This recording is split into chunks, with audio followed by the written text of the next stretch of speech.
let's start logging into the game.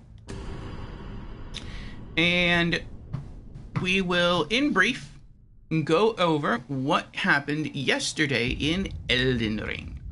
In Elden Ring, we took down 4 bosses in Liurnia. We began exploring, and we covered a lot of the map. We found a lot of map fragments, and we killed some Everjail bosses, and we killed, well, I just brought it up in chat with the boss command, so let's go through them. We defeated Adan, Thief of Fire, which I believe was an Everjail boss. We took out Bowls, Carian Knight, which I think was another Everjail boss. We also took out Omen Killer, who was not an Everjail boss. They were in a very large cave. That's the best I can describe it, surrounded by dogs. And then we took out the Erdtree avatar of Liurnia, acquiring 1 crystal tear. It's like the tears that you can mix up in the Wondrous Flask, the Flask of Wondrous Physique, which I don't understand. So maybe someone can give me a hint as to what it does. And yeah, it's pretty good. We've been continuing our tradition here in Elden Ring of taking down at least 1 boss per stream session every Elden Ring stream session. Will that continue today? I don't know. I hope so. But we'll see. Feathers is good. Just been playing some Nioh, finding it interesting but fun. Nice, nice. What is your history with Elden Ring?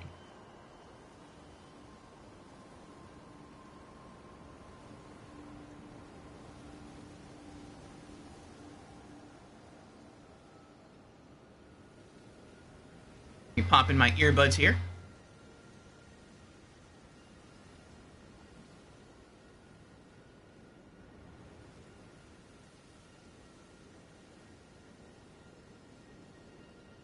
Okay.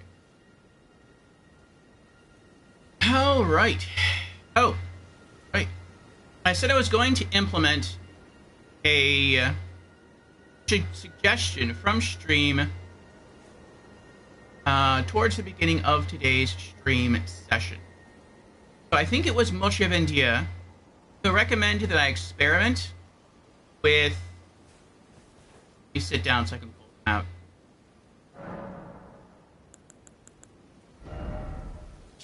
Who suggested I begin experimenting with rune arcs. Grants the blessing of an equipped great rune upon use. Let's pull them all out and see what happens here.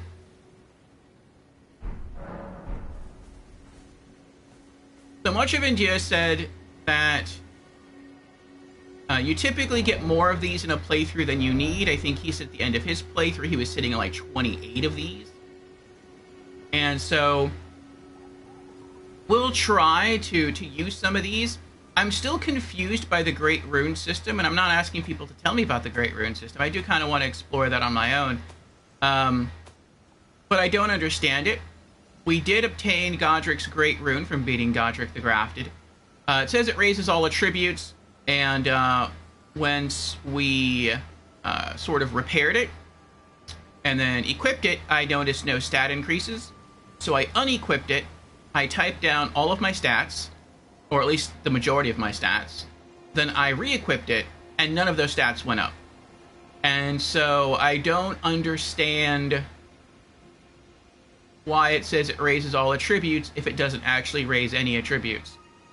But I think Moche Vendier's suggestion is sort of the clue, which is maybe once you repaired it, it has the ability to raise all attributes, but it doesn't actually raise all attributes at the beginning. In order to do that, you actually have to feed it or infuse it with rune arcs. And once you do that, then the more rune arcs you infuse into it, the stronger it gets. That could be what's going on. And so if that's the case, okay. It's the only great rune I have right now. I also feel like I'm under-leveled. So let's give that a shot. Also, if anyone wants to give me a clue As to what this does, you can give me a clue. It sounds like it turns your wondrous physique into a grenade. Into like a Molotov cocktail. It sounds like instead of drinking, you just throw it at an enemy. It says it causes concoction to explode. So, I don't know why you would want to do that. Unless there are abilities and buffs you get in Elden Ring that only occur to you if you're at low HP. Then maybe that's what this does. Maybe you drink it, it lowers you exactly into the red zone so all of those buffs activate without killing you. That would be interesting. That would be very interesting, actually, if that's what that does.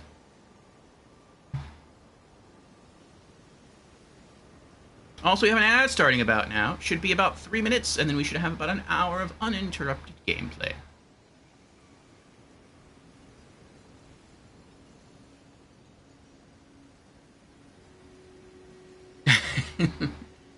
Tukitsune says, I tried to play Nioh with a mouse and keyboard, and it is absolute trash to move and attack. I've heard the same about Souls games in general. Most people I know that play Souls games, even people who play them on PC, say that it's just better to play a Souls game with a controller, despite them preferring mouse and keyboard for almost everything else. I do know at least one person who is very insistent on beating every Souls game, or at least every Souls game they can play on their PC with mouse and keyboard. And that is Lady in a Dress. Some of you may know her. We've rated her in the past.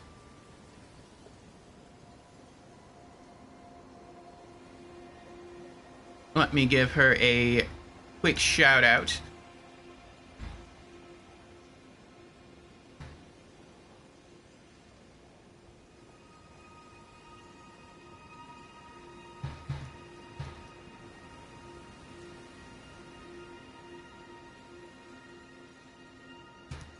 There we are. And speaking of Lady, another lady will be streaming later on tonight, and we'll be rating her, most likely. Depends how long she stays on. And that would be Lady Nilafar. And she's been here in chat before, and we've also rated her in the past as well. She is another Souls streamer friend of ours, and she right now is playing a Souls-like called Lies of P.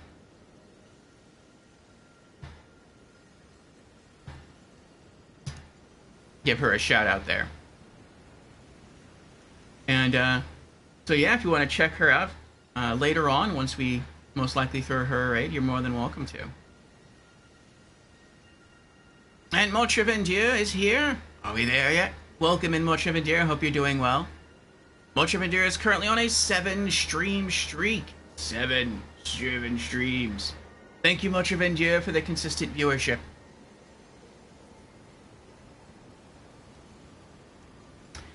Feathery says, I love it. I think referring to Elden Ring. Have only done one playthrough. Was a bleed build. Want to try the DLC, but have a few other games to play first. Okay. Much of it is, yeah, you'll definitely get a lot more runes. A lot more rune arcs. Okay.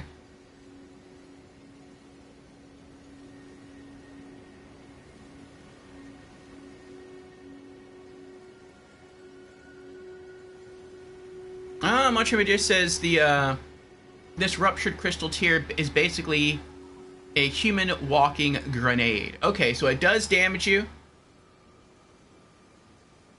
Actually, I wonder if it does damage you. Maybe you just drink it when you're near enemies and you explode, but you take no damage, but those around you do. That'd be kind of cool.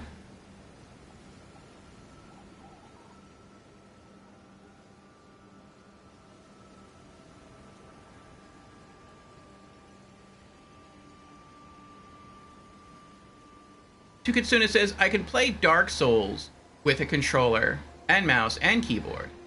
PC Dark Souls knows where the layout is good. I've heard from Lady in a Dress that she was okay with Elden Ring and Dark Souls 1, the way it was, I think, just about the way it was set up by default on PC, but she was a bit unhappy with how Dark Souls 2 was set up.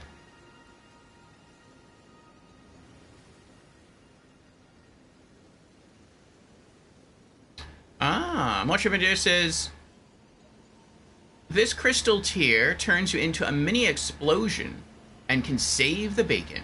I don't think it damages you. Okay.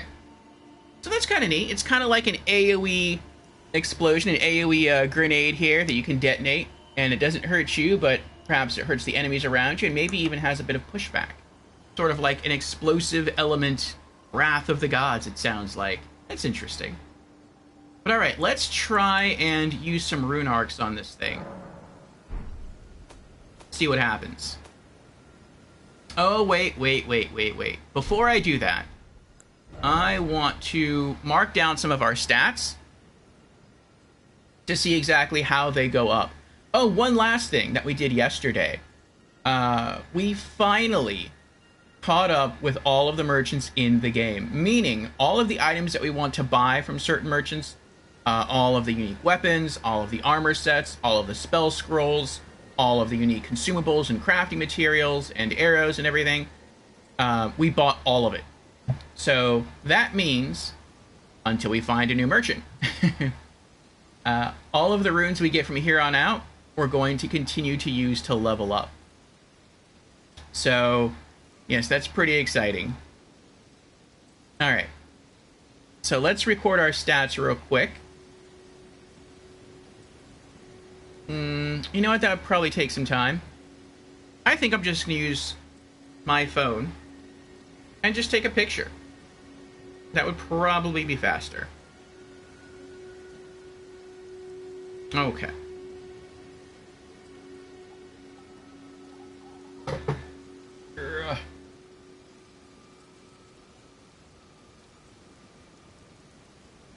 Also, good job, phone. This is not sarcasm, because nothing here looks blurry.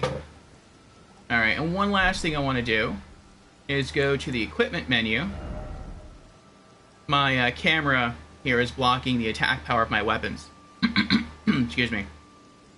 So I can't really see those, so I have to go to the equipment screen to get the values. Okay. And then... And I'm also going to change around, I think, one of my...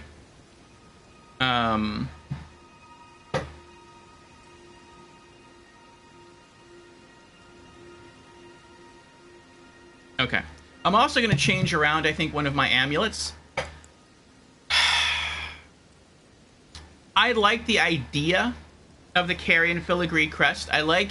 And we did some number crunching with this yesterday. I can launch an additional 3 special weapon attacks with the Reduvia before I run out of focus points. Now, that was back before I put a second charge into my Flask of Cerulean Tears, and before my Flask of Cerulean Tears was +6, before it was +5.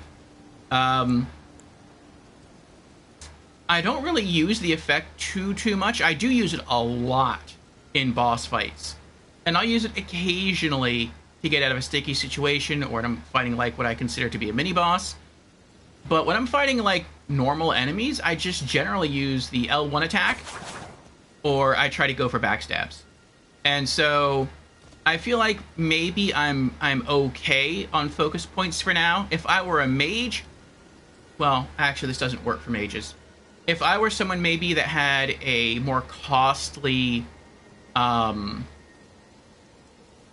more costly weapon skill, or if I just regularly like to spam this a lot more, and who knows, maybe in the future I will, then I think it's a really good one, a really good amulet. But for now, I think I'm going to go back to the health regen amulet. So let me pull that out. I'm not going to equip it right now because I don't know if that's going to affect my stats at all. And we just took the time to take some pictures of our stats, so I don't want to invalidate that.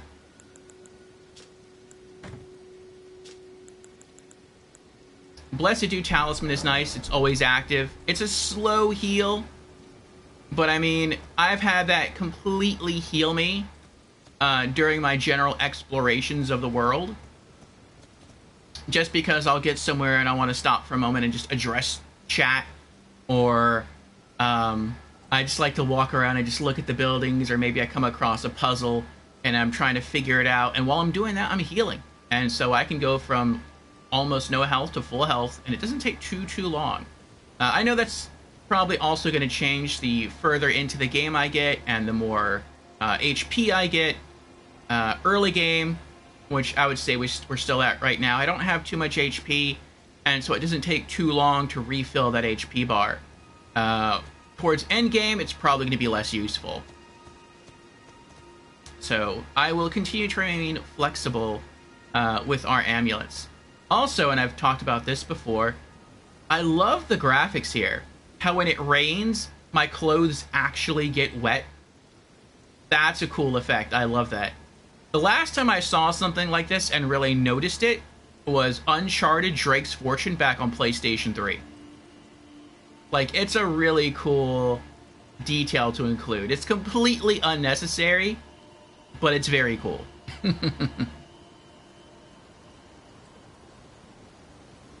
Alright, let me get back to stream chat here.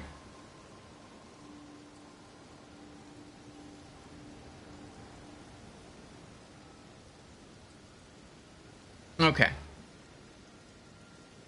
Looks like I'm caught up, so let's start using these rune arcs. A shard of the Shattered Elden Ring grants the blessing of an equipped Great Rune upon use. Even if no Great Rune is equipped, it will slightly increase maximum HP upon use. Oh.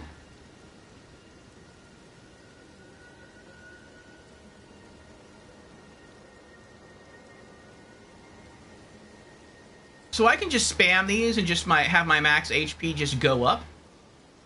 The lower arc of the Elden Ring is held to be the basin in which its blessings pool. Perhaps the shard originates from that very arc. Interesting. Use.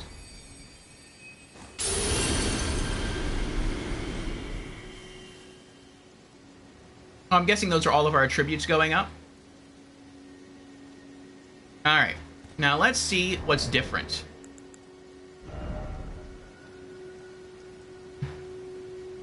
Alright. So... Whoa. Yeah, that's pretty good. Our vigor went up by 5 points. Our mind went up by 5 points. Our endurance went up by 5 points. Our strength went up by 5. Our dexterity went up by 5. Intelligence went up by 5. Faith went up by 5. Arcane went up by 5.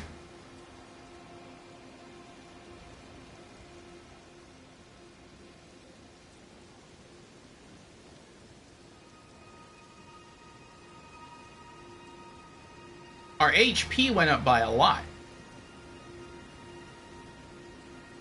It went up from 738 to 910. Our focus points went up by 18. Oh, I didn't get to see what our stamina was before. I missed that in the picture. Our equip load went up. We're now light load instead of medium load, so we probably have fast rolls now, which, as a bandit, the only time I ever wanted to have fast rolls in any Souls game, because I really didn't care about that in other Souls games, but just to be more thematic, the only character class I really wanted fast rolls in was the Bandit class, because that's sort of the Bandit's thing. I didn't get to see the poise. That got cut off in my picture. Item discovery went up by 5 points.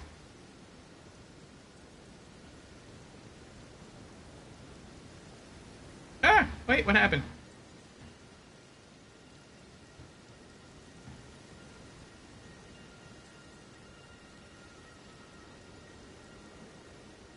Oh, it didn't get cut off.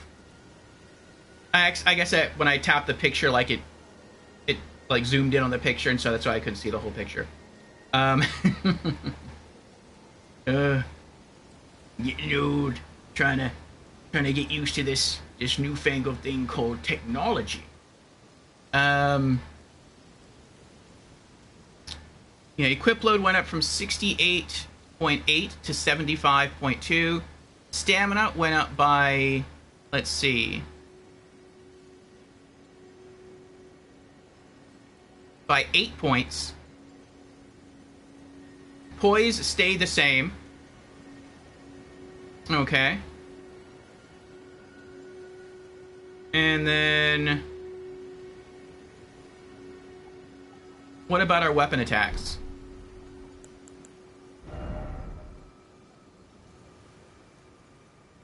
The base attack of the weapon stayed at 136, which makes sense. The scaling of the weapon attack went up by 13 points for the Reduvia. And then for the Poison Great Knife plus 11, the scaling attack increased by 11 points. So yeah, that's pretty good.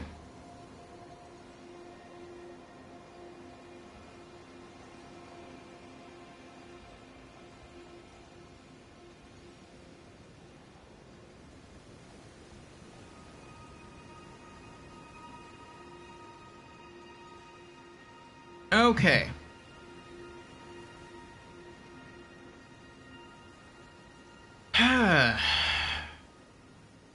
Thank you. I was wondering about that. Thank you, Much of India. Much of India says arcs don't stack. So in other words, I can't like go into my inventory and just use another rune arc and just keep bumping up the stats over and over and over again.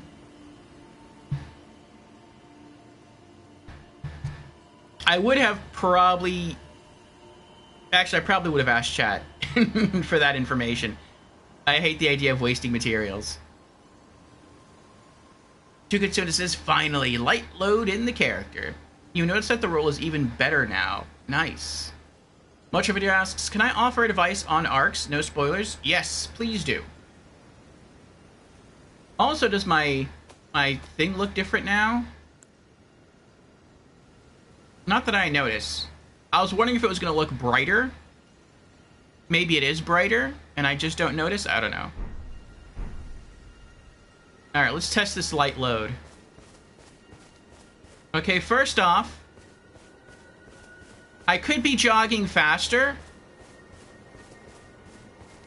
I'm not sure about that. What about sprint? I could be sprinting faster, but I'm not sure about that. Let's check the rolls.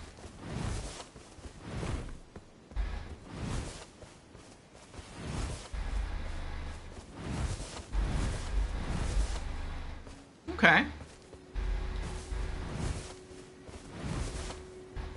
The rolls seem good.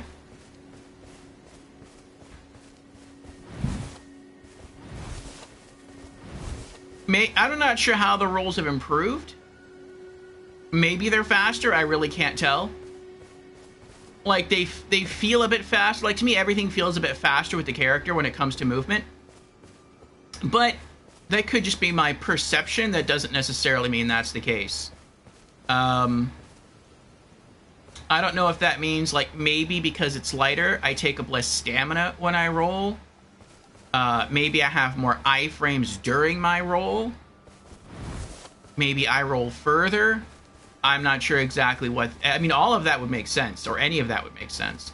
But I'm not really sure in Elden Ring what a lighter equip load does and how that pertains to movement.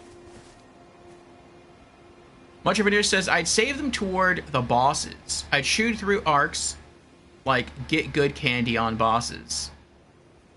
How would you chew through arcs? Oh. For you to say that you chewed through arcs on bosses, that's not good. That's not something I like. What that makes me think, I think that gave me like a huge hint And that hint is, and it's not something I'm a fan of, but it is interesting, is that this is not permanent. So when I use one of these to activate a great rune, I feel like then as long as I don't die, the great rune continues to have that effect. But the moment I die, I have to use another rune arc to sort of reactivate the great rune. And if that's the case, that kind of hurts. Because then that means that you lose all beneficial effects.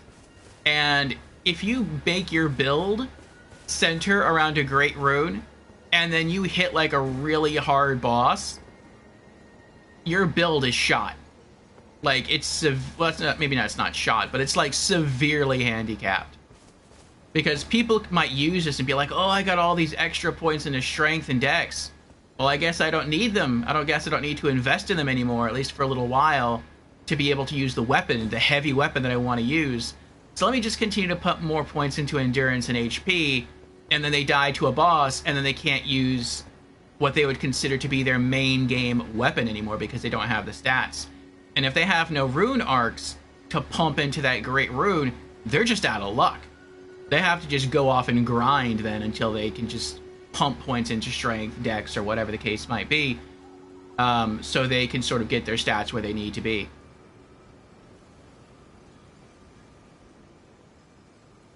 Last until death, yeah. That's dangerous. I can see why you're suggesting to keep, or rather to not use these except for bosses. It's sort of like I mean, I don't know if all the great runes do. They probably do different things. But it feels like the great runes are not a permanent enhancement. They're more like, at least this one is more like a temporary shot of the Captain America, the Captain America Super Soldier Serum. So it's like, oh, you're having a hard time? You can't beat the boss? Well, here you go. Now you can. That'll help. But if you die, it wears off. Chikatsuna says, yeah, like Embers in Dark Souls 3. Only one use per death and boost health. Oh, okay. Alright. That makes sense. Yeah, because in Elden Ring, when you die, there's no such thing as hollowing. Or at least when our character dies, there's no such thing as hollowing. Which I've had suspicions before, and I don't know if I've voiced this in stream, but I suspect, and I have no way of proving this, but I suspect that the hero in Elden Ring is the hero of Demon Souls.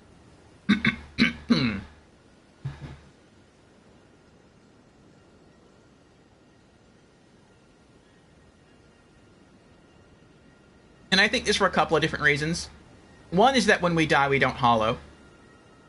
That was the case in Demon Souls.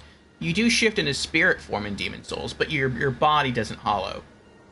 In Dark Souls 1, you hollow. In Dark Souls 2, you hollow.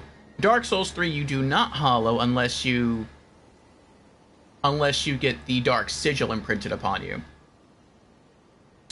In Bloodborne, you don't hollow either.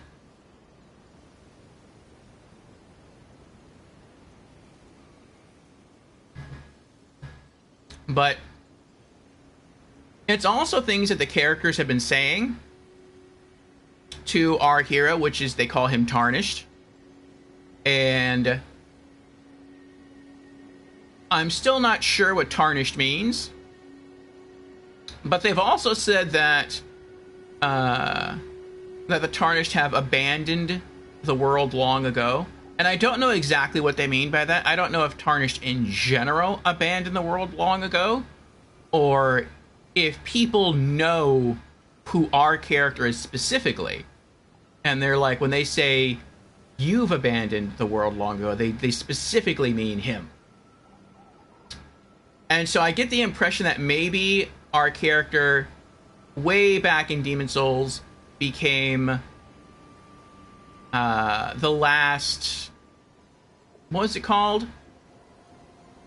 The people who watch over reality, the threads of reality.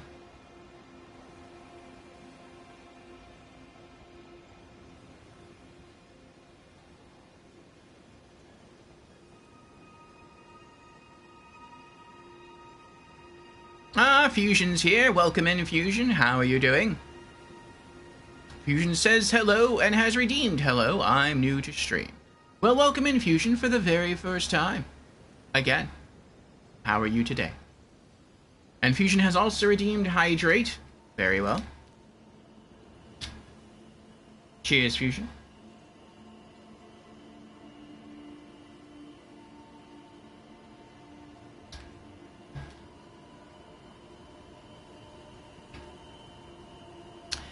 Fusion says, you being tarnished means you are tarnished. And Jans is here. Welcome in, Jans. How are you doing? Jans says, hello, everyone. And also has redeemed, hello, I'm new to stream. Well, welcome in, Jans, as well, for the very first time. Again, how are you today?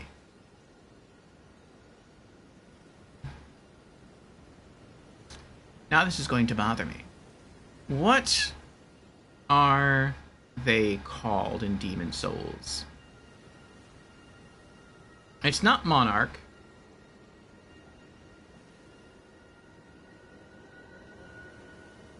I'm gonna have to look it up.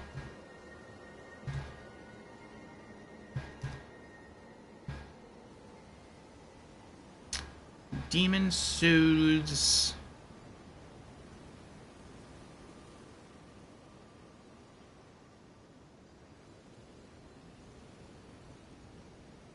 Ah, that's what it's called.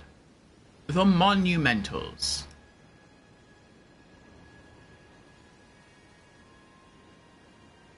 So I like to think, at least so far, my mind can still change, that in Demon Souls the good ending occurred, and that your hero became the last, or at least one of, the last living Monumentals to watch over the world. And during Demon Souls, your character is actively engaged with the world, because they're going out, they're killing demons, they're gaining power. They are effectively shaping reality by killing demons and taking away their power. And in the end, they send the old one packing, and then it says that the world now has a new monumental, someone to preside over the balance of things. And I get the impression that maybe after such a long period of time, or maybe somewhere within the span of things, the monumental sort of retired, but they still exist. They're still alive, and they've just sort of withdrawn from the world. I still feel like we're missing a chapter in the Souls storyline. Like, I feel that Chapter 1 is Demon Souls, and then Chapter 3 is Dark Souls 1, but we're missing Chapter 2 for exclusivity reasons. Just because Sony owns the rights to Demon Souls, the intellectual property. And so FromSoft basically had to name their new game Dark Souls, and they had to, like, not make it a direct sequel. But I still feel like we're missing something that happened to shift the game from when your character dies, they become a soul, to when your character dies, they just become a dried out raisin human. But I feel like something drastic happened, and maybe after that was done, maybe a certain level of shame fell upon the hero of Demon Souls. Maybe, like, it was a very hard decision for them to make, but they made it because they thought it was the right thing to do, and who knows whether or not it was the right thing to do. But they committed to that decision, and that caused a shift. So that when a person dies, instead of them losing their body and becoming a disembodied soul, they keep their soul, but they become a hollow husk. And in a sense, they became tarnished. They're no longer venerated as the great monumental that they once were. And so, having done that, they sort of withdraw from the world. And now that things are crazy and the eras of Dark Souls 1, 2, and 3 have taken place, the Monumental has sort of released that title, and he's let humanity continue to thrive on their own without his direct intervention anymore. Now it's come to the fore where demigods are in control, similar to those from Dark Souls 1, but there's no more champions around who can take up the mantle, and so the Monumental returns, the Tarnished One returns in Elden Ring to sort of save the world once more. Like, that's sort of the canon I have going, or the story I have going on inside my head. Is any of that true? I have no idea. But that's sort of the thought that's going through my head right now.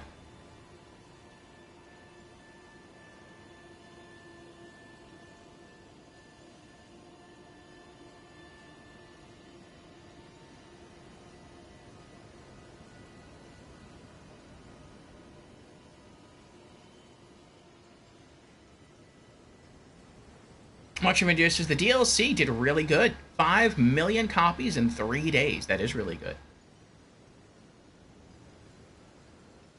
Okay.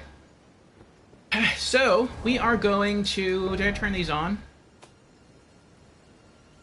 No?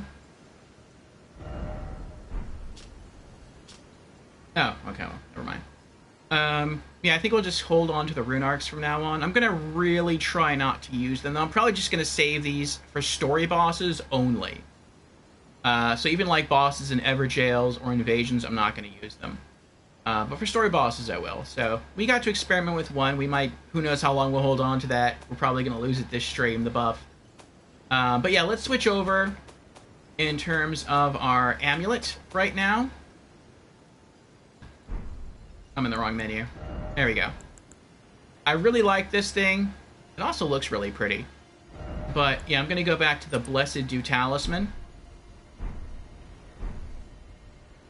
Now, I will say, if we get another pouch and we're able to equip a third talisman, I'm going to pull that back out of storage.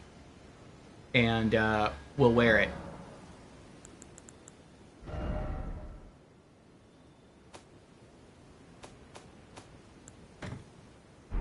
But for now, it's going to stay there. Just the constant health regen is too nice. Okay. So what are we going to do today in Elden Ring? Well, one thing I want to try is this cave system down here. So we have an arrow pointing down. I feel like when you come, you can either beat this area, from what I've been told, and you can emerge outside, which is what we did, or you can totally bypass this entire castle area, which I didn't know until after the fact. You could have just rode around, and then you would have been on this road. So if that's the case, and you could have bypassed Stormvale entirely, though you would have, I think, eventually had to come back to Stormvale anyway, just because you probably have to beat all of the Great Lords. Godric was a Great Lord. And so skipping Stormvale was, you could have done it temporarily, but you'd eventually have to go back. But regardless, I think the game sort of plans for you to go this route first in the game, and then maybe later on to go this route. So I feel like because of that, this is probably the easiest. I sort of see the map divided into thirds. I feel like this path here is probably the easiest route, and it probably gets harder like the further up you go. The swamp areas probably, I see that as like the second third, and then the far left is probably the hardest area. And we did some riding around, a lot of riding around yesterday. You can see we unlocked a lot of the map. So we're going to try kind of going in that order. And so the first place we can go... What's this? I don't think there's anyone at all waiting for us at the Purified Ruins. But you know what? We can check. And then after that, I want to try going down into the cave system here and seeing what awaits us. As far as Limgrave, there's only 2 bosses we have left at Limgrave, and I don't want to fight either of them yet. Those bosses are the ulcerated tree boss at the bottom of Fringe Folk Hero's Grave. And then there is the Dragonkin Soldier in the underground area of Siofra River, which is over here. So we're going to hold off on those two bosses for a bit. Maybe later on in the stream, we might try to go back and fight the Ulcerated Tree Spirit, just because we did beat one beneath Stormvale Castle, but it took everything I had. Now we're a bit stronger, and not just because of the Rune Arc buff, but we are stronger in terms of we have one more flask, and I think we gained like 1 or 2 levels since then. And I know the power of our weapons are stronger. So we might go try that. And I also have been told, because I didn't realize it last time, that there is actually a statue of Marika, I was told, right outside the boss area. So if you get to the boss area and then you die, well, then you revive right outside the boss area with all your stuff, so that's not too bad. So we might try that later on. But for now, let's try perhaps what might be an easier boss encounter. We'll spawn over here at Liurnia Highway North, backtrack to Purified Ruins, try to explore these a bit more, see if there's a cave down here or anything, and then we'll go over to the cave system and make our way down.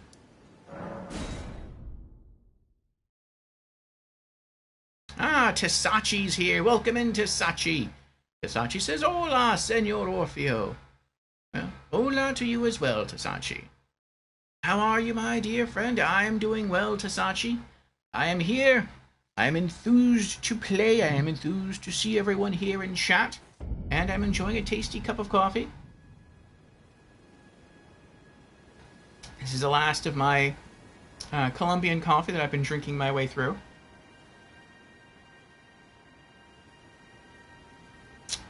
Medium roast. It's okay. I typically prefer dark roast. Unless it's a flavored coffee, then I prefer medium roast. But this is unflavored.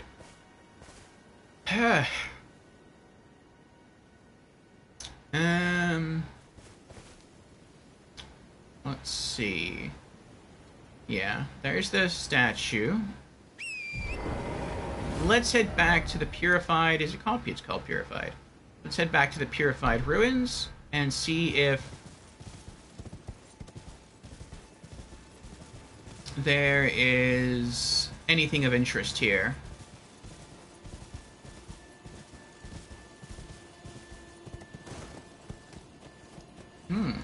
What was that? Oh, row of fruit. We have banners hanging outside. Why are there banners outside? Oh, because there's people patrolling inside. Okay.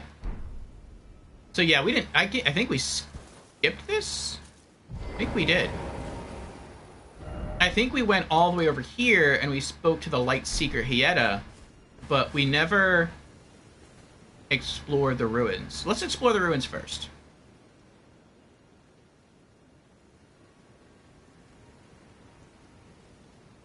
But how are you doing, Tesachi?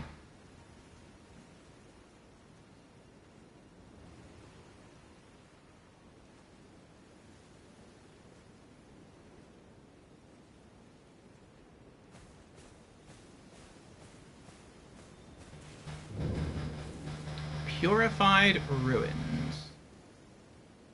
He's got a torch pole and a dog. Let's try and get the dog mad at us. Here, doggy. Here, doggy. Come on. Come on.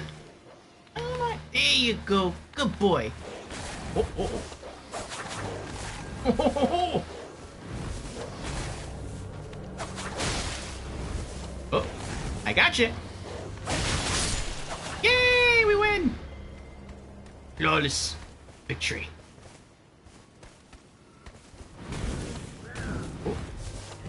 Oh, you missed. I didn't miss, though. Oh.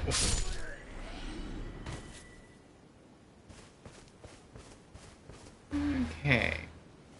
I like the ruins. Typically, there's no bosses in ruins.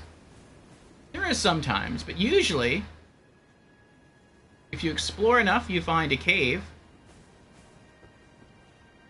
Or I'm not sure what you'd call it, like a basement area. And there's loot inside the basement. And so I'm hoping that'll be the case this time. I don't see any items around. Oh, there's some more ruins over there. And another doggy. Let me zoom in. Oh, okay, so she's near these ruins. Right now we're exploring these ruins. From there, I guess we could go and explore these two. And then we can go back here. But this seems to be the main one. Okay.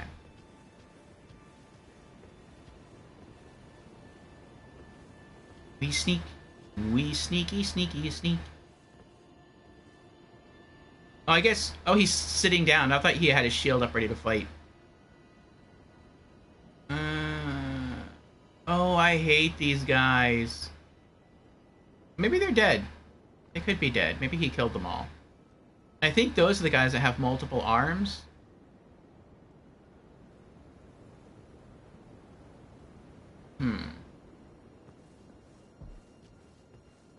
Oh, there's an item.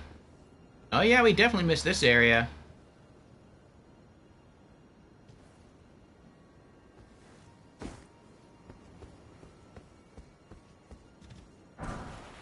Golden Rune 3.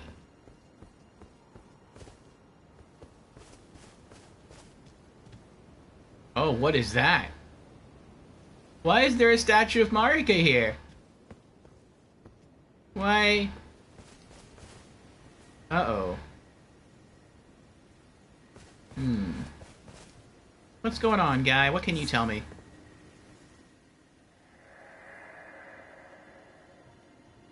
Come out, one and all, from the darkness underground. No, don't say that. And let us offer unto the maiden our eyes.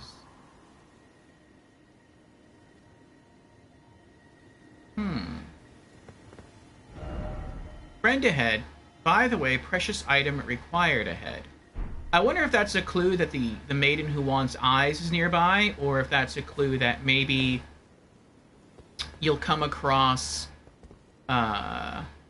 another eye in the basement of this cave somewhere.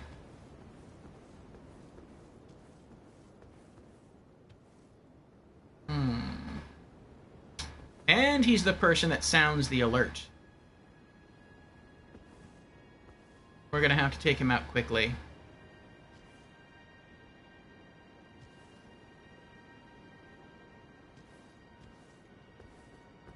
Go!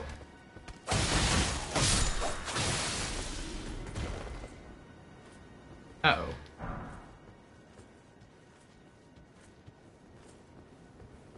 What happened? I heard a noise. Nothing here. Except a dead body. Guess I'll go back. I love the AI.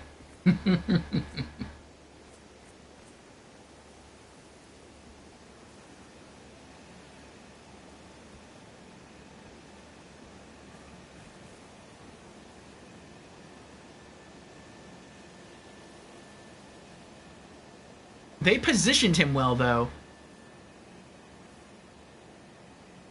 Or perhaps it was just good that they put all these, this stuff here, so it's going to be hard to get behind him for a backstab. I'll try.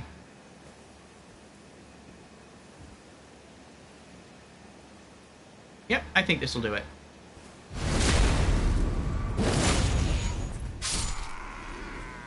Wakey, wakey! Got some bolts.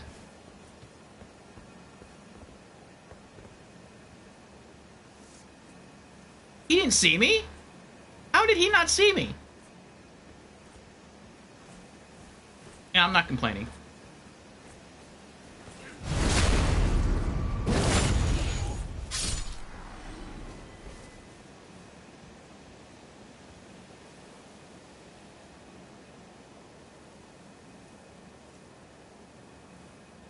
I mean, I guess to be fair, they just woke up. It was the backstab that woke them up, so... I guess they're groggy. They still got, you know, stuff they're wiping out. I heard something. Did you hear something? I thought I heard. Let me go check. Man, I guess that's what's going on.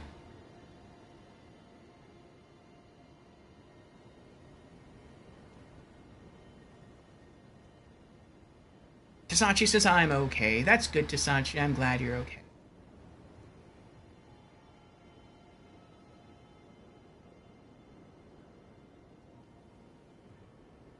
All those diamonds in chat? Yes, we have many valued chatters here. And they continue to expand day by day. Metal ring solid. Yes, indeed, Tasachi. And Dread is here. Hello, Dread. How are you doing today, Dread?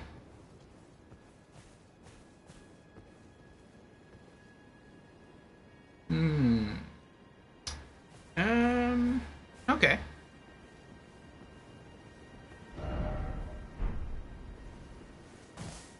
Let's try and go around and enter the other way.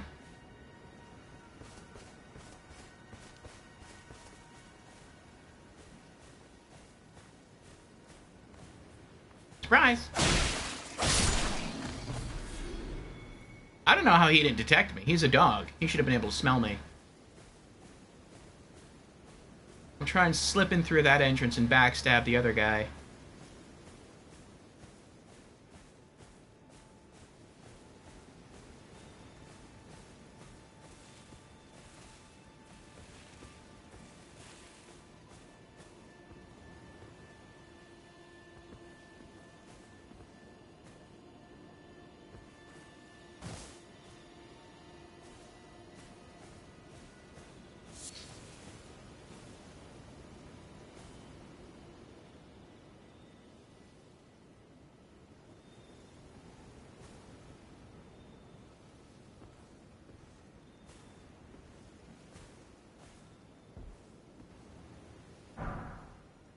Cuckoo Glintstone. Gotcha.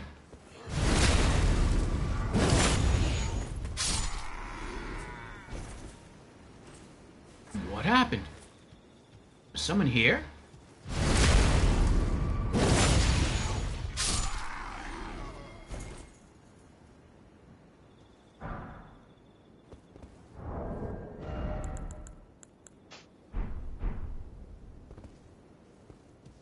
Well, we cleared out the whole area. At least I think we did.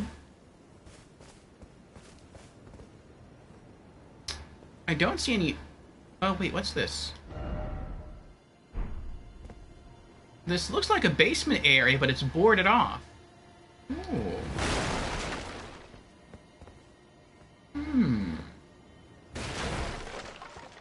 Says precious item.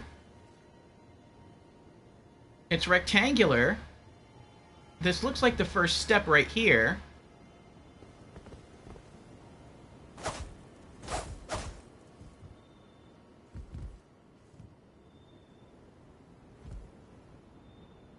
Is there something down there? I can see floor under the boards. It is stairs. Okay.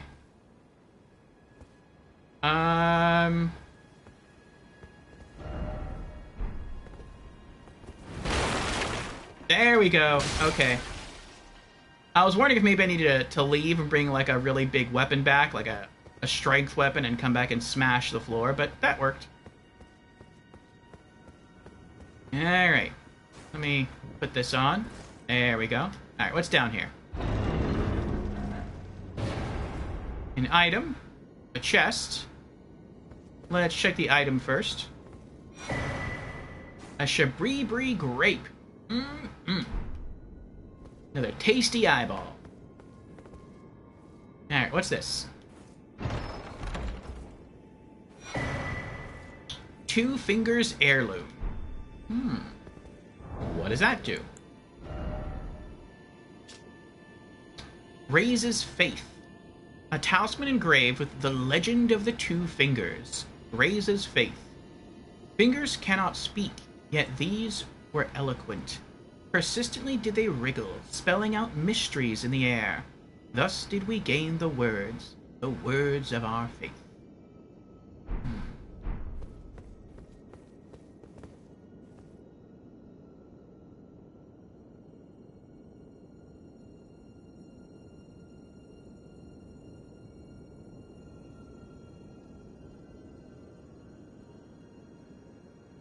They really are blind? They are.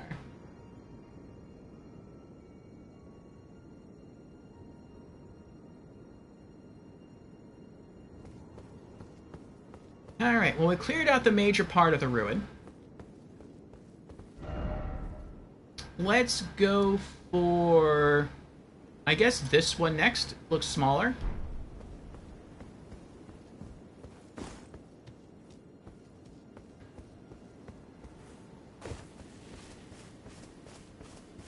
Then we'll backtrack, explore that one, and then at that one, I think that's where the eyeball-eating lady is. And we'll give her something tasty to snack on.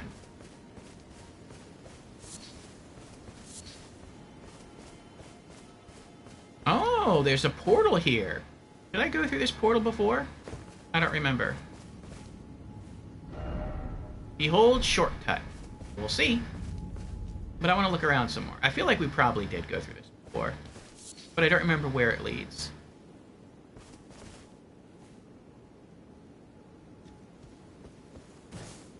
That's probably the only thing here. Door ahead. Okay. Oh, I just heard thunder in the distance. We've been having a... It's the rainy season here in Florida, so we've been getting a lot of storms lately. Hopefully that won't impact stream quality. Alright. Where does this go?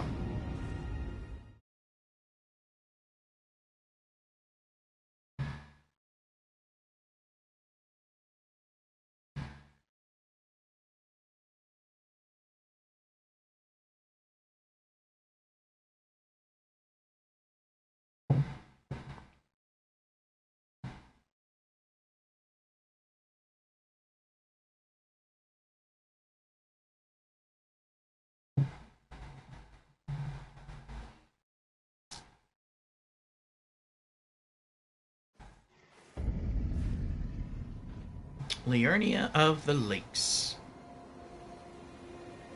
Yep, we were here. Okay. Excuse me. Let's go back.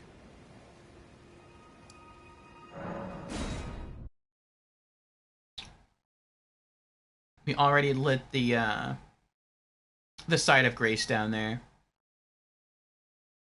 Container items. You will need cracked pots or other containers to craft certain items. Container items will run out with use, but the containers themselves will remain. Good to know. Golden Guy says, gotta raid and run. Have a great stream. Good luck. And Dread goes, burb. Very well. See you again soon, Dread. Welcome in, Golden Guy. Welcome in, Raiders. How are you doing? Golden Guy raiding in himself from Elden Ring. So what did you all accomplish today in Elden Ring? Were you knocking out the DLC? You were knocking out the DLC. How is the DLC going? For all those from the raid, welcome in. I am Orfeo, variety streamer. And right now, on Wednesdays, Thursdays, Fridays, and Saturdays, we are playing through Elden Ring for the very first time. We are rocking a Bandit build, and we are doing Daggers-Only. We may use magic at some point, but only if it is thematic when it comes to the Bandit. So maybe, like, magic to make ourselves invisible, or maybe to silence our footsteps. You know, something that you would expect from a thief, basically. But we're not going to be, like, hurling the thunderbolts of God or Zeus or anything like that, so... Excuse me. So every Souls game, I like to sort of shoehorn myself into a specific build, and then I try to make that work. Which is not strategic. It's thematic. But within the theme, I try to be as strategic as I can. Okay, so we just came from here. That was the teleporter. And right now we are exploring Liurnia. We got here yesterday.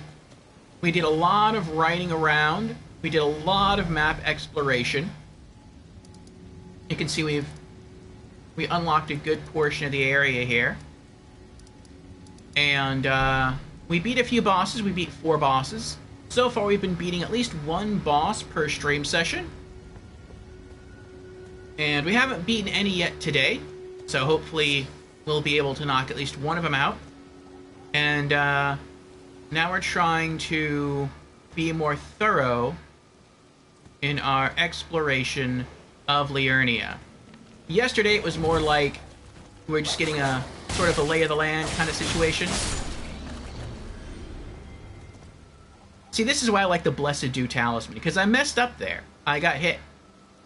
I didn't lose a lot of HP, but I did take damage. But now, instead of using a flask, eventually, I can just keep exploring, doing my thing, and so long as I'm careful, I will be completely healed in time. I think we did come here. Mushroom. Mushroom. Yeah, he probably had a mushroom on him. Didn't expect mushroom.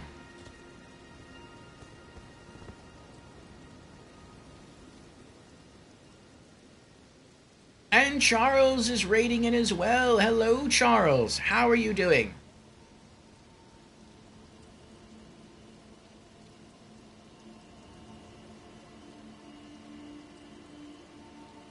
Raiding in from the Bible reading. Ah. Welcome on in, Charles. Welcome on in, Raiders. Second raid of the day. Everyone is welcome here. Hello, OF. Howdy yourself. How are you doing? Hello, Ping. Adventure awaits. Raid. Yes. How are you all doing? I hear a roar. Or a bark. I thought somebody was coming after me.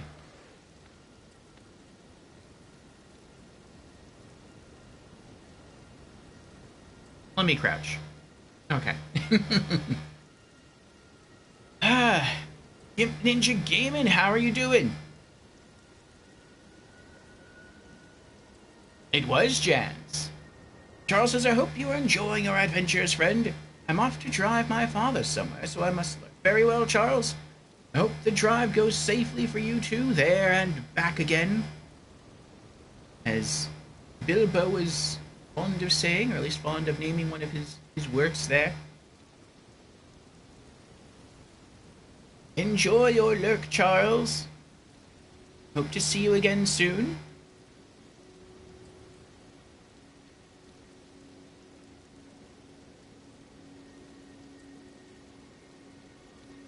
Oh, that's interesting. I won't do that, though. Jan says if you're really in a hurry to heal Orfeo, you can use the same trick as in Dark Souls 3, and constantly re-equip the talisman to trigger the heal on every equip. So your thumb will hate you after the fact. Ninja says, I am well, that's good. Charles says he said the thing, the there and back again. But yes, welcome in, everyone. I am Orfeo, and right now on Tuesdays, Wednesdays, Thursdays, and Fridays, we are streaming Elden Ring. It is my first playthrough, and it is a guideless playthrough. I'm just sort of fumbling my way through things. I thought I heard a barking.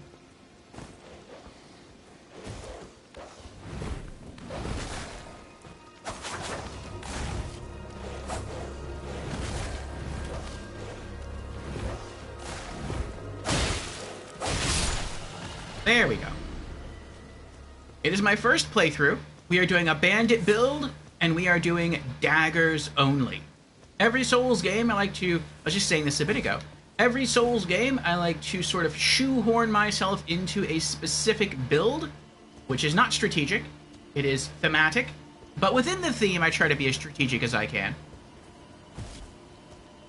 And I try to sort of force it to work, and it definitely increases the challenge, but for me it also increases the fun. And we're not using any real offensive magic. If we have anything that seems thematic for a bandit or a thief or maybe an assassin or ninja type of build, we might do that. So any kind of magic to make us go invisible, make us harder to see, silence our footsteps, that kind of thing, like that would be permissible. Excuse me. But we're not going to be hurling like Gwyn's thunderbolts. That's not going to happen. Yeah, if you want to hang out and take in some more soulsing, you're more than welcome to. Who's that? Is that the grape lady? I think that's the grape lady. Okay.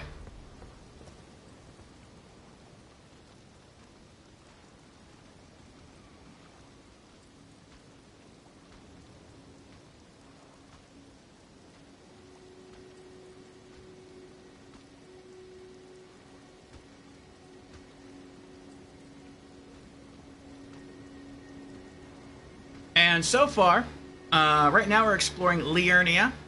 We have taken out 4 bosses, not today. We got here yesterday.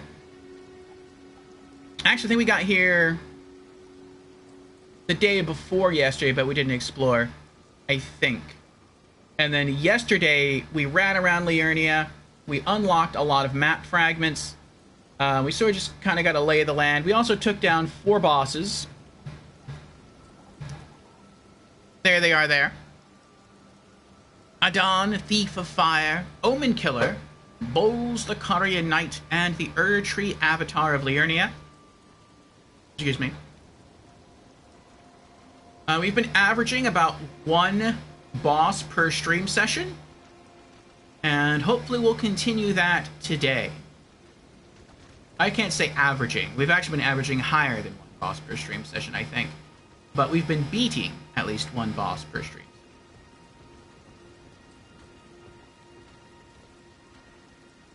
Hello?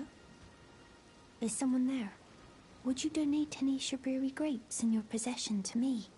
I'm on a pilgrimage, in search of the distant light. And when I eat one of those grapes, I can feel the light in the back of my eyes. Give a Shabriri grape. You're not like the others who give me grapes, are you?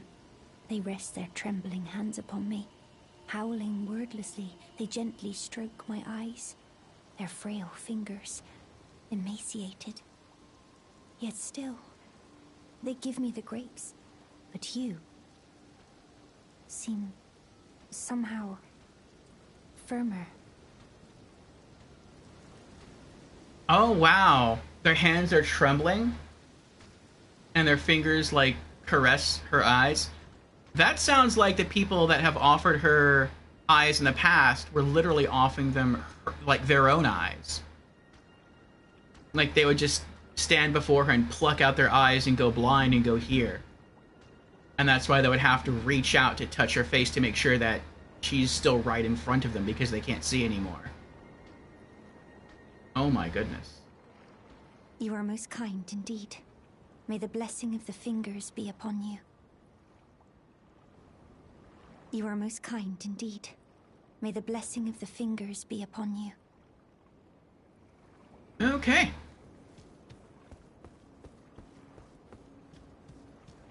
Well, I guess we've continued her side quest a bit more.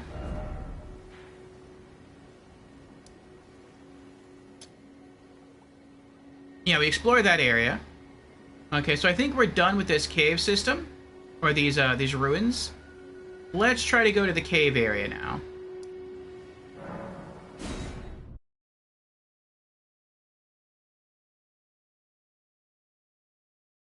Jan says, I do not want to try a Shabriri grape.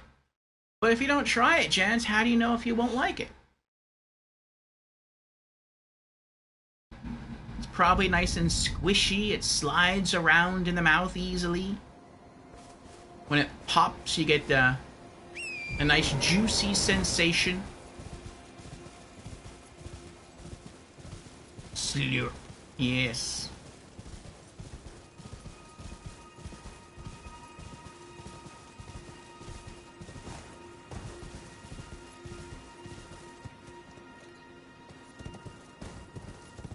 Alright, let's try to get to this cave down here. Okay, so it looks like the ground descends this way. It goes down here. You probably ride down and go around. Alright.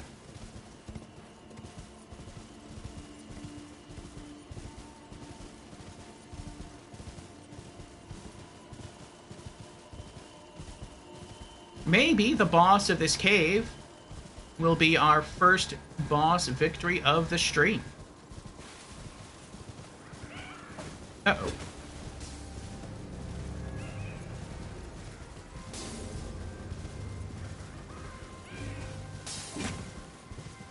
Ooh, they're chasing me.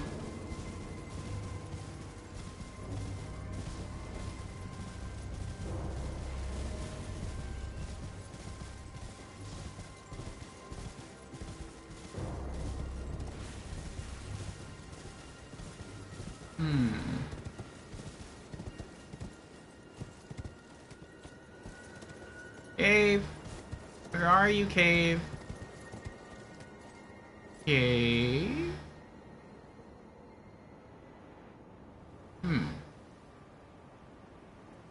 I know see cave.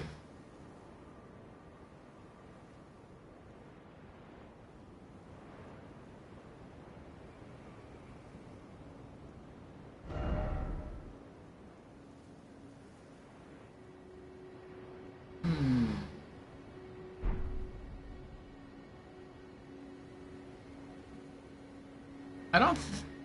Is it down there? I don't think it's down there. The way the ground is sloping makes me think if I drop from here, I'm going to die.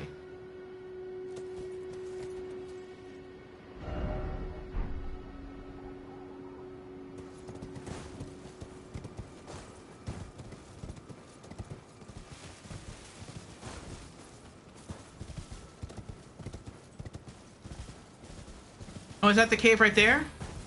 There's the cave. I might have just ridden right past it and not even realized it. I probably did. Nope. Looks like they might be following me. Gotta hurry. Gotta hurry. Yeah. Oh, look at that. Perfect timing. Starting to rain. We have ourselves some shelter now. Cliff Bottom Catacombs.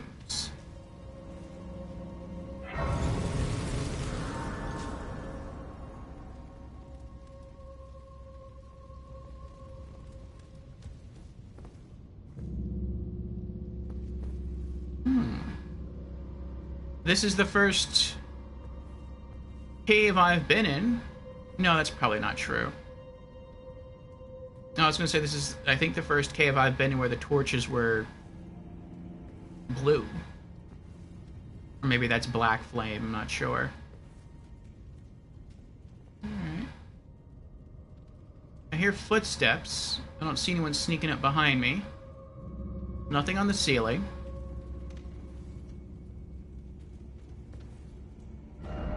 Try lift, and then try behind.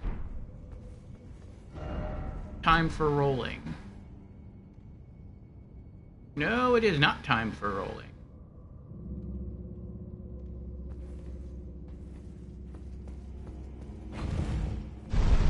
Going down.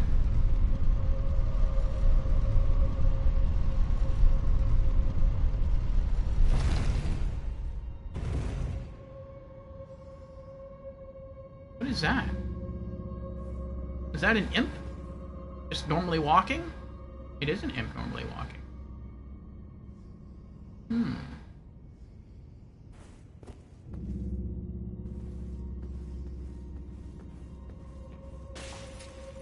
Oops.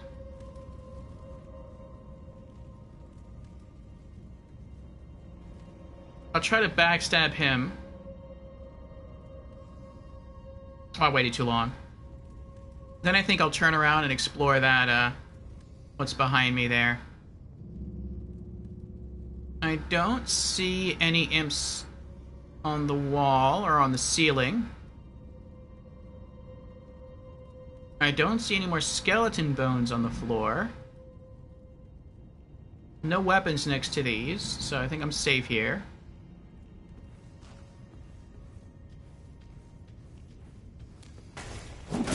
Oh! Oh.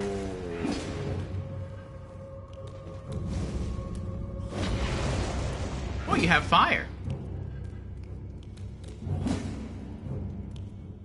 Why don't you come through? You want to come through? Huh?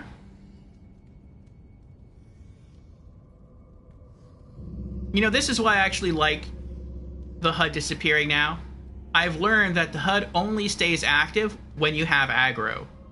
Once something de-aggroes, the HUD disappears because it's no longer necessary to see what your stamina and your HP are. Unless they're not full. Then that stays on screen. So it's a helpful indicator to me once I've lost aggro. Now he's still staring in my direction, but that's because the last place he saw me was hiding behind this wall.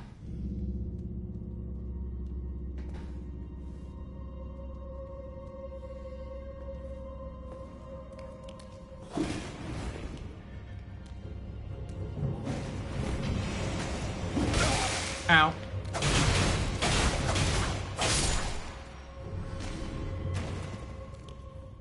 Okay. Let's get a little light going. Alright, what do we got back here? Nothing. Okay.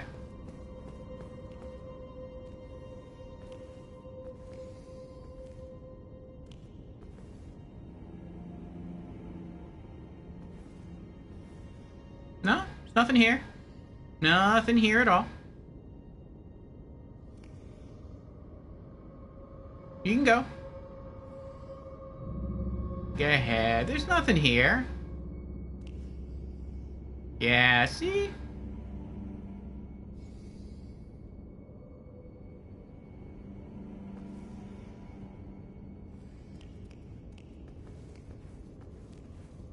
Sucker!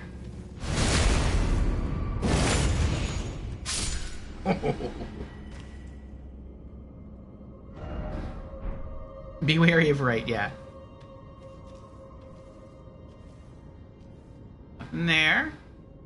Nothing there now. Nothing on the ceiling. Let's stick to the side to avoid any floor traps. Nothing there. Oh, there's the boss door.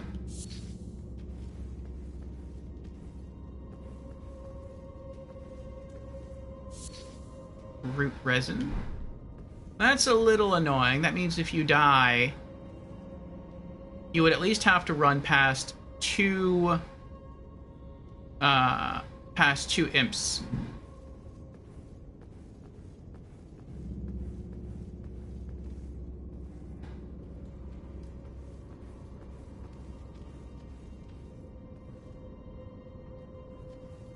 I wonder if all of this is optional.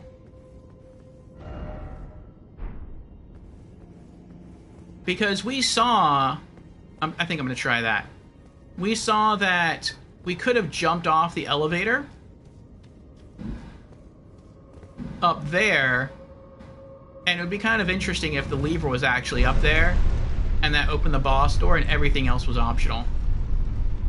No, I don't think that's the case. It looked like only a flower was over there.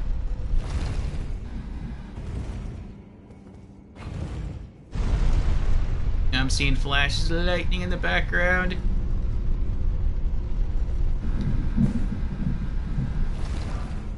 Brave Glovewort 2. Okay. And we're back at full HP, despite the hit we took earlier. Thanks to the Blessed Dew Talisman.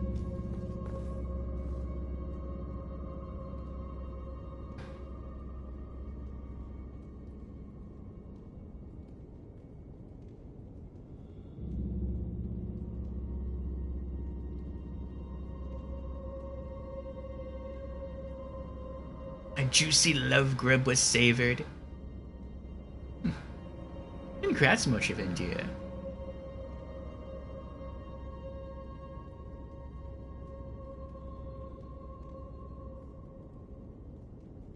Ah, Tasashi thinks he recognizes this place. Alright. Well, we're getting there.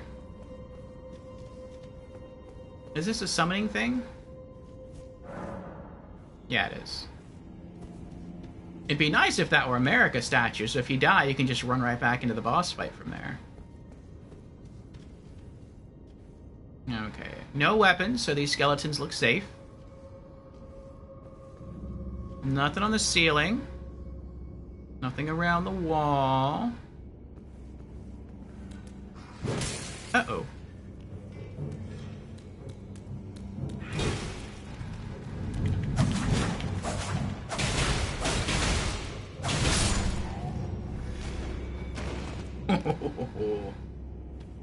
They're little, they're quick, but because they're little, they can also be stagger locked.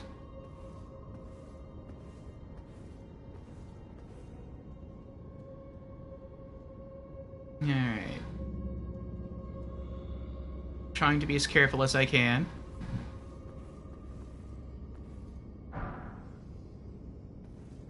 Some Grave Glove Wart 2. That guy's just going to town. That huge greatsword. He doesn't care. He's like, we're just gonna come in, whack everything dead, run out. We got an item over there.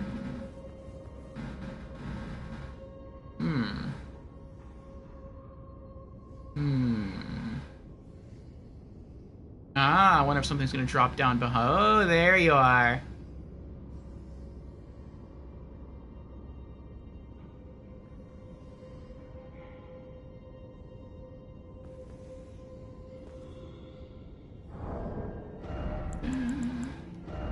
And let's do throwing dagger. Actually, you know what? I don't even have to equip it. Let's go to inventory and throwing dagger and use. Bye. You lived.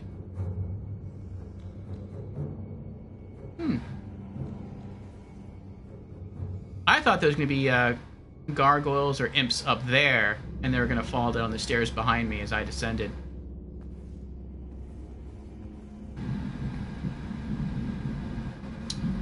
Okay, I see an imp down there. This area looks safe. What are you doing? What is that? I don't know what that is. It looks big.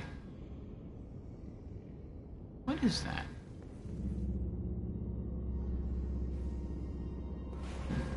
Is that the imp that I just knocked down there? No, that is not the imp I just knocked down there.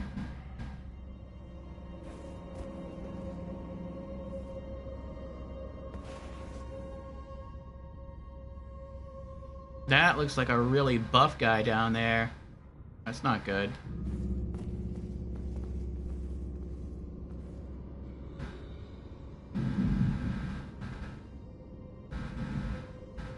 Thrall's the sequel, now with bleed-infused weapons, says Jazz. Thrall's from Dark Souls 3, yeah.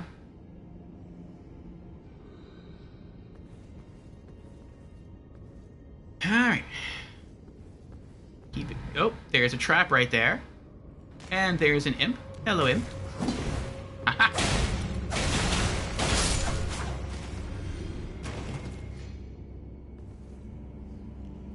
I wonder where the trap activates from. What are you doing over there? Oh, good try. Why are you running?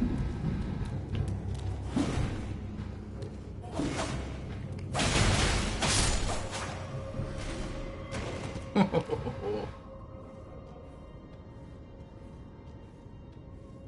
feel I've gotten a good bit better at dodge rolling in this game. It was... There was definitely an adjustment period coming... Oh, there's the arrow holes. Definitely an adjustment period coming from Bloodborne to Elden Ring. But I will say it was much easier for me to shift from Bloodborne to Elden Ring than it was in going from Dark Souls 2 to Dark Souls 3. There's two bosses here? I see a fall gate there.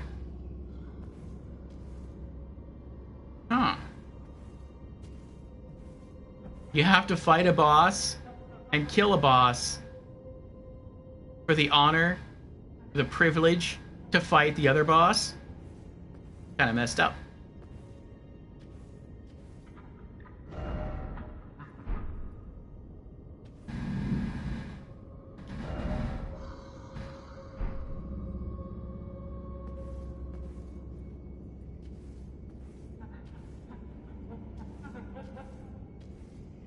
You're laughing.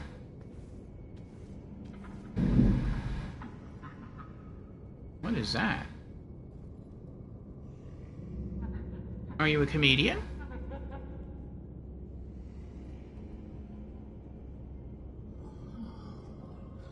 I can't tell which is his front and which is his back.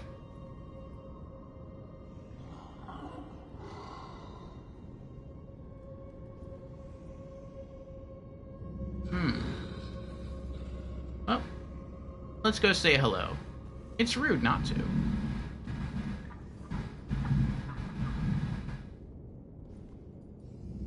Oh, he's sleeping. Oh. Well, I mean, if you're sleeping, I don't want to disturb you. Let me just get the flower and I'll be gone.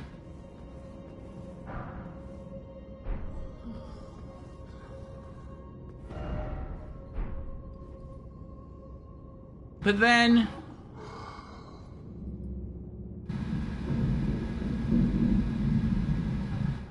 maybe he dropped something unique. I feel bad attacking him, though. He's sleeping. I didn't mean to stand up. I'll leave him alone. I could probably get a really good crit right there on his head since he's laying down. But I feel bad. Should I feel bad, though? I'm a bandit. I mean, I would think I'm a neutral bandit, though. I'm not an evil bandit. We might have some really good loot, though. What do you think? Attack or don't attack?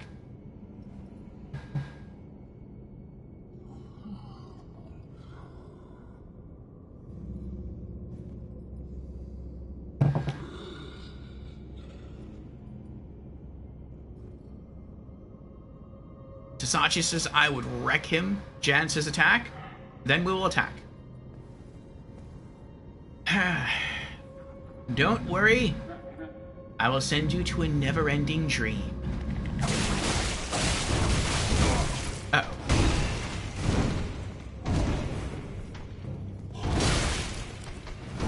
This is not a good place to fight for me. Okay. There we go. Much better. Much better. Ow. Ow. Maybe not much better.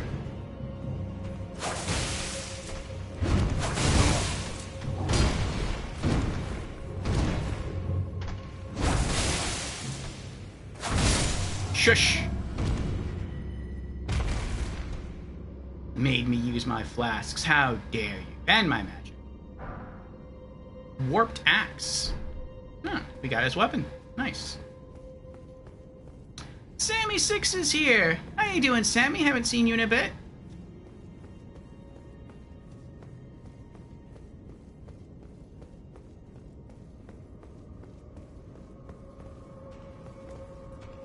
Oh, another one? I didn't think there'd be another one. Hold on.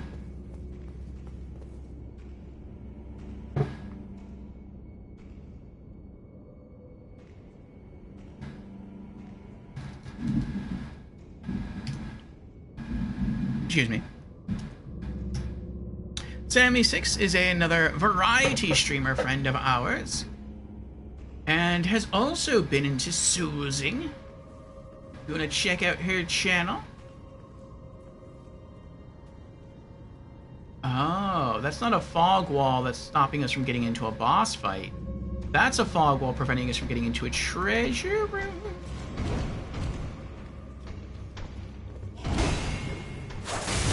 Ow. Can I backstab you? Nope. Oh, I can!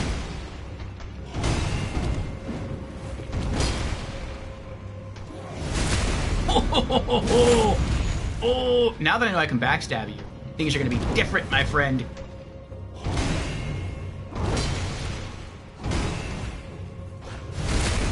Yes!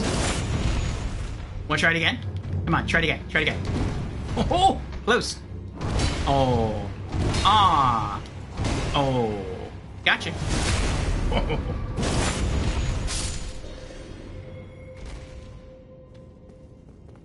Oh. Look at that. You get to sleep next to your friend. Aww.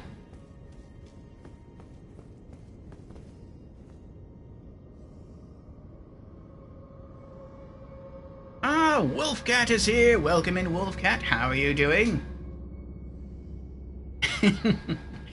You went AFK and then came back to find yourself in another stream due to a raid. Is that it, Wolfcat? It happens. Sometimes I'll watch streams late at night. Oh. And then I'll wake up in the morning and I'll be like, who is this?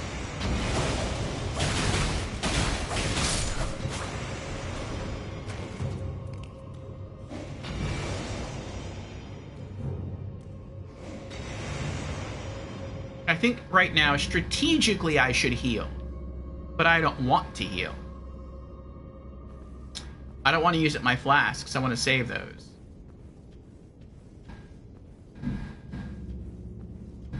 Especially since I have this amulet that'll heal me over time anyway. Oh, look at that! Another rune arc. I broke even. Nice. We just started experimenting with rune arcs on stream today.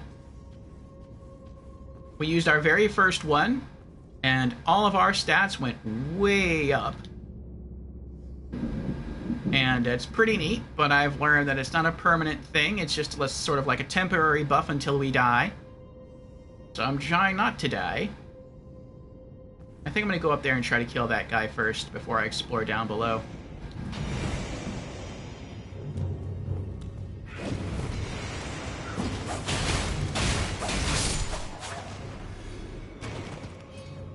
There we go. Ooh, almost went the wrong way.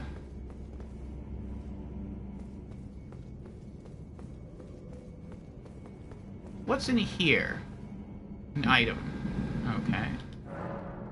Use stone sword key? Yes. Alright. I should have expected that. I don't know why I didn't.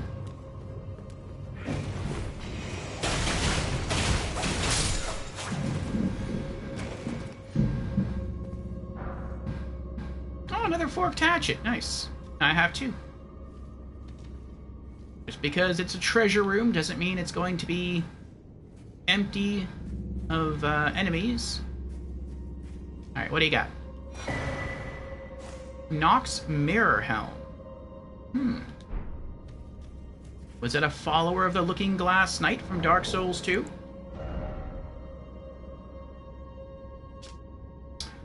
Helm fashioned from a crystal looking glass. One among the Eternal City's ritual implements. Easily broken and weak against striking attacks. Worn by those committed to high treason. It wards off the intervention of the Greater Will and its vassal fingers. Huh. Interesting. And let's get a little more lore here. Warped Axe. Oversized, double-headed axe with a bizarre, almost melted appearance. Brute strength is the only thing required to wield this weapon, which appears to have taken quite the beating itself. Skill, Warcry. And then a Grave Glovewort 3. Okay.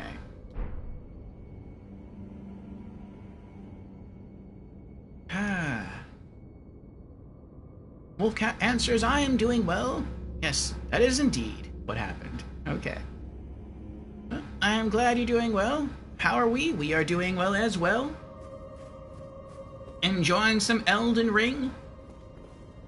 We are looking for our first boss, and I think it might be the... Excuse me. I think the first boss encounter we're going to have this stream is in this cave. I don't know if it'll be our first boss victory. Depends how hard the boss is. But we'll see. But so far, we're having a good time. We've only been going now for a little less than 2 hours. And yeah, we're trying to more thoroughly explore Liurnia and see what we can get up to. Yesterday, we galloped around a lot. We found a lot of map fragments. We lit up quite a few sites of grace. And now we're trying to be more thorough in really digging into what we just sort of ran through yesterday.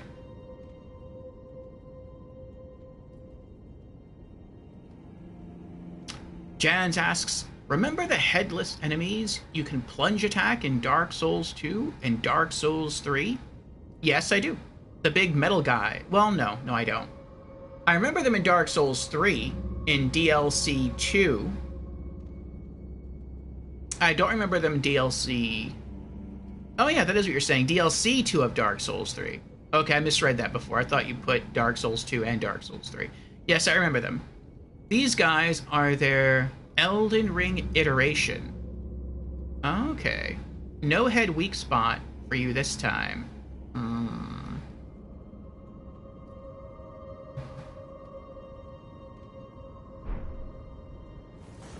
Oops.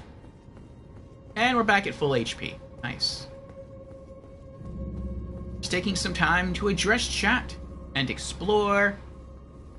And I didn't have to use another healing flask. Nope, there's an imp stuck on the wall up there.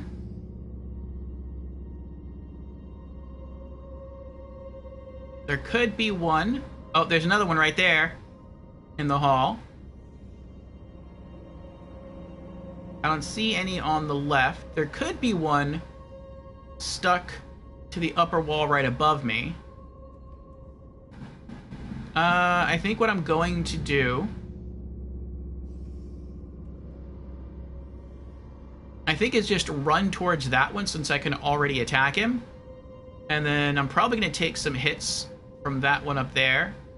But once I can knock out one, the other one should be much easier to kill. And there's an arrow trap. Look at that.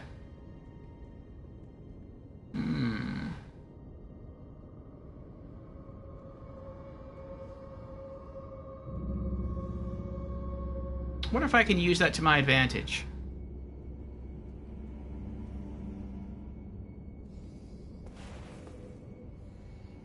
Okay, so they're over there.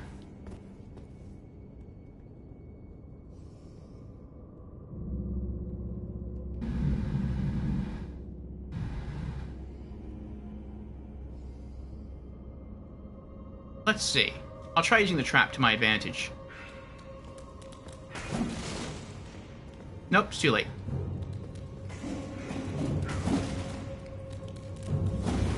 Oh, maybe it's not too late. Oh, they're magic arrows. Want to see it again? Oh. Oh, you got me. Good hit.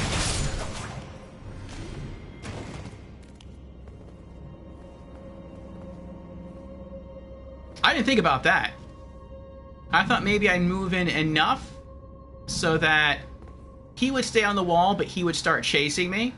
And once he started to run this way, I was going to run forward, trigger the trap, and then go left. And then as he tried to run across, he'd get hit with the arrows. But that worked out much better. Wolfcat casts invisibility to go unnoticed. Very well, enjoy your alert, Wolfcat.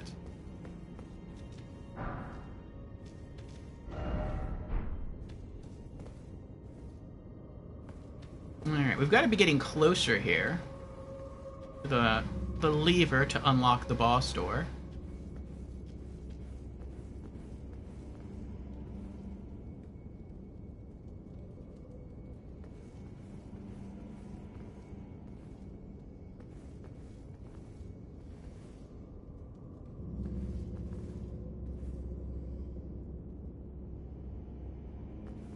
Oh, we're on the other side now. No, we're not. We haven't made it that far yet. No, yeah, the item's still over and the statue's still over there. Okay. There's an imp statue.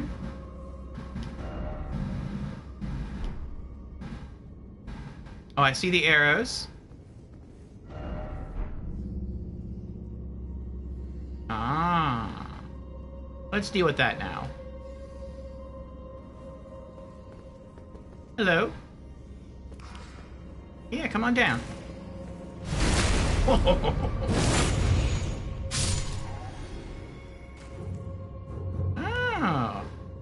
Hello yourself. You want to jump down too? Come on. Come on. Alright, I'll knock you off.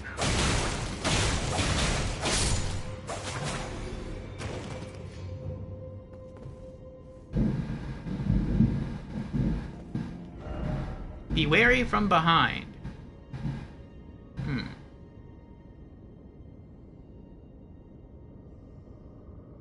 You were running through this cave naked?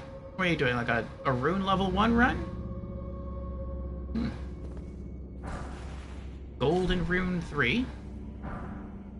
Grave Glovewort 3. I think before we try fighting the boss here, I think we will head back outside to get our flasks back. And we also have enough runes to level up now. We only need like 9,000 something. So in case I die, I really don't want to lose the runes. Alright, we got an imp there. We have an imp there. I'm going to try to do the exact same thing. I'm going to try to... Oh, we got 3 imps. I'm going to try to get them to start following me and then just trigger the trap intentionally.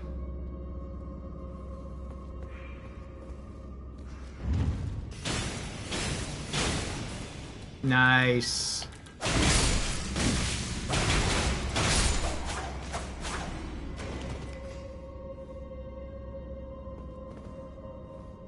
Oh, I just noticed it.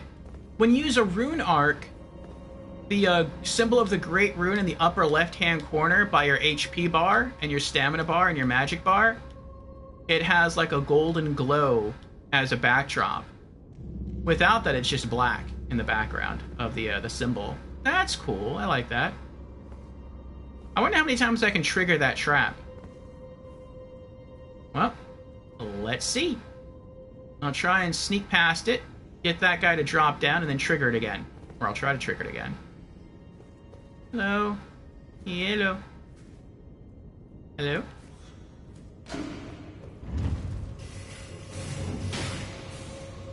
Oh, we got him once. Oh.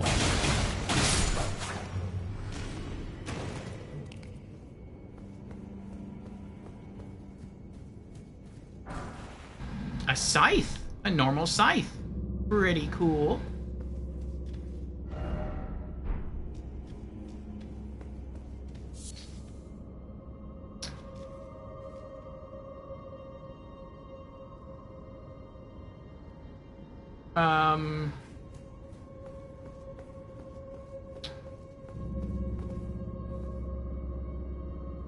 What? Maybe there's an illusory wall over here. Yeah, he's thinking the same thing, like, we've reached the end of the cave system. So if there's no illusory wall, then, how do I get over there?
Is it something over here? Ah.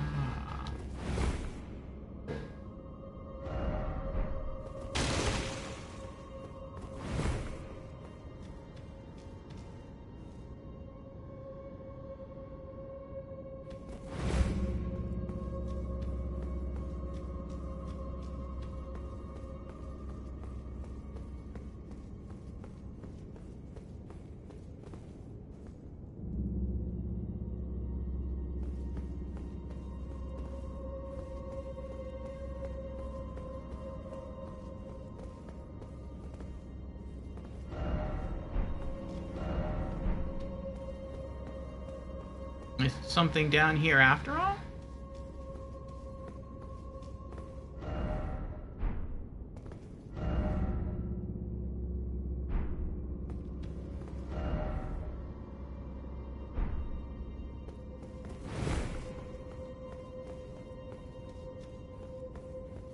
Um...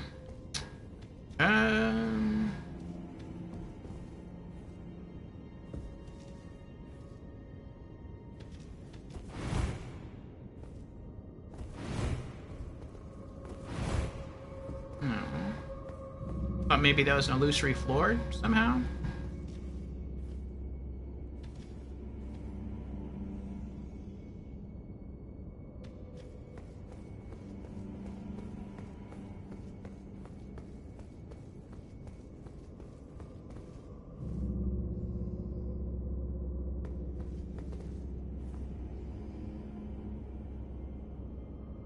Oh, he's still alive down there.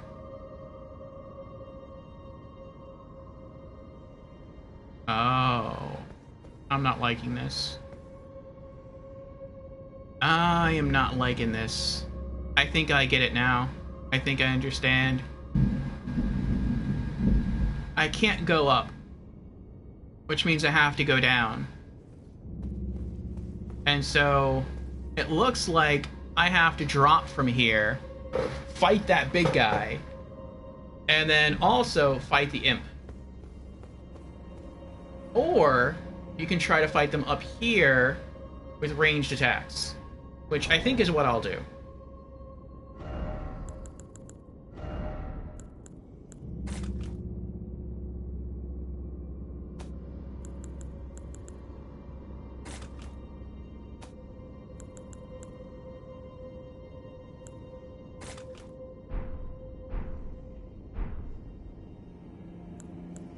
Let's go for poison bone darts first.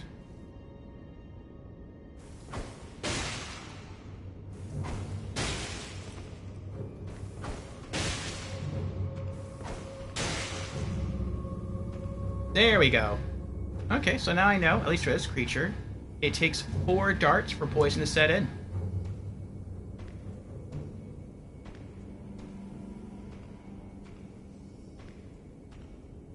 And there's the little guy that I knocked down there.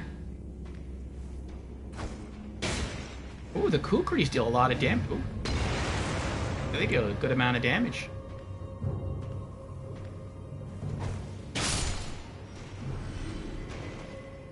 Alright, gargoyle down.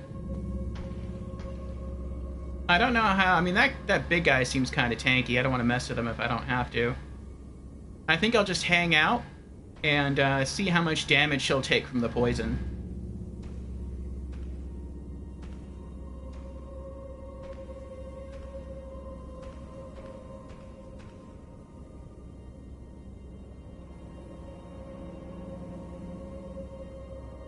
Because I still have another enemy down there. I still have another imp. And he looks like he's going to be hard to hit.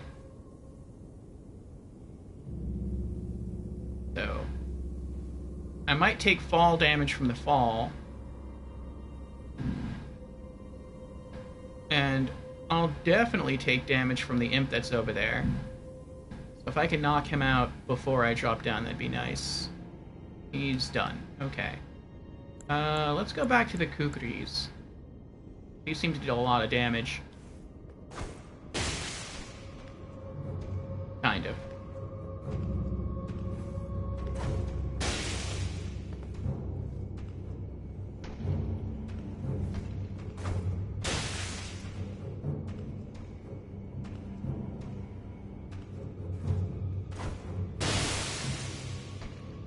Do kukris build up bleed?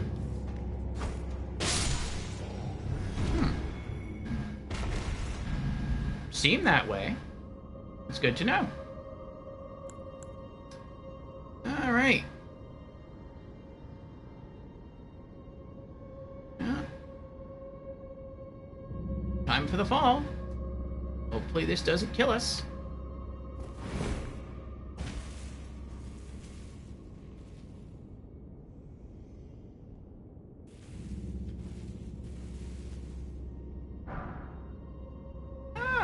can now dual wield warped axes. Nice. I can go that way, or I can go that way. Let's look that way. Be wary of right. Don't see anything on the left. Ooh. Yep. Yep. Be wary of right.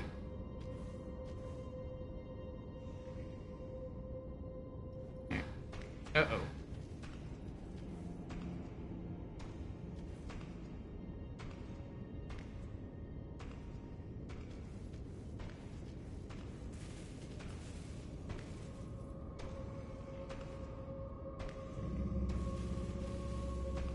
I wonder if he won't see me since I'm in tall grass.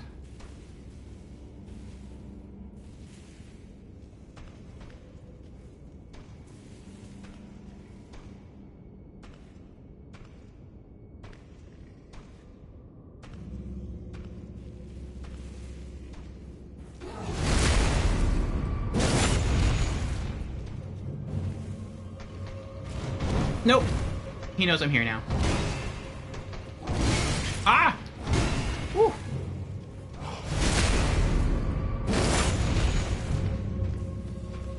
Come get some.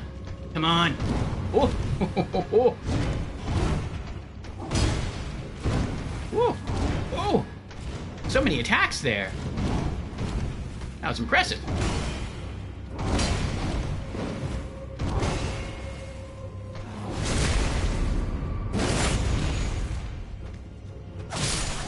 Gotcha.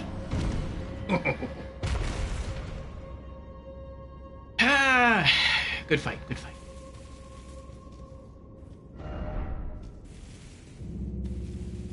Okay. Ah, Lady Nilafar is here. Hello, Lady Nilafar. Welcome on in. Ladies are lurking.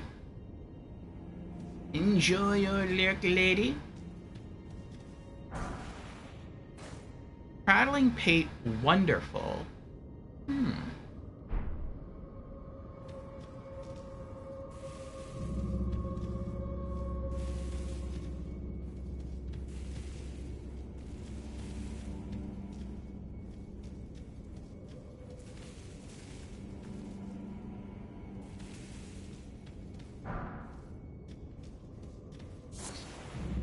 Hefty beast bones.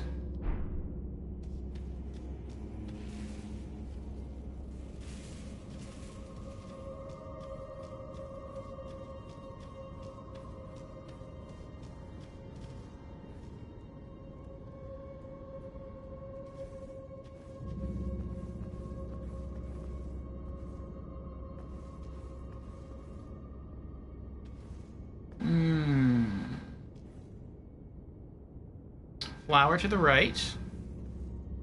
Dead end to the left. Arrow trap holes to the left. Long hallway. Alright. Oh, hello there. How did you take some damage but not all damage?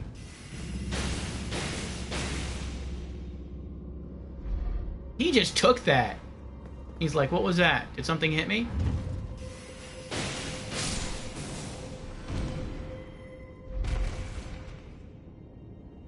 Oh, that was nice. Being able to use free weapons is always good.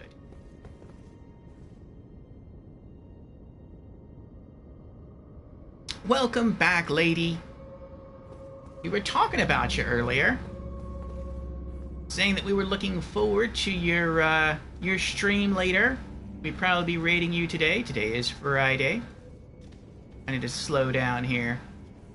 I feel like I'm nearing the end of the dungeon. I'm getting excited. And that could lead to recklessness. Likely not here. I don't want to die at the end. No secret passage ahead, but praise the message.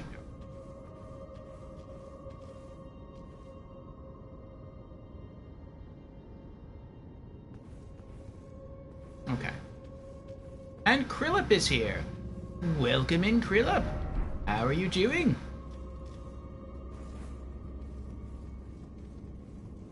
Right, there wasn't anything down here, was there? Just an empty room?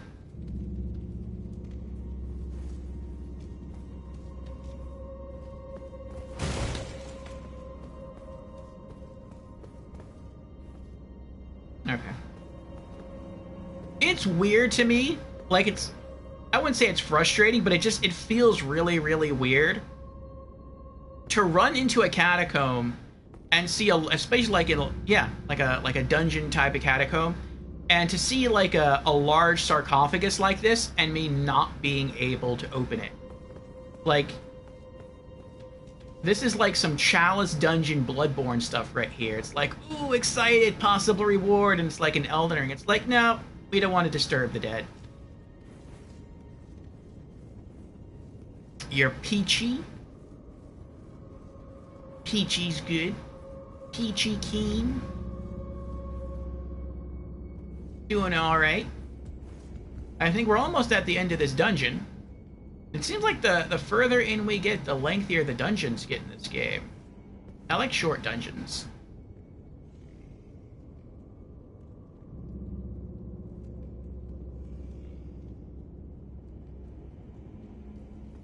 Ow. Oh yeah, that is a fall. He's guarding something, though. I can do two possible strats here. I can either try to fight him. I'm definitely going to go for the backstab. But after that, I could either try to just fight him here in the hallway, or I could try to sprint back to the ladder and climb down a little bit and hope that he'll swing his axe and fall down the ladder. I don't think the fall damage would kill him. And I would actually like to go down there and fight him. But when I say fight, I mean go down there and then run through the hallway and trigger the magic arrow trap and use that to kill him.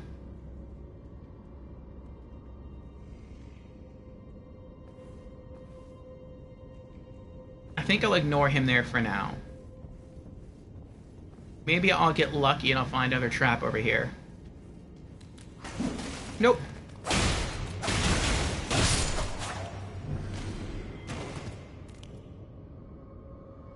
Okay, he didn't hear that.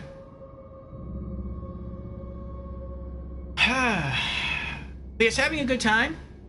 We are making our way through more new stuff here in Elden Ring. We have yet to fight a boss today. Took out 4 yesterday. And our first boss encounter of the day will likely be the boss of this cave system. I don't know if we'll beat it. Hopefully we will. Somewhere a heavy door has opened. But we'll see. And, yeah. In another few hours, we'll probably raid Lady Neelafar's stream for some Lies of P. Lady says, see, I'm eating dinner, then we'll get ready for stream. Excited to see you later. Ditto, lady, ditto. Old Fang. Okay, so there's no trap in this hallway.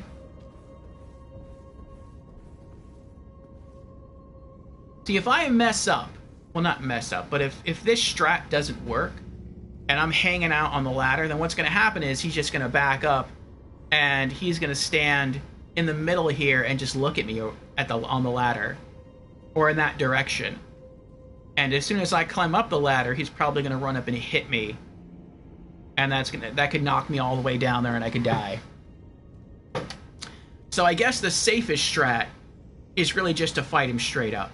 So I guess I'll do that. Okay. All right. Let's do this. Peekaboo.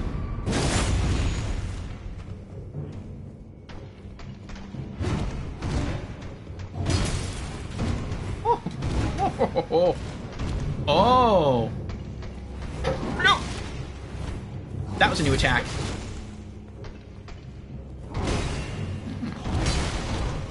He gave me some new moves, huh? Okay.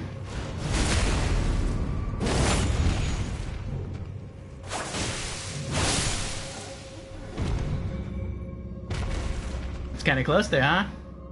That was a nice little finisher. Alright, what were you looking at? What's on this altar? Page ashes. Okay, well, I mean, that's something cool to add to the collection.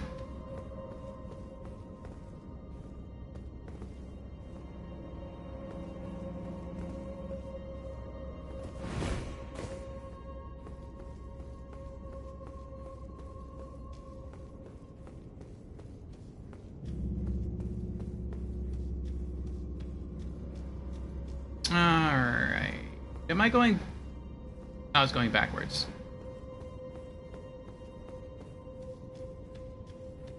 Let's make our way out of the dungeon entirely. We have enough runes to level up.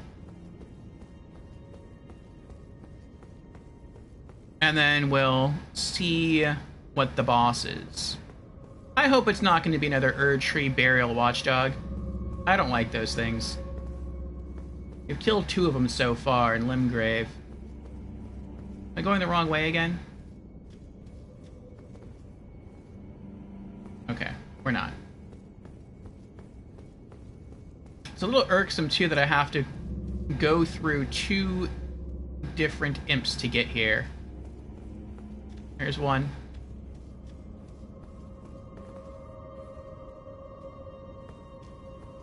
Yeah. One of them is hiding right here. And then the other one you can just see walking back and forth right through here. I'm going to try to sprint through and just race into the boss room.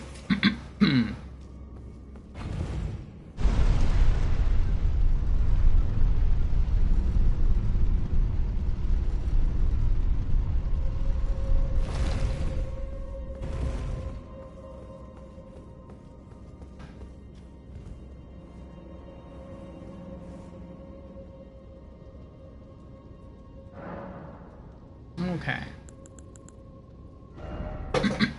Excuse me. Alrighty. Cuckoo glintstones. Prattling pate wonderful. Twisted clay sculpt in the shape of a human head. Emits a voice that says wonderful. A wistful fetish that imparts voices and words on an eternal journey.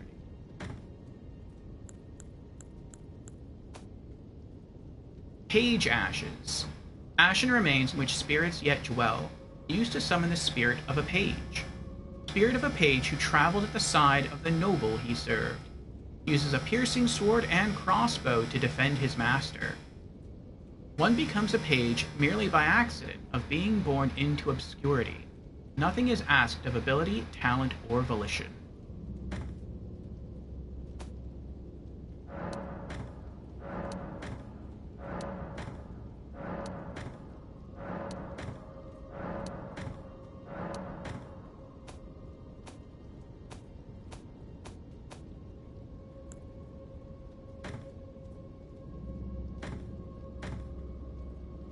Scythe.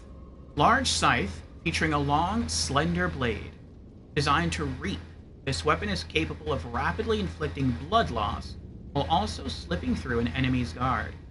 In the hands of a highly dexterous wielder, it is capable of striking fear into the heart of any foe. Kill spinning slash.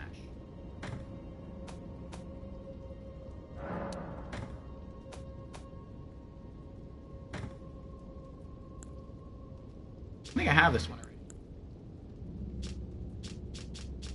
Yeah, I do.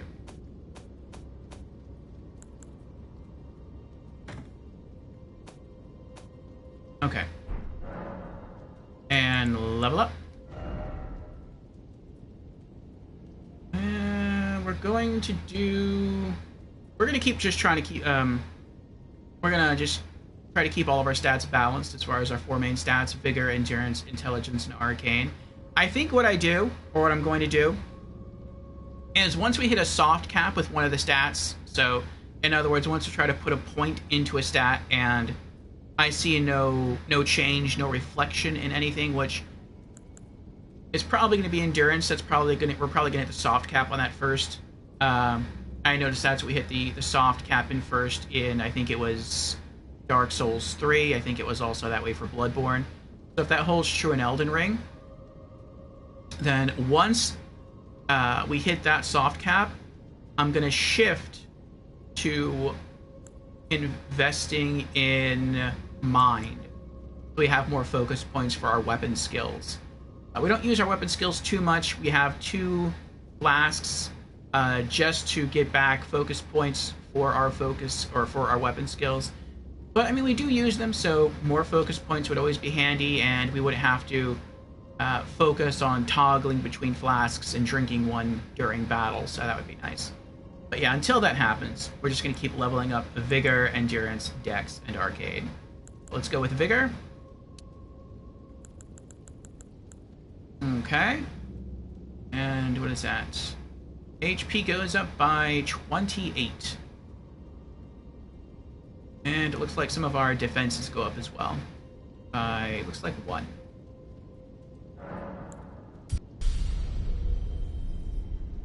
Alright. We're like a third of the way to leveling up again. Nice. Alright, on to the boss.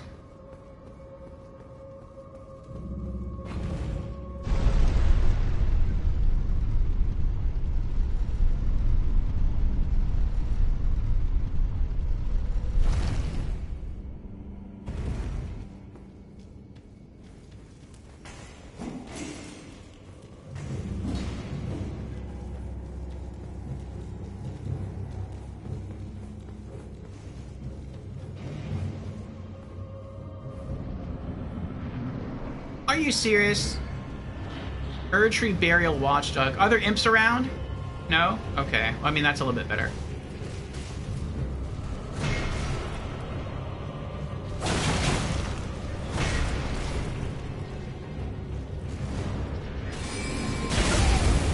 Ow. Ow.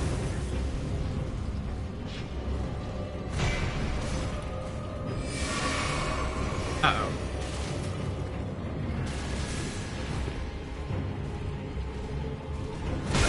Ow.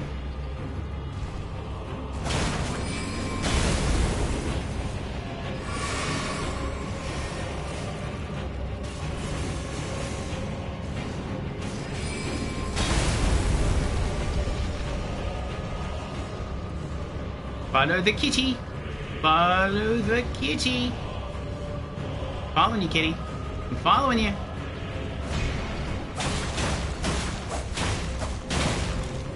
Oh, you missed. Oh, missed again. Nope. Uh-oh.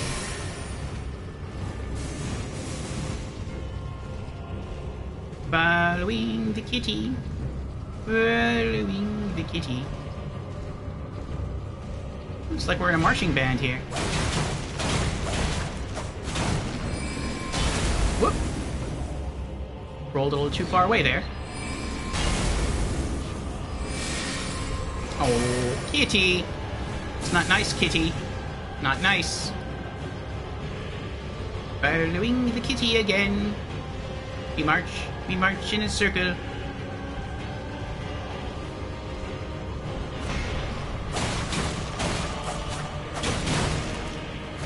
I don't know how none of those hit him. Oh, kitty. Ah! That is impolite of you, kitty.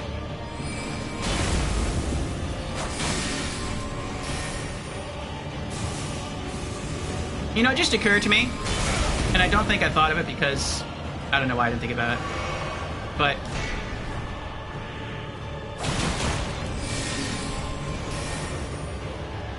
I didn't use this, and I should have because he's a boss. Oh, and I didn't unequip my daggers either. What a horrible mistake.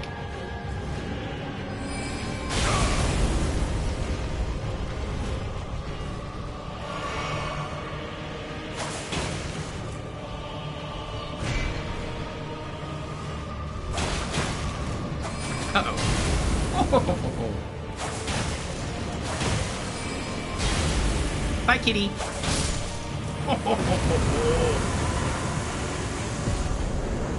Enemy felled. Kaiden Sellsword Ashes. Nice. First try. Our tradition continues here in beating at least one boss per stream session in Elden Ring. Alright, let me update our boss completion list. And Erdtree, Burial, Watchdog of Liurnia. I wonder, and I really hope I'm wrong, but I feel like somewhere there's probably another Watchdog, another Erdtree Burial Watchdog here in Liurnia. And maybe it's going to follow the same pattern as the ones in Limgrave. Where in Limgrave, the first one you fought, he was by himself. And then the second one you fought, he was using the same melee tactic, but he also had like 5 imps with him. And I wonder if that's going to be true of the next imp or the next Erdtree Burial Watchdog I find in another cave system here in Liurnia. That he's still going to use his mage abilities, but he's going to be surrounded by 5 imps. That's so annoying. I hope not. Okay.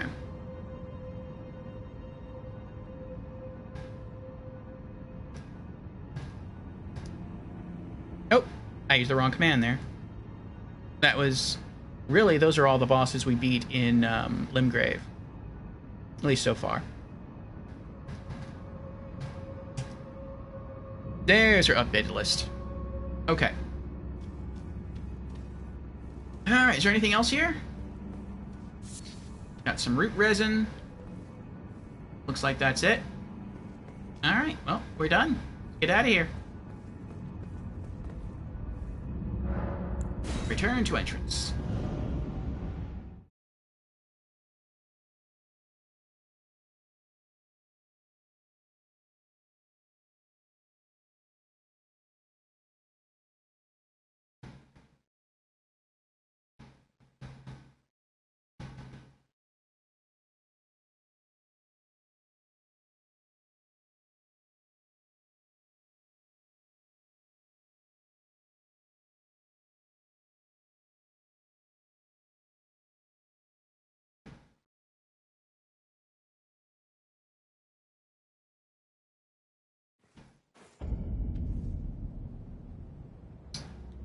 Alright, 7,000. We need 2,000 to level up again, about 2,500. Let's see if we can do that.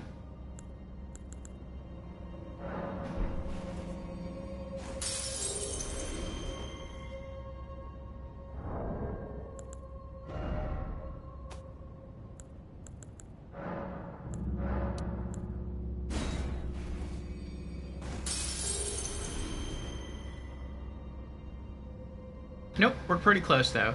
I think we need like 600 runes. Alright. One boss down.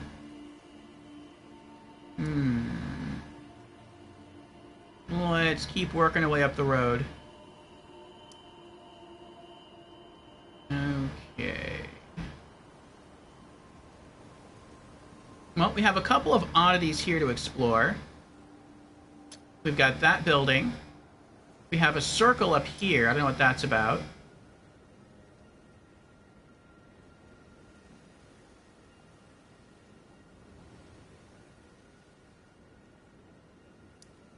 We have the Karian Study Hall, which we've been in there thoroughly. And it looks like we have to find something and set that on a platter in order to lower a spiral staircase so that we can climb up the stairs and then cross the bridge to whatever this is. Which I'm guessing might be one of the Divine Towers here in Liurnia. So we may not even get the item to put on the plate until we get to the next big boss dungeon. So I guess we can leave this alone for now. That's the artist's shack. Okay. And then from there, we can either go left into the swamp, or we can go right. I don't think we can go straight. Maybe we can. Probably not. We can go right. Looks like these roads all kind of circle around here. I know in Caelid, there's a merchant right there. Like where the roads form a little circle. So we'll check there for a merchant. We come up here, we can go right, and that takes us to the Ainsel River well. I really don't want to go down there yet. The last well that we went down, which was Siofra River, connected Limgrave to Caelid.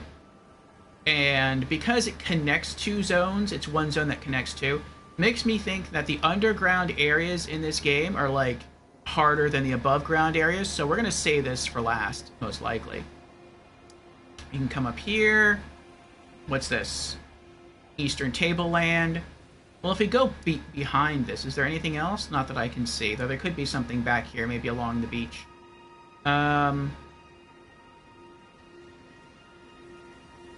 That definitely looks sus. I don't know if we've been there yet. Looks like a church. Come back this way. Ruined Labyrinth. What is this? Frenzied Flame. Okay. We'll start working our way in this direction. I also want to take this road. What's up with this road? It goes over here in dead ends. And there's a lot of tombstones lying around. There's also some circular things right over here. Okay. So you have some stuff to explore. Alright. First one is going to be this building over here. Let's warp over back to Liurnia Highway North.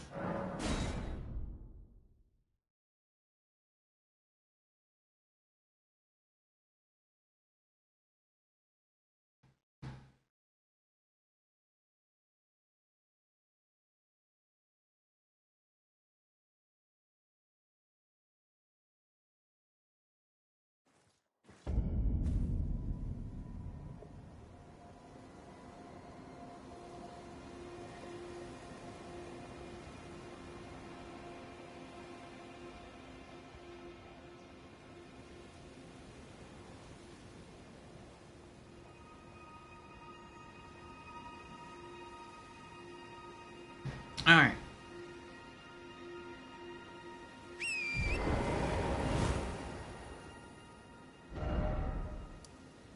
To the right.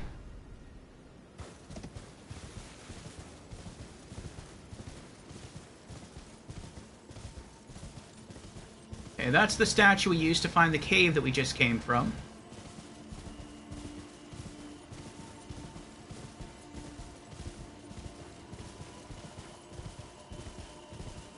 We have some wolves here.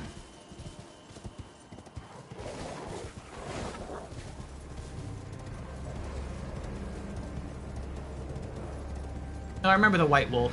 We looted an item from that corpse. Ow. Ow.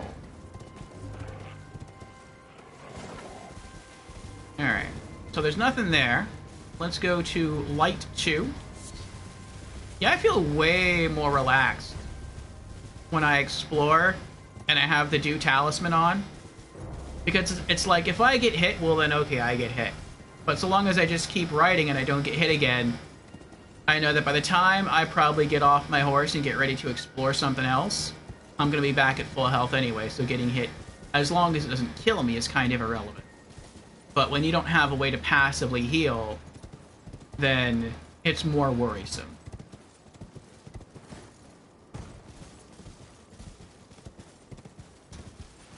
Looks like to hit point of light number 2, I have to go all the way around here.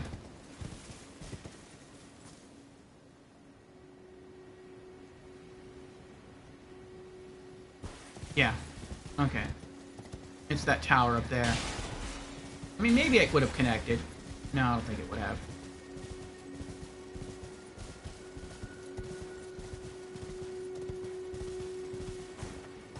Oh, there's one of the things that is super scary, but it's busted up. Yeah, they said if you destroy the chimney on top, that the whole thing dies. Oh, something just died. That's nice. Oh, something else just died. Oh, is this... That's what it is. I'm near the fight that's going on. If you get too close towards the center path, there are some, like, hollowed knights, or maybe they're not hollowed, it's hard to tell, fighting some phantom soldiers, and you get some free XP that way.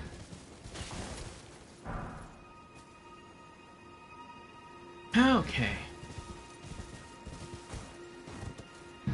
Uh-oh. Statue of Marika.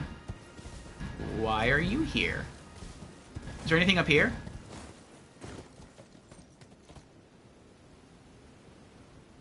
Not that I see.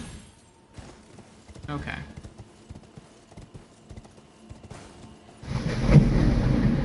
That was close.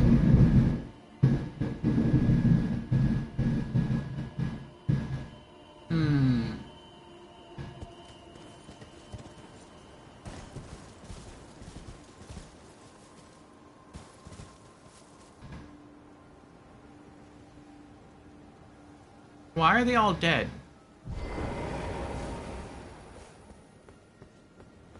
Unless they're faking. Be wary of tower. Try rushing in. Why? Oh, it's the Burger King. Okay. So the Burger King is up there hurling flaming burgers at people. His char-broiled burger greatness. Oh, but this can protect me. I don't know what I looted, by the way. Uh-oh.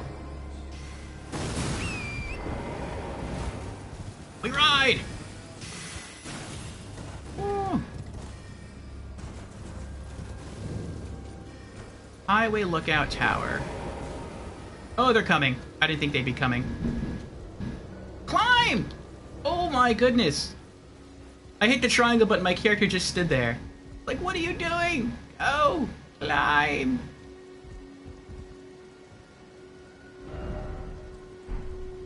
Despair ahead? That makes it seem like it's going to be a teleportation trap. I'll wait on that then.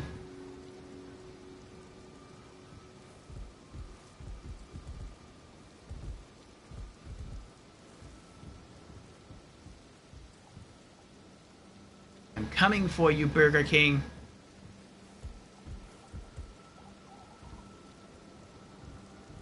I am the real Sneak King. Get off my perch. That's right. I was hoping they'd all disappear after I killed them, though. Ah, well. Visions of destruction. Just a bunch of burger flippers. Karian Glint Blade Star. Let's crit up. Tranquility. Alright, I'm gonna go down there, try to kill all the phantoms. And then the last thing I'm going to do, because I can see an item down by the fire, there might be more.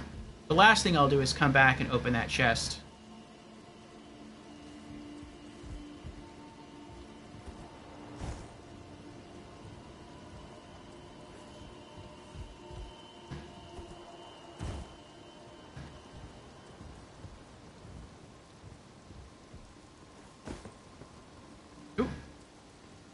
Where are you going?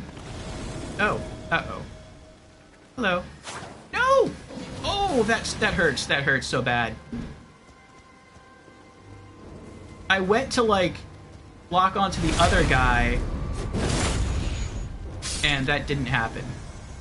I went to, like, lock onto him. Ow. Ow.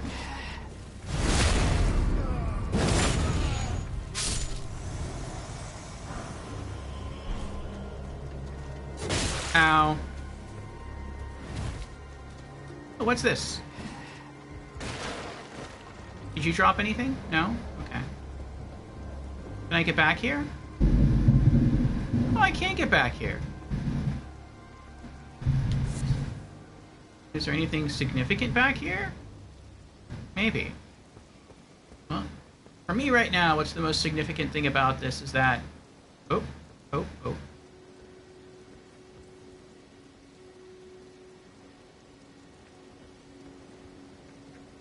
Ah, whatever. Come on, let's go.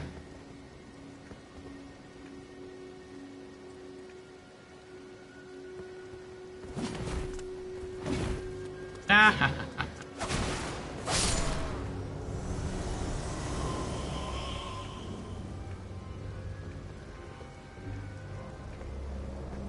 there you go.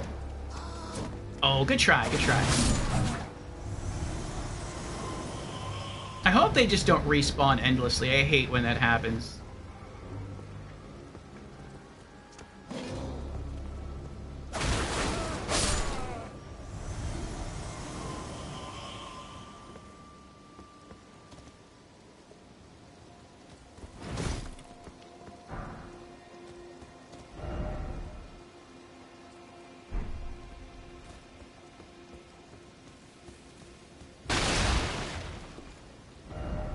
Oh, no item.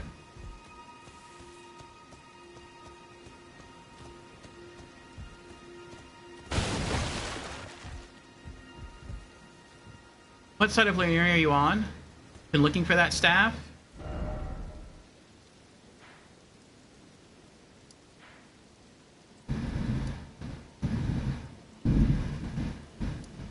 At the Highway Lookout Tower. So from the back of Stormvale Castle, take the right road, and it's not that far.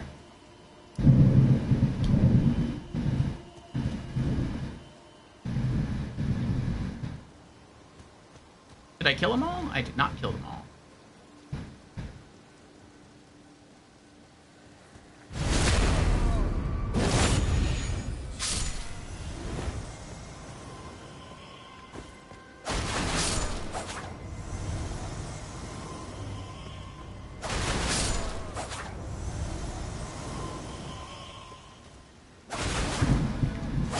Nope.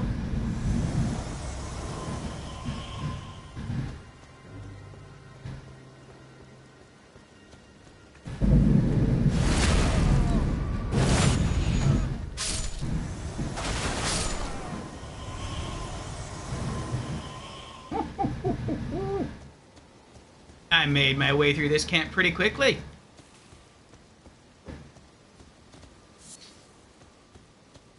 Anything else here I can loot? The fact that you can loot butterflies over the fire, over the campfires, feels weird. It feels very like the Grinch who stole Christmas. Like he would just at first steal presents and then he just started stealing like weird stuff. And it's like, it's the same way here in Elden Ring. Like, sir, we had a bandit come through our camp. Did he? Did he steal all the valuables? He did, sir. And then afterwards, he stole our butterflies. Your butterflies? Yes, they were just fluttering near the fire. They're pretty to look at when we're at rest, and he stole the butterflies. That's a really warped bandit there. Why would you steal a butterfly? I mean, yeah, I know it's a crafting item, but it still seems weird. Alright, I don't see anything else around here. I'm gonna open up that chest. Maybe it's gonna be like mushrooms. I could see that. Instead of it being a teleportation trap. Oh, that's not bad. Glintstone Craftsman's Cookbook 3. Okay.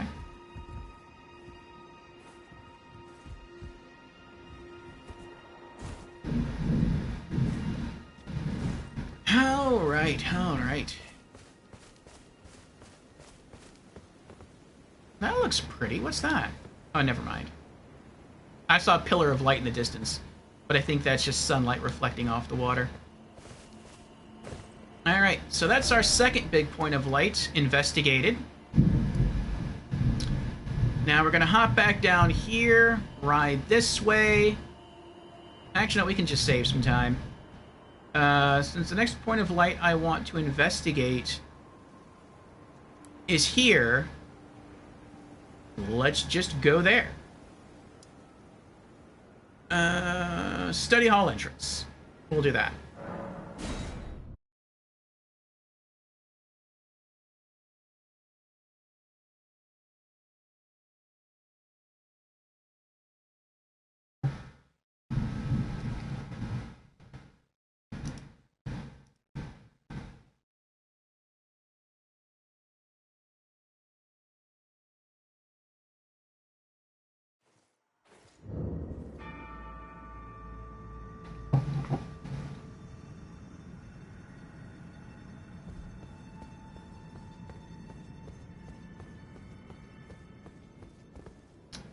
This is so pretty.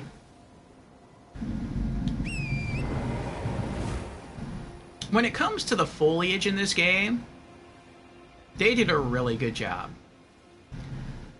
Alright. Towards the light we ride. I love the flowers in this game. The flowers have looked pretty in Souls ever since, I would say, Dark Souls 3 and Bloodborne. Though in Dark Souls 3... Wait, how many runes do I have? Alright, let's level up first. In Dark Souls 3, though, you only got to really see lots of pretty flowers when you were fighting Soul of Cinder. In Bloodborne, it's kind of the same way, I think. You only really get to see them in, when you're fighting Gehrman. But, I mean, you also kind of get to see them in the Hunter's Dream, and to some small degree in the old abandoned workshop. But in Elden Ring, they're just, like, everywhere. Alright, inventory management here. Oh, hold on. If I don't do this now, I'm gonna forget. Okay. I'm not putting those away, I just want to unequip them. Chest, okay.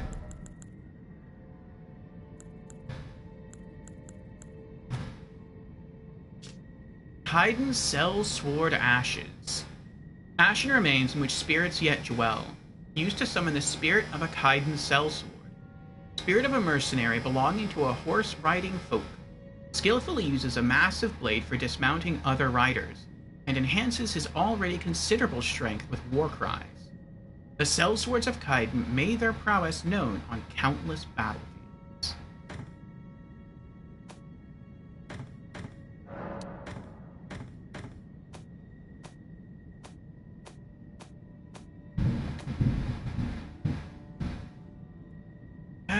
It is very pretty, Sister Ed, yes. Carian Glintblade Staff. Staff embedded with a blue glintstone. One of two types of Carian staff. Gifted to enchanted knights, it enhances glintblade sorceries. No skill. I can sell the helmet. Okay.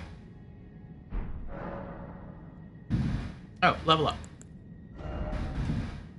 Yeah, endurance. +1. Stamina +2, and max equip load +1.5. 99.56 to level up again.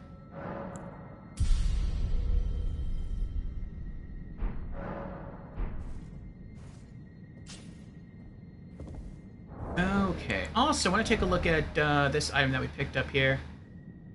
Glintstone Craftsman's Cookbook 3. A record of crafting techniques left by a glintstone craftsman who served the Academy. Contains information on faux sorceries, such as they were called. Acquire the knowledge to craft the following. Albinaric Pot. Okay.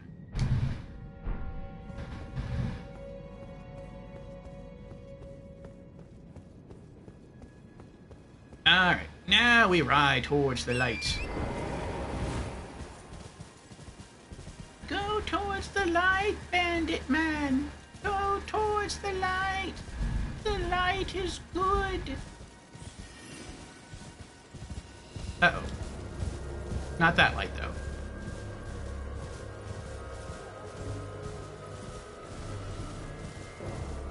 Yay! I don't know what died there, but thank you.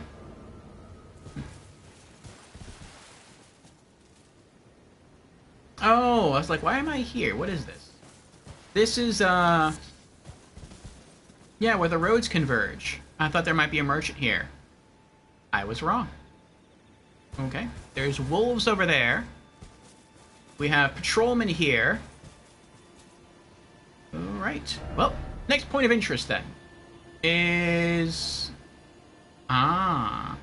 this building up here. Alright. Eastern Tableland.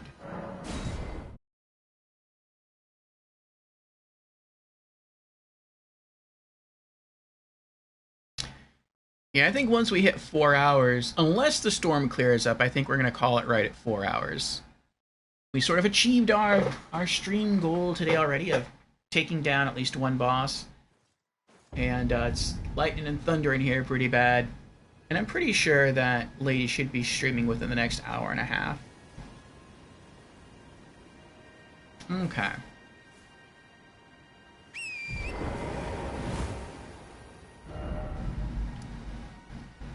Oh, I didn't mark it. There we go. Okay.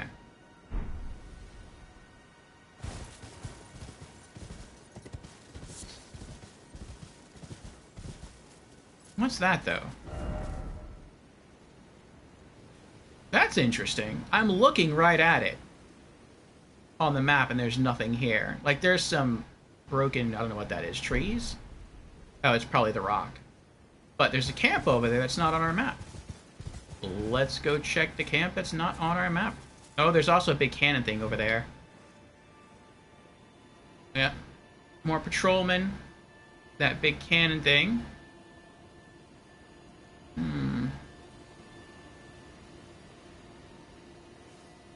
Alright, what's over here?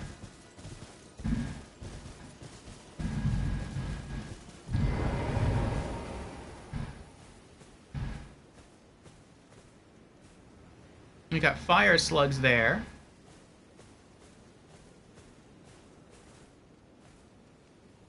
Yeah, Brandon is here. Welcome in, Brandon. How you doing? Heyo, Orfeo in chat. How's everyone? Doing well, Brandon. Doing well. We are having fun here, exploring more Elden Ring. We are Elden Ringing.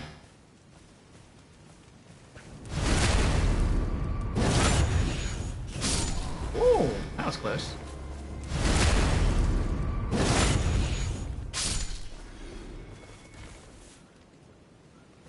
Uh-oh. That guy looks more formidable.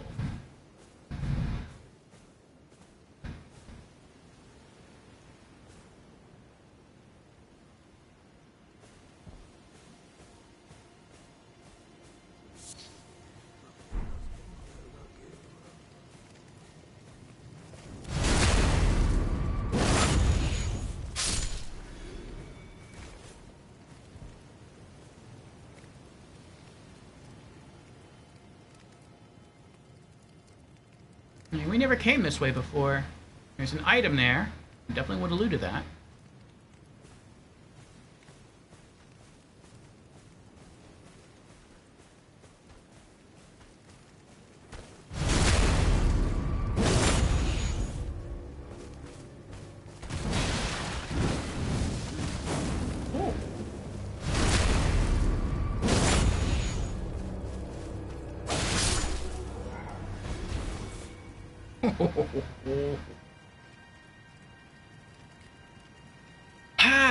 Yes, having fun here in Elden Ring. I think I'm really coming to grips with the Bandit class. I think it's probably been harder for me to learn the Bandit class than it has been any other class in Souls. I think it definitely was a longer adjustment period going from Dark Souls 2 to Dark Souls 3, but I think that was mainly due to the speed of the combat, how it went from being very slow to very fast. But as far as just a class goes, I think it's been a pretty big adjustment period. Not in terms of necessarily length. This is our third week, and I feel it's probably taken me like 2.5 weeks in this game to really come to grips with it. Just because it's very different from how I normally play. Strength build, you run in, you hit once, you run out, you wait for the next opening. It's very simple. You deal a lot of damage in one blow. It's good to see those chunks of health falling off your enemies. With a bandit, it's a bit different. You really need to stay up close on the enemy as much as you can, and you really have to know their attack patterns and be able to react quickly enough.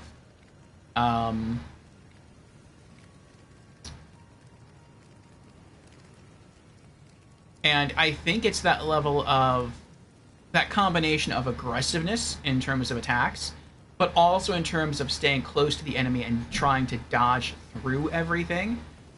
And not to see things like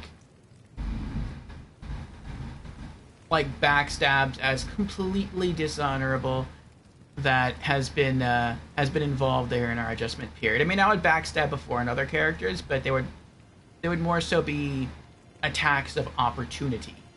Whereas if a mob was just standing facing away from you, then yeah, I'd go for the backstab. But I would never try to consistently circle around an enemy to go for the backstab. I would be fine fighting an enemy like straight up. But here in Elden Ring, it's like I purposefully tried to go for the backstab. But yeah, the shift in combat strategy has been fun to learn. Brennan says, I'm doing good. Good.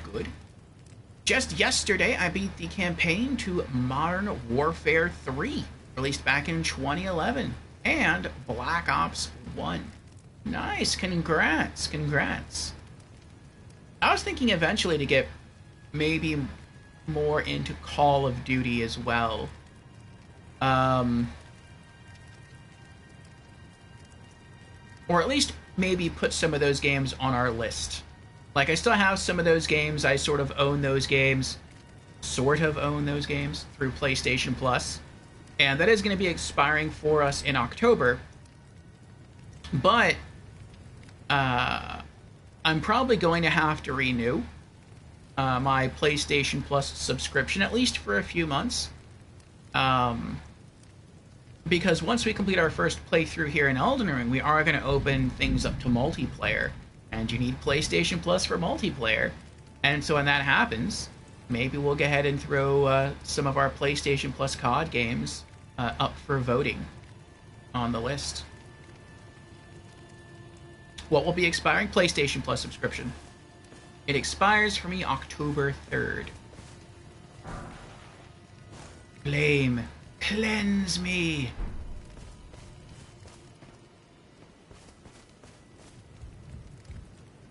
Yeah, I feel I just don't use it enough.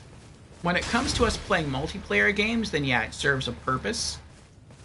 But I don't do multiplayer all the time. Like, right now we're playing through Yakuza 0, and that's single player. And...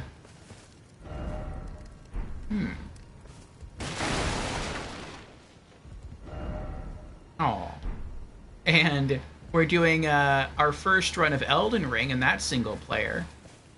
So I feel like I'm paying for something that I'm not really using. If I were, like, playing the PlayStation Plus games as they unlock, then yeah. Like, that would make more sense. Or if I were buying a lot of things on PlayStation and I was getting to utilize those discounts if you're a Plus member more so, then yeah, it would be worth it. Or if I was just doing multiplayer gaming a lot, that would be worth it. But, like, none of those situations holds true for me. Not right now. So, I feel like it's just not worth it. Any games I'm looking forward to this year? Not really, no. I mean, there's probably going to come out some games, but nothing big. We're probably going to get some indie games come out that I think are going to be cool, and I'll look into those. But nothing big that I can think of right now. Actually, I take that back. I take that back. There might be one game coming out that I am interested in. It's that new game coming from Compulsion Games. And I think it's... What is it called?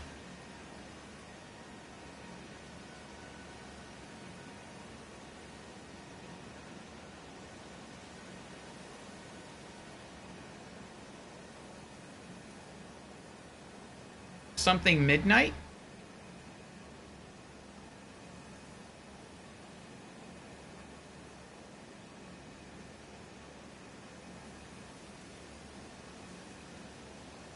Yeah, here we go.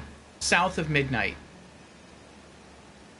Like, I think that looks cool. I've been a fan of Compulsion Games. I haven't played... what is it? I played Contrast. I fell in love with Contrast. I've played it many times over the years. I have yet to play their second big game, which...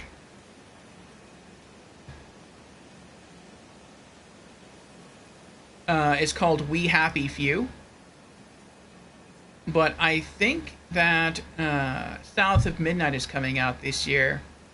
And if it does, I would look forward to playing that. I don't know if I'll play it this year, but I do look forward to playing that. The combat doesn't look good, but everything else about the game looks good to me. The art style, the music, the level traversal mechanics. It's just the combat looks pretty bland. And it makes it seem like maybe the publisher or the developers themselves thought maybe the length of the game was going to be too short. And so they just sort of padded playtime by adding unnecessary combat. But despite the poor combat, I'm still interested in playing it. Am I going to pick up anything from the Steam sale? I might. I haven't really thoroughly looked into it yet. I probably will look more into it this Sunday. And Dread answers the question of the week. How has the Shadow of the Erdtree DLC in Elden Ring gone for you last week, either playing or watching others? Dread answers, it's been brutally hard, but I must persist. Good attitude there, Dread. Good attitude. Uh-oh. Oh, hello. Stop it. Oh. Uh-oh.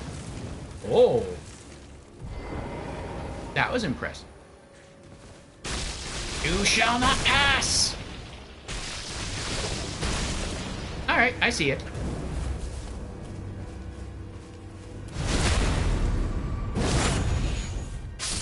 You were a tough one. Briars of Sin. Ooh. New spell scroll.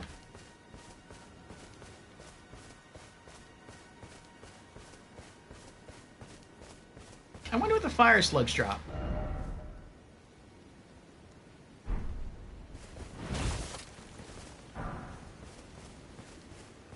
Look at all these lit up skulls here for runes.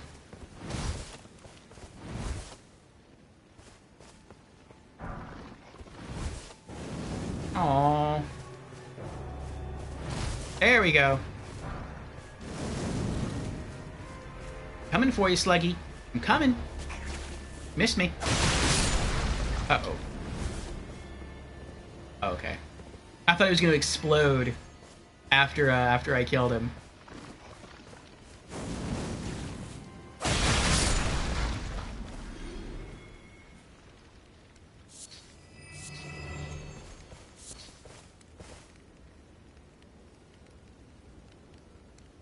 Alright, where's my final beam of light? Up there. It's straight ahead of me. Okay.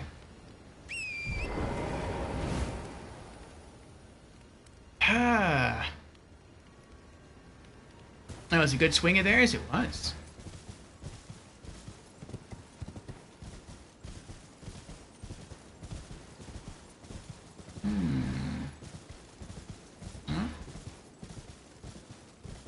I wonder what's up there.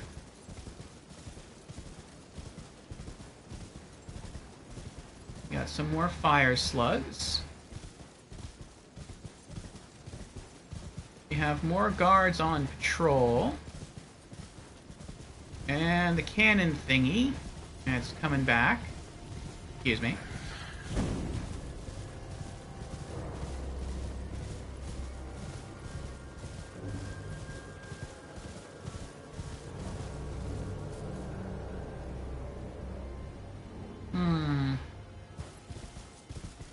Pardon me. Oh, we have swords again. I like to read these little lore things. I find them interesting.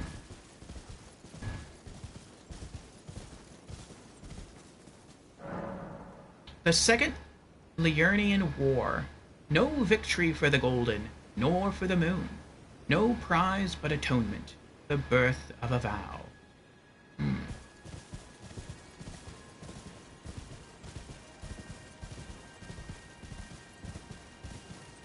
Tombstones. That's not a good sign.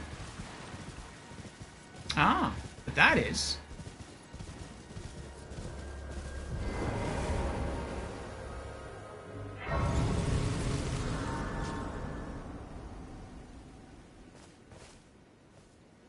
I'll rest. I'll reset that guy. Oh, actually, hold on. Let me sit down again. I have stuff to deposit.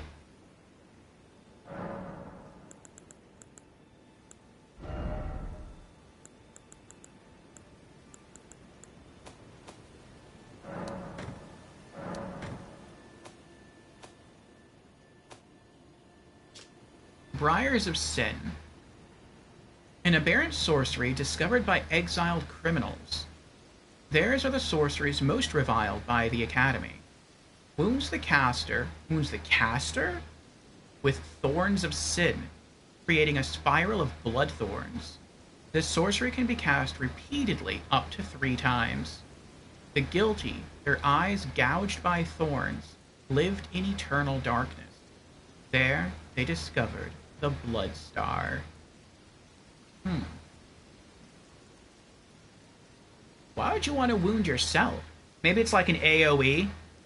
Maybe like it spirals around you and it hurts you but also hurts everything around you. Flame, cleanse me. One of the incantations of the fire monks creates a fire within that burns away toxins. Alleviates poison and scarlet rot buildup and cures these ailments. That's pretty awesome. This incantation leaves the caster with subtle burns, a reminder that they must fear the flame. So it cures the status effect, but it slightly damages you with fire damage. Interesting. Okay. So I was right, this is a church. Am I going to get invaded? Beware of strong foes. Sounds like it. Seek knights. Wait, what's that?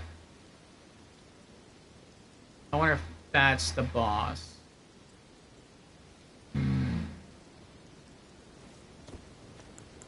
Let's get our flask post-show. He's fighting. Yeah, we're going to buff now. Okay. Hello? Blocking required ahead. We'll see about that. Church of Vows.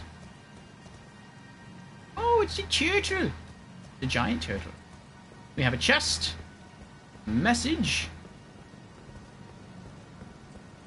What is the message? Lake. Yes. I wouldn't say that's a lake exactly. Alright, let's talk to Turtle Man. If we can. I can't lock on him, so I assume I can. Maybe if we open the chest without him, without asking him, he'll kill us. Hello? Dog. Praise the dog. Head. I like your hat. Are you a poop? Are you turtle poop?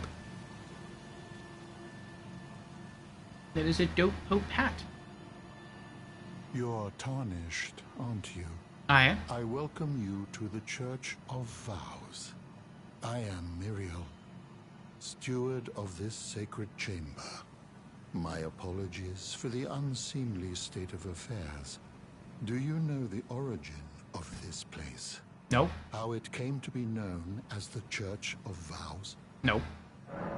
I don't know. Well, that is a shame. But who can blame you? The shattering has caused us, all of us, to lose sight of something very dear. It is here, at the Church of Vows, that the great houses of the Erd Tree and the Moon were joined by the matrimonial bond between red-haired Radagon and Renala of the Full Moon. And so our church holds in view the monuments of both houses, the Erd Tree of the capital and the Academy of Rea Lucaria. Okay. Oh, was there something you needed? You are free to show yourself around. I would serve as your guide, only my legs aren't what they used to be. Oh. If you find anything of use, you are free to take it with you. Nice. Unless, perhaps, you are in search of instruction, in which case I will share all that I know. Oh, new merchant, huh? Okay. About Radagon. You wish to know more of Lord Radagon? Lord Radagon was a great champion, possessed of flowing red locks. He came to these lands at the head of a great golden host. When he met Lady Renala in battle, he soon repented his territorial aggressions there, and became husband to the Carian queen.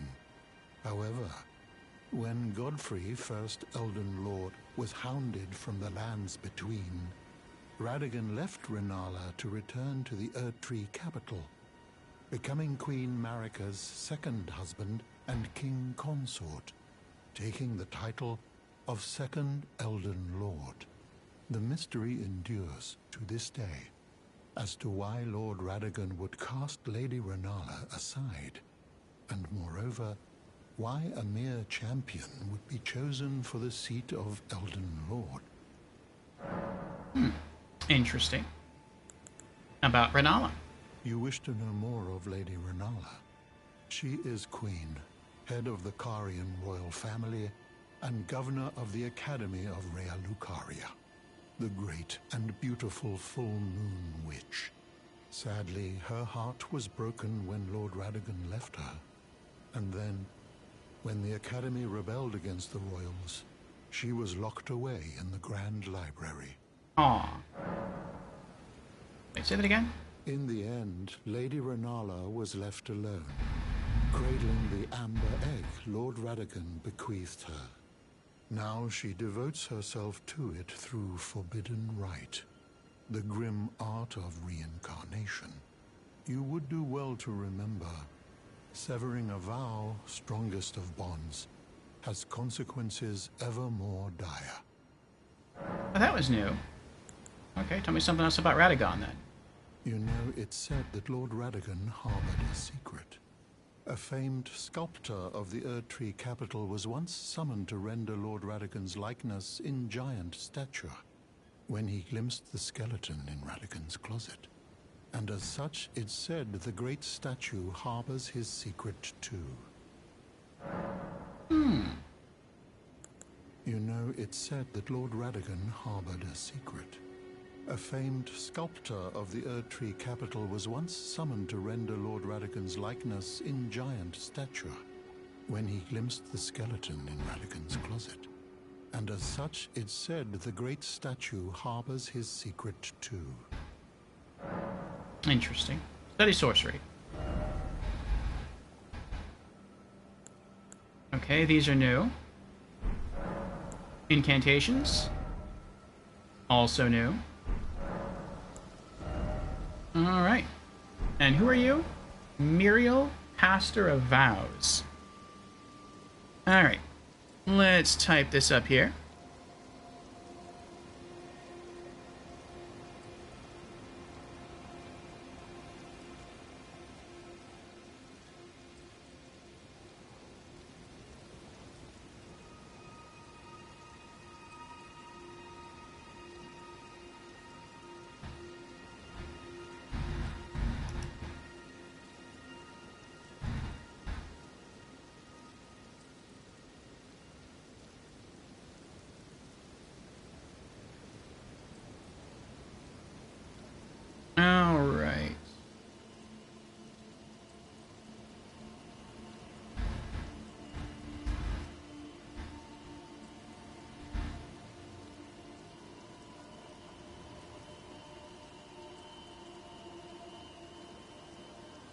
Muriel. IEL. Caster of Vows. Okay.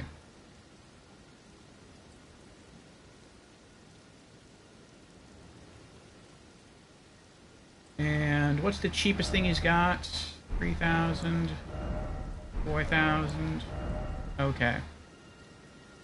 Magic Glint Blade Sorcery.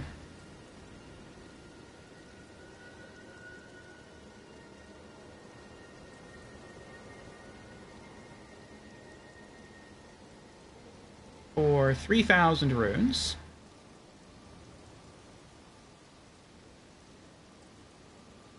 And then Blessing's Boon for, that's an incantation.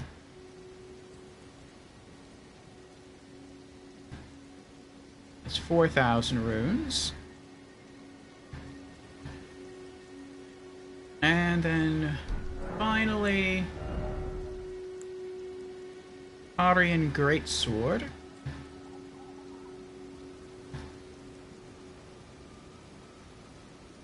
And that's also a sorcery.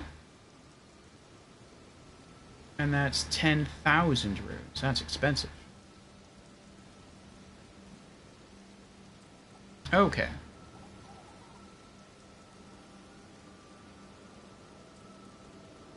Alright, we have ourselves a new merchant.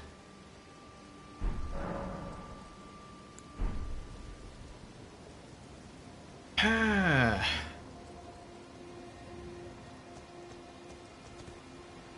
what's in the chest? What's in the box? What's in the box?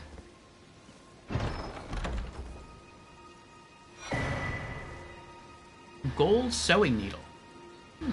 And gold tailoring tool.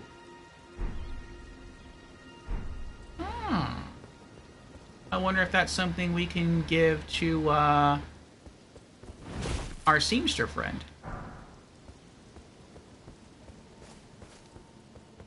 Alright, we might be able... Wrong button. We might be able to get some stuff now.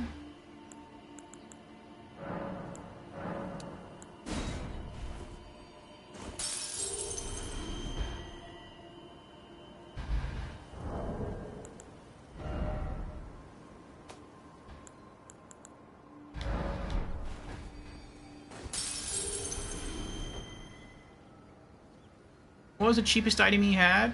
3,000 runes? Yep, we can buy something. Is there something else? Sorcery. Magic Glint Blade. An old sorcery of the Carian royal family. Creates a sigil overhead from which an enemy seeking Glint Blade appears after a brief delay.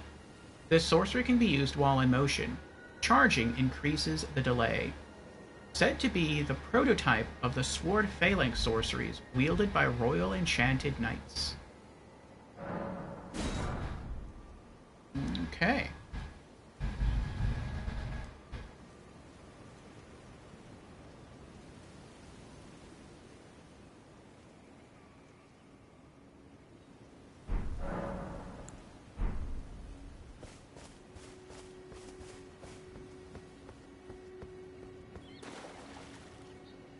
Oh, atone. What does that do? You don't need absolution. Oh. So this is if you commit a sin, like you anger an NPC, then you can come here and you can... Excuse me. And you can be forgiven. Okay, that's cool. Do any of these other statues do anything? No, okay. Well, it's nice to know that feature exists. If I do something bad, I can come here and be forgiven. I wonder why there's so many bloodstains here. Maybe people tried to fight him when they came in here. Maybe they just thought he was a boss. Could be. I think the fact that you can't lock on to him, though, is sort of a giveaway that he's not, you know, bad.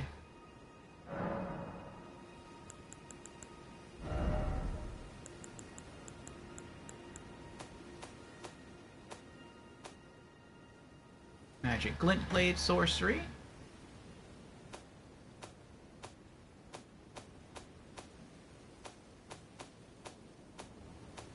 I also want to check the incantations.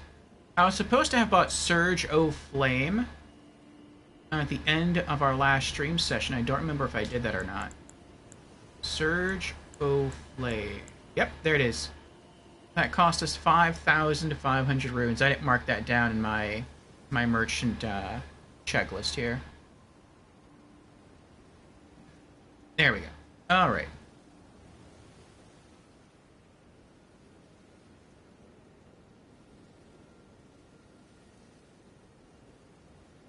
Okay.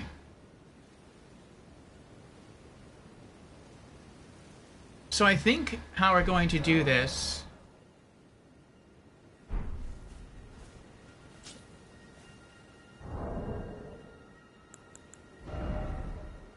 is we're going to buy whatever's cheapest. If it's a suit of armor, a weapon, a spell scroll from now on, if it costs less than what it would cost us to level up, we're going to buy that instead. If it's cheaper to level up, we'll level up until leveling up becomes so expensive that the next cheapest thing is a merchant item. So, excuse me. The next cheapest thing is the incantation we can buy from Turtle Pope. I know his name is Muriel now. I'm just probably going to keep calling him Turtle Pope. The Blessings Boon for 4,000 runes. Okay.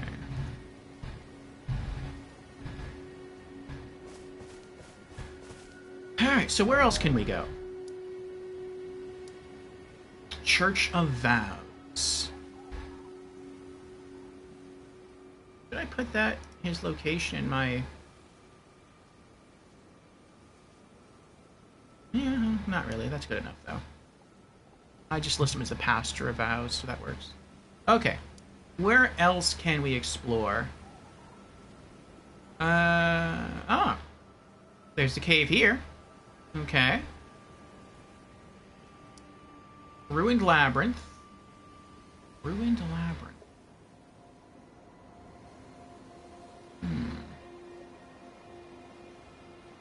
Oh, is this the area where the people were shooting spirit arrows at you?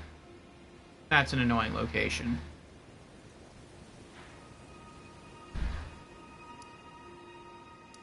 Oh, it was this minor Erdtree. That's where we beat the Avatar. Okay, so then we can check there for another Erdtree Avatar.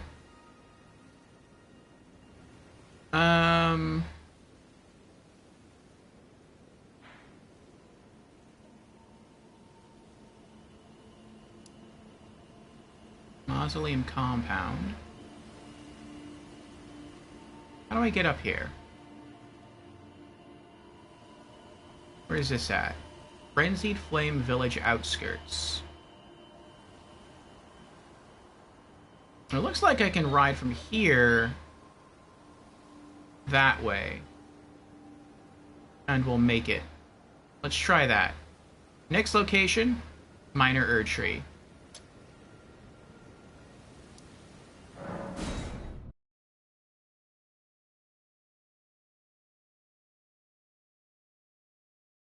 Oh, actually, I'm not sure if that was a good idea. We never kill the invader here.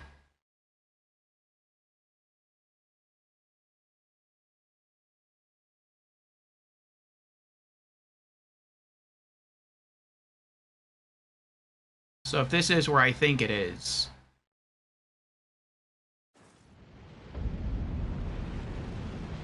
Bellum Highway.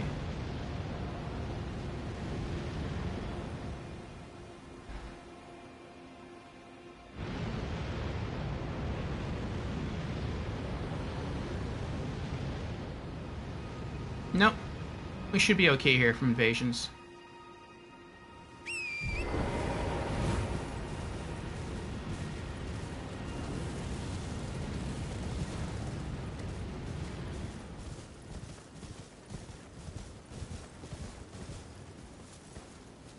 Are we safe here? Yeah, I think we're safe here. Alright, I have to use the bathroom real quick. Hopefully nothing here will kill me. And we have an ad coming up in 3 minutes, so while I'm away, I'm just going to run the 3-minute ad now.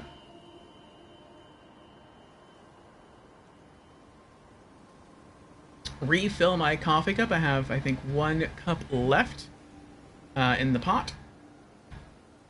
And then we'll try ourselves a boss fight here at the Minor Erdtree. See how we do. Burb. Alright, we are back. Thank you for your patience.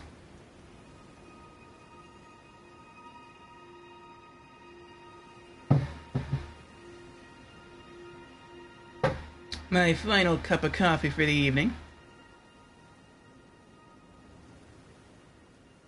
Alright.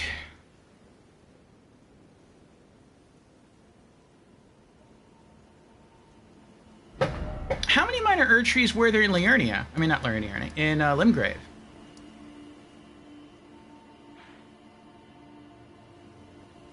I know we beat 1. I think it was that one. So there was 1 in Lower Limgrave. There was 1 here. But there was nothing here that I remember. It was near this was a rune bear. We might have to go back and re-explore these 2 Minor Erdtrees in Limgrave. Just to make sure we didn't miss a boss there. But alright, let's check this one.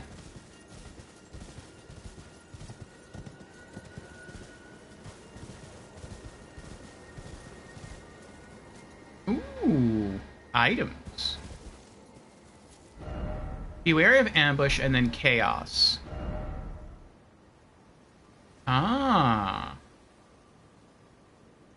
That circular structure right there, that's that, church-looking thing over there.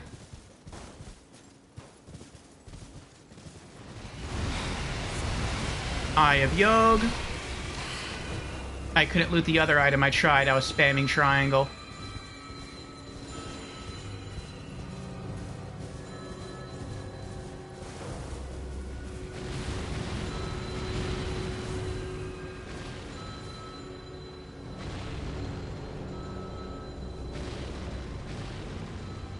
I'll try it again.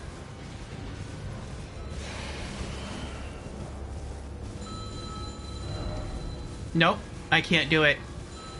I tried to ride through and loot it, but I hit the that message first, and that message prevented me from looting the item. I still can't loot the item. Maybe that's not an item you can loot? You think so? Maybe it's just there to trick you. I'm gonna die.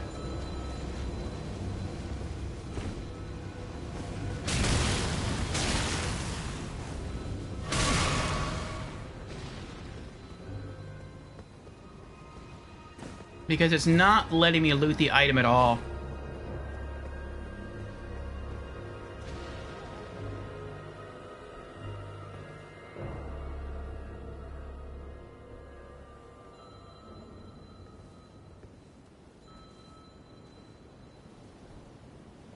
I'll try it again.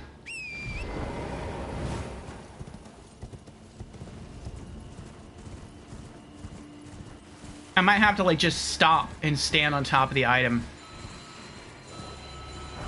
Yep, that's what it was.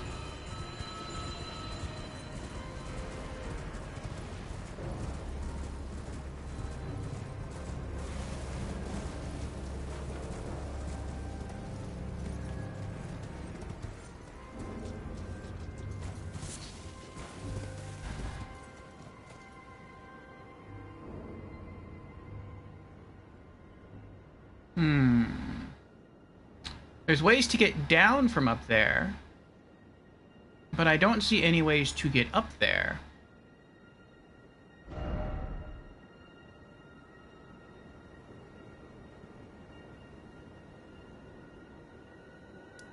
looks like if you're here, you can just go that way. We'll try that later. Let's go back to the Erdtree.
I didn't mean to do that.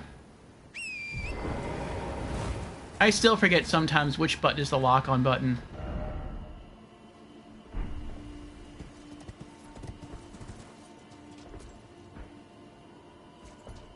There he is.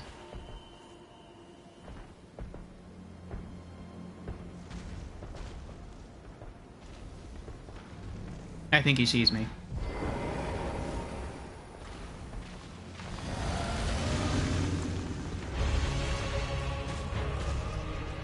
Hello.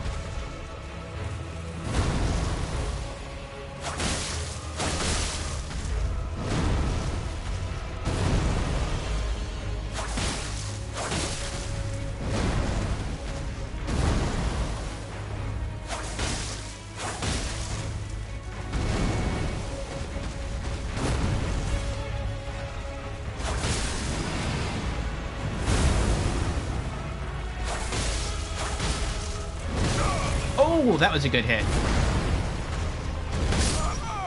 Oh, I lost my buff. I couldn't get up in time.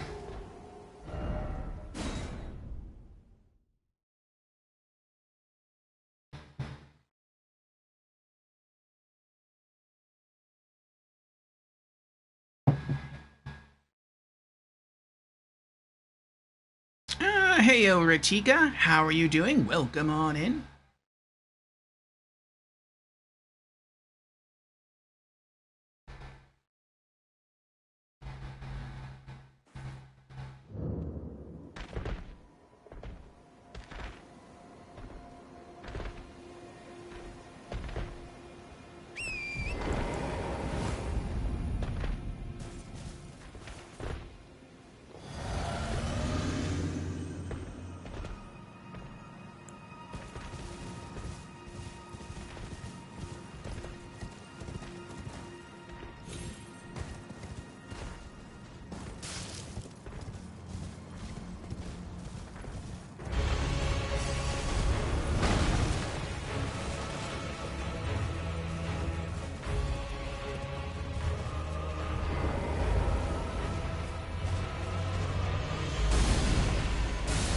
Oh, I hate this.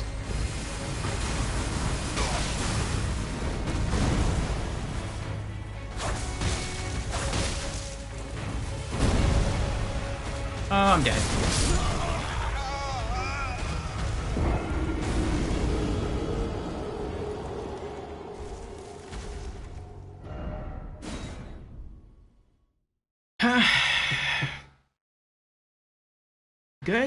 Good Just doing some cardio. Nice. Had leg day today.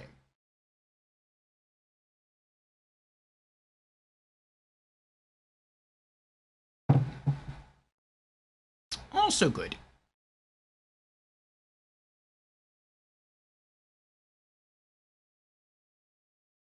Staying healthy and strong.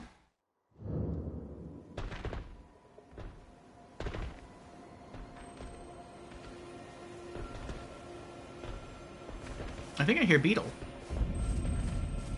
I do hear Beetle. Oh, that's just for magic, though, I think.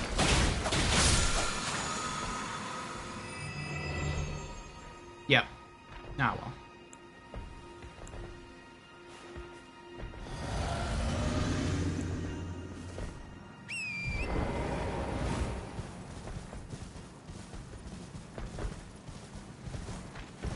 This is not an optimal place for a boss fight.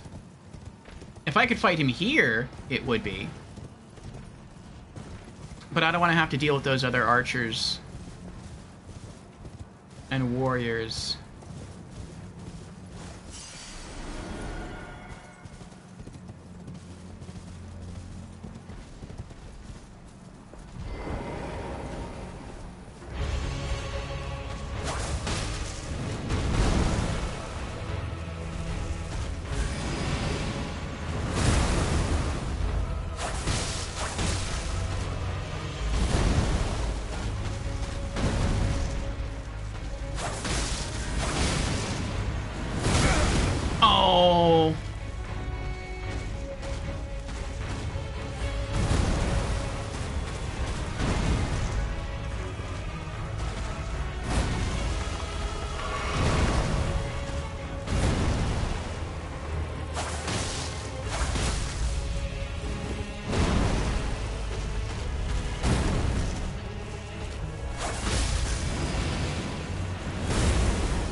Uh-oh.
Oh.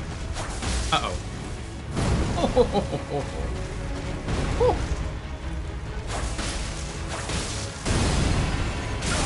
Oh! This is bad. I'm dead. We got close, though. We got close. Oh, I lived! The tree protected me. I am the champion of the minor Erd tree. If it weren't for rolling around the minor Erd tree, I would be dead. Enemy felled! Right where the message was, too. Look at that. Magic Shrouding Cracked Tier. Nice. Lightning Shrouded. Lightning Shrouding Cracked Tier. Holy Shrouding Cracked Tier. Time for grass, and then let there be tranquility. Did they all disappear once I got into the fight? No. I guess they were just further back than I thought there would be. I really thought I was going to start rolling back too far and roll right into the warriors and be dead.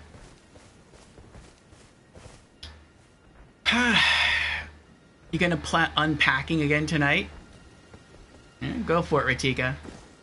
What, the PS4 version and the PS5 version? Thank you for the GGs, Ratika. Excuse me. Alright, let's take a look at the goodies we got. Holy Shrouding Cracked Tear. A crystal tear forms slowly over the ages where the Erdtree's bounty falls to the ground. Can be mixed in the flask of Wondrous Physique. The resulting concoction temporarily boosts the power of one's holy attacks. Oh, interesting. And I'm guessing Lightning Shrouding Cracked Tear boosts lightning, and Magic Shrouding Cracked Tear boosts magic. Yep. Maybe there's one for Bleed that we'll come across eventually. Oh yeah, what are these other things here? Golden Tailoring Tools. Tailoring tools made from gold. Tools brought with the red-haired Radagon when he married into the Carian line. With these, even demigod attire can be altered at a sight of grace. Gold Sewing Needle. Sewing needle made of gold. Unique item made to alter demigod attire. One of the tools brought by Radagon when he entered into marriage with Renala, Queen of the Full Moon, and joined the Carian line.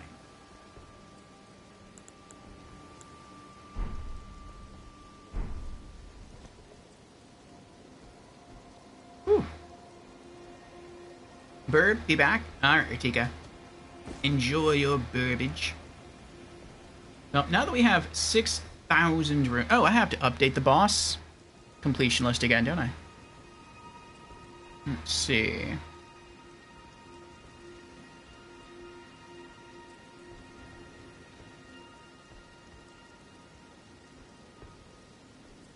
And Erdtree avatar of Liurnia.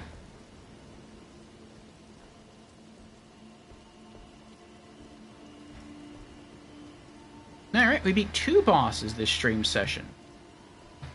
Nice. Alright, we're gonna head back to Turtle Pope and buy some more stuff. I think we have enough runes to buy his sorcery.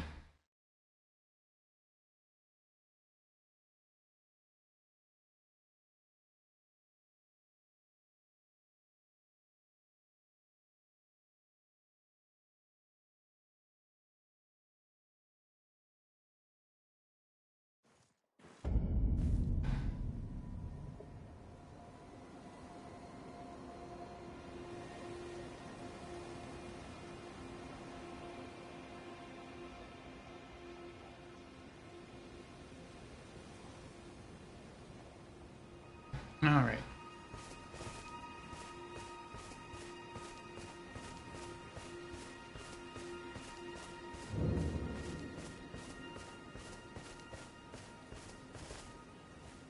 Greetings.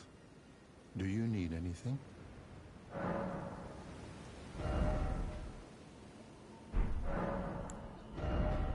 Incantation. Blessing's Boon. One of the ancient Erdtree incantations. Grants a blessing to the caster and nearby allies, gradually restoring HP. Hold to continue praying and delay activation. Blessings once fell like tears from the Erdtree, and this incantation is but a lingering remnant of their power. 4,000 runes. Alright. He has a 10,000 rune sorcery, but it would be cheaper for us to level up, so we're gonna level up instead once we have enough runes. We need just under 10,000.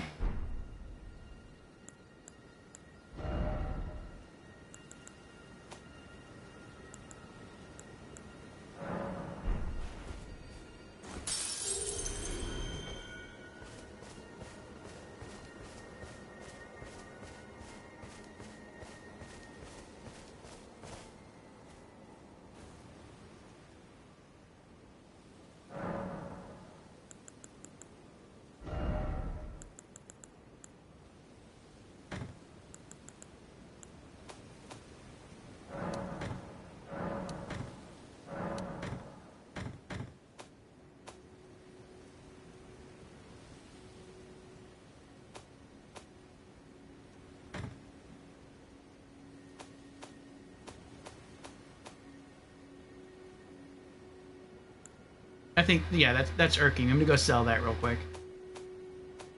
And then we'll continue exploring.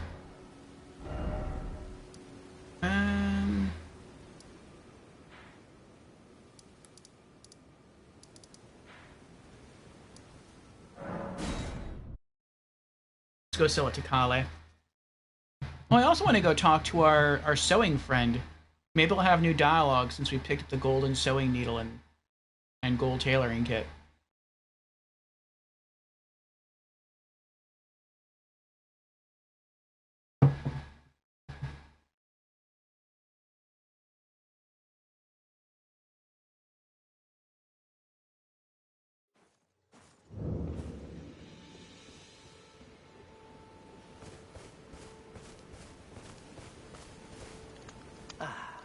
It's you again.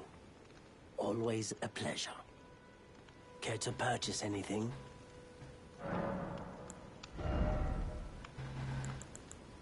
Foot soldier helmet, 200 runes. Nice.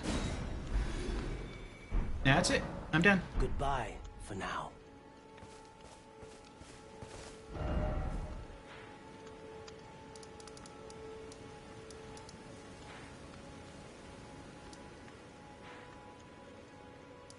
Okay. Now, let's return to the Frenzied Flame Village outskirts and try to ride that way to hit that tower over there.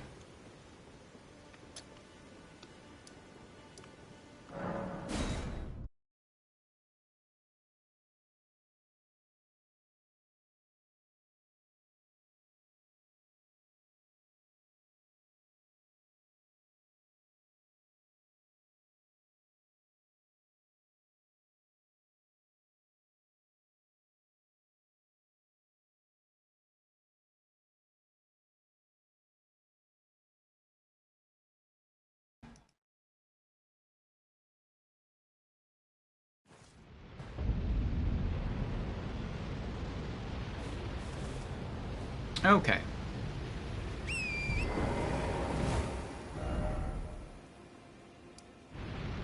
Behind me. Oh, behind me.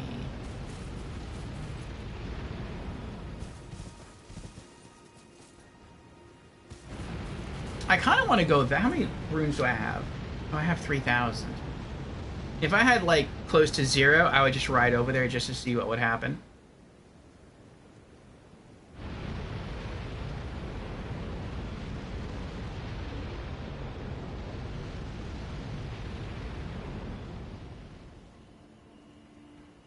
I think I'll hold off.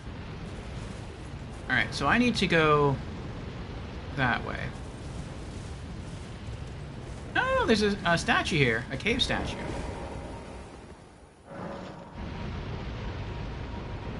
Oh, nice. I can't be cursed from here.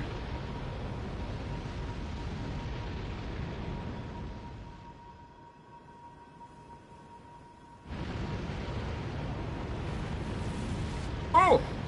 Oh, I'm dead.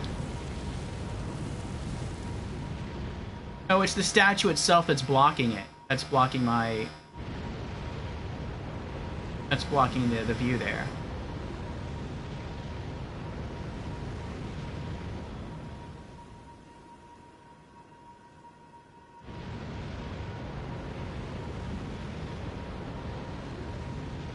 We got more wolves down there. We got... It looks like enemies at the top of the tower.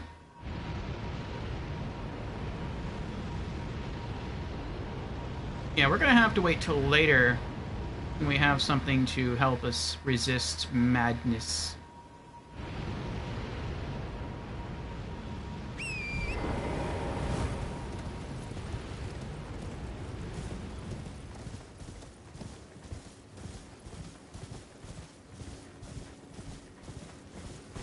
Oh.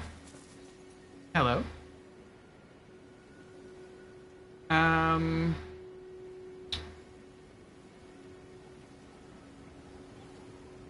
Can I sneak around?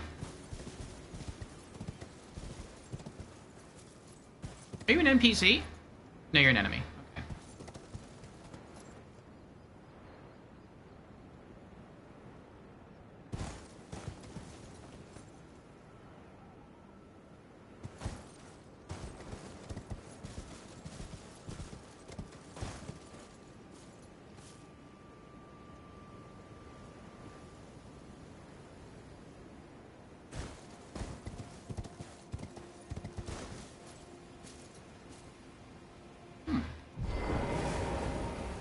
This time the barricade is in the tower.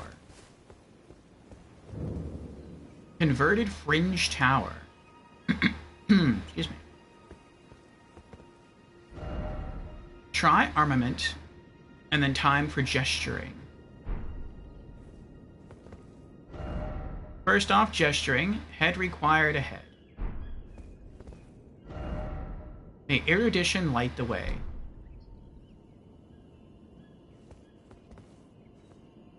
Blue magic seal.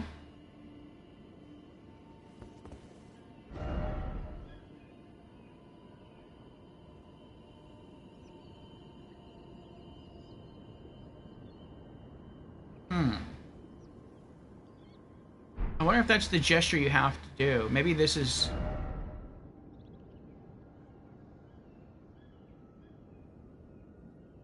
I don't have that gesture, though. Maybe you get that gesture by killing the giant outside, though.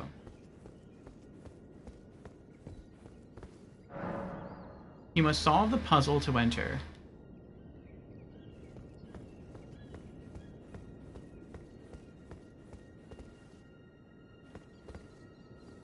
Yeah, alright. I guess we'll just try all the gestures. And if that doesn't work, then we'll go kill the giant outside. Maybe that'll work. Point upwards? No? Oh wait, that was forwards. Up? No? Down? No. Wait? No. Calm down.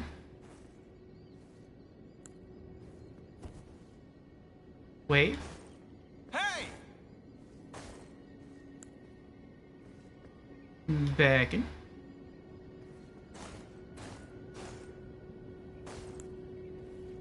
Warm welcome. Strength.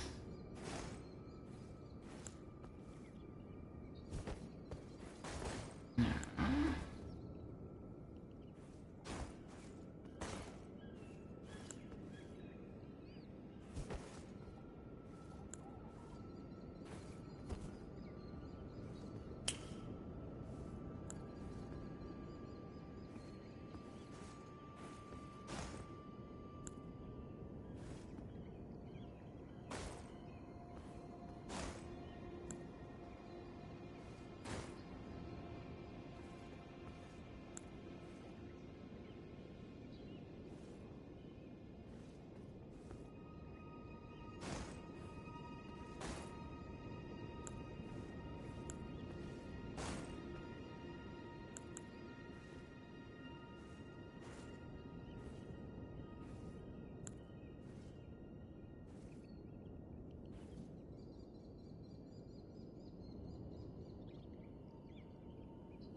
Alright.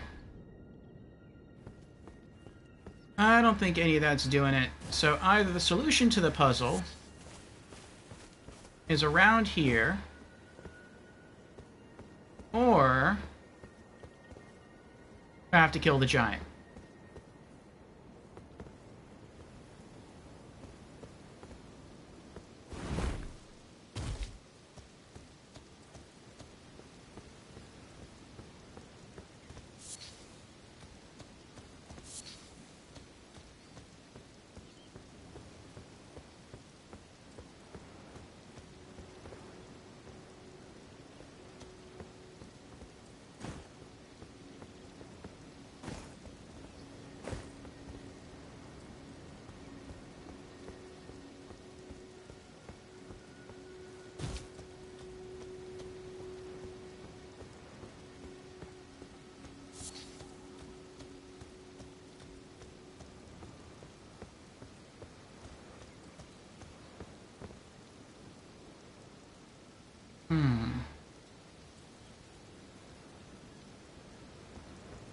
It doesn't look like I'm buffed by a Michaela statue, so if I die,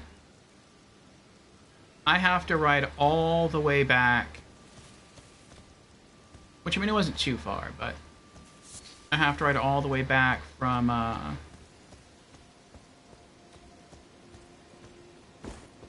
the side of Grace I came from, which means I have to ride against the Crazy Eye.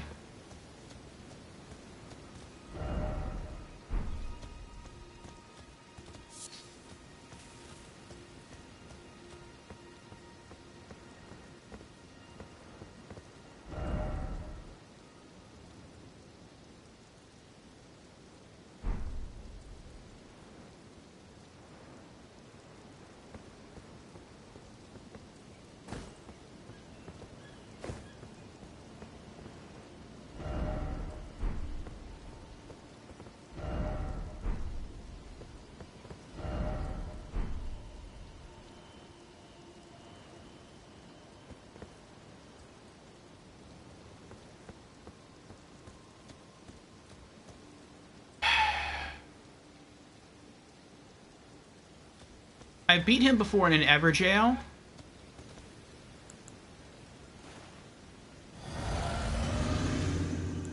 But I don't know if he was easier or harder to kill because he was in an Everjail.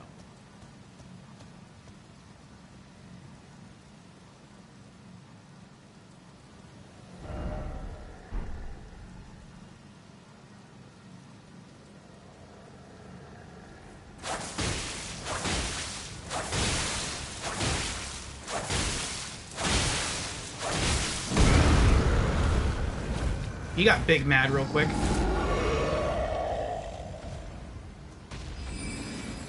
Oh, cheater. You're a cheater.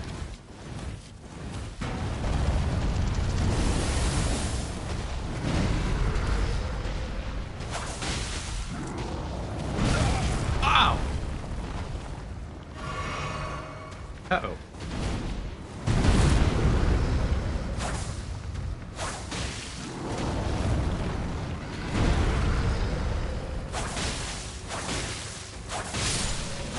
Gotcha. Oh.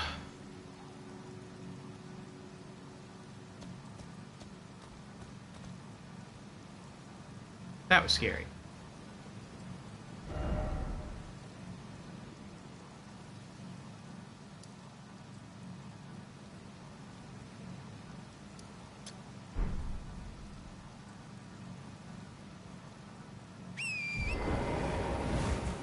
Alright.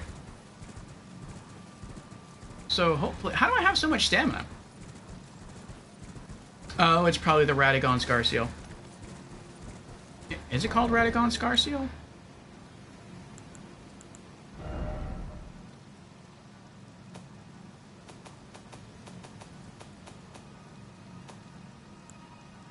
Yeah, probably that. Alright. Did that do it? That did not do it. Okay. But maybe killing the knight would do something, or...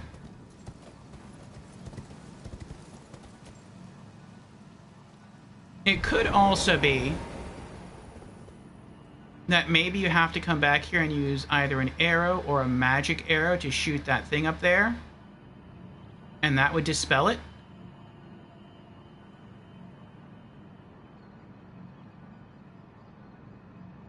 That would make sense to me.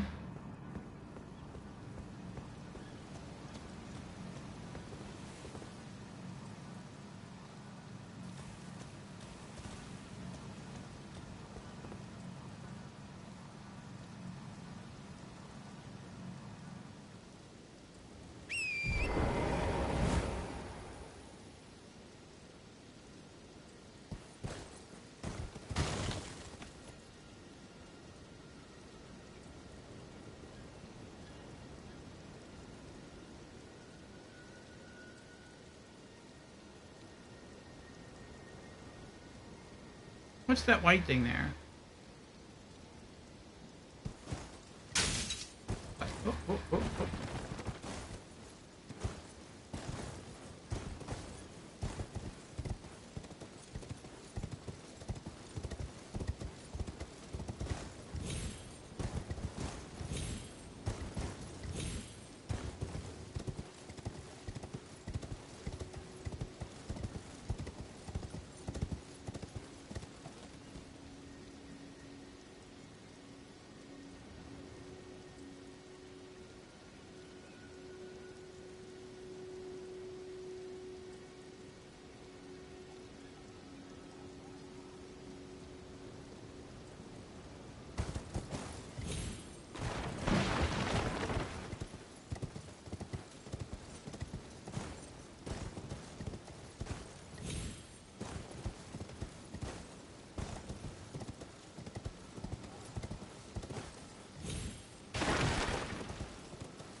Getting me a little nervous here.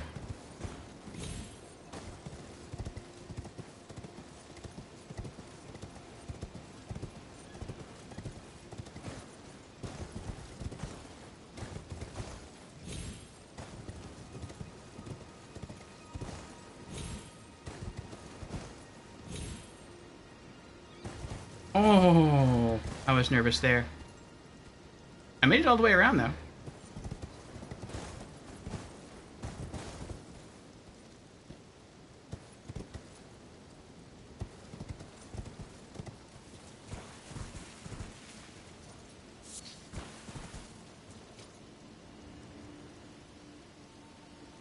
Wait, what?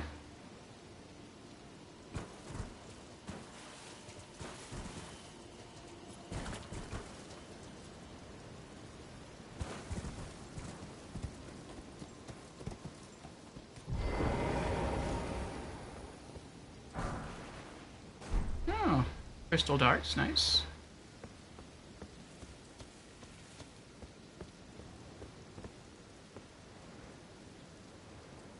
Oh, maybe we're supposed to be up there and either go this way and drop down, or maybe try to use those stones there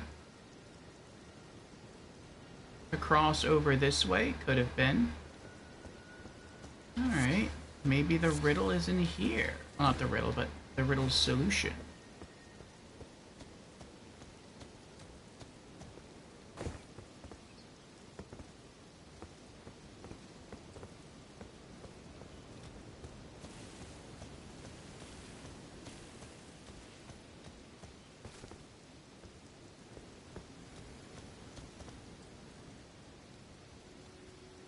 I don't see any of the windows open.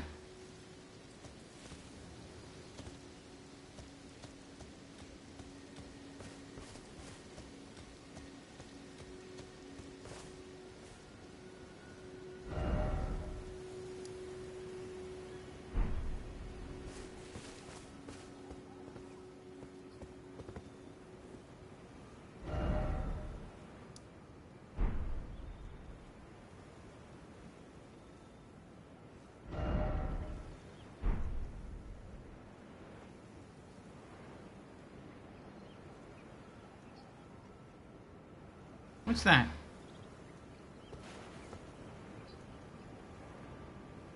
Oh, it's an eagle.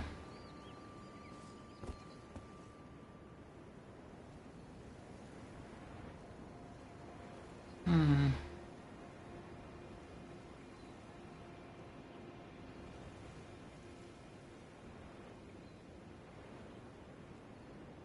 Happened to me before.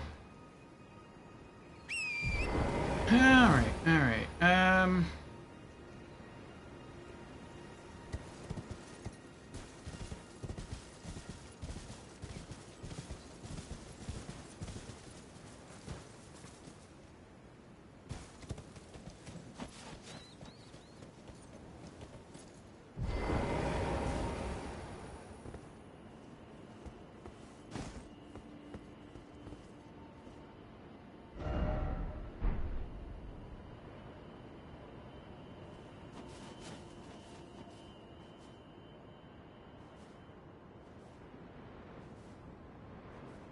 Were we just there?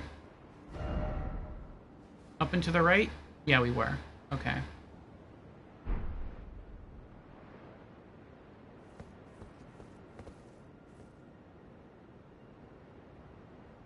I feel like there should be a side of grace nearby. Like, the fact the nearest side of grace is over here is kind of crazy.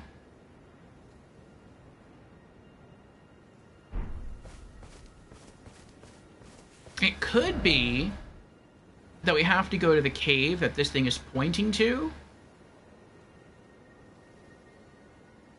And maybe by beating the boss in the cave, that unlocks. But I don't know, that... I feel like these towers are self-contained puzzles.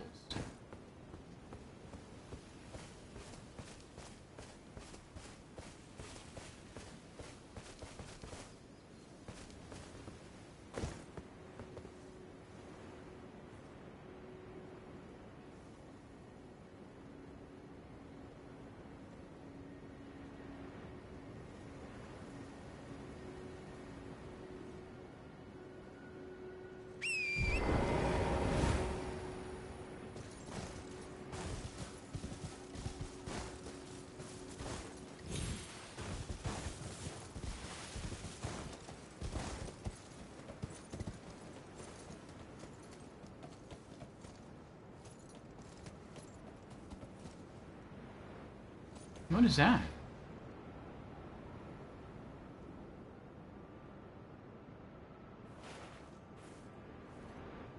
Oh, that's so mean. I can't see what it is because the horse's head is in the way.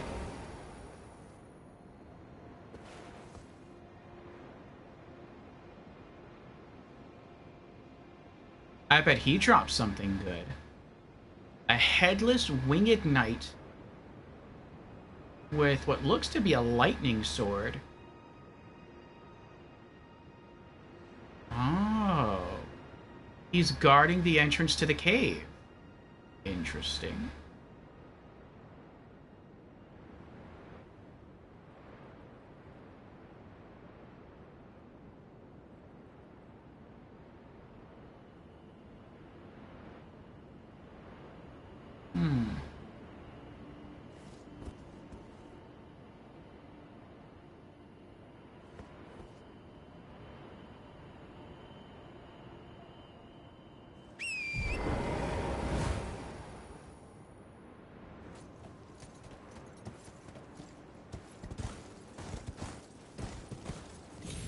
Oh.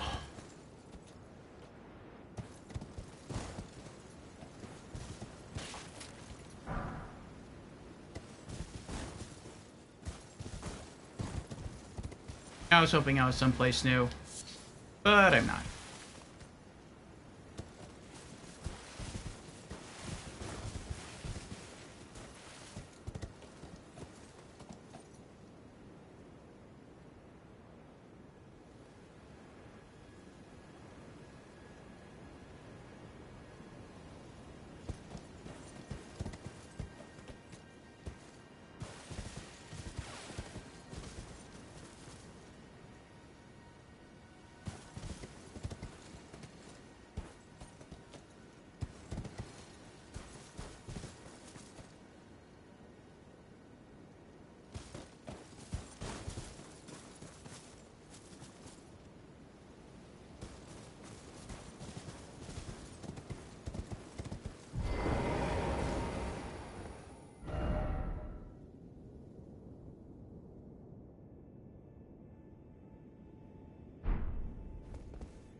I'm guessing it's that specific gesture that you have to do in order to open the door.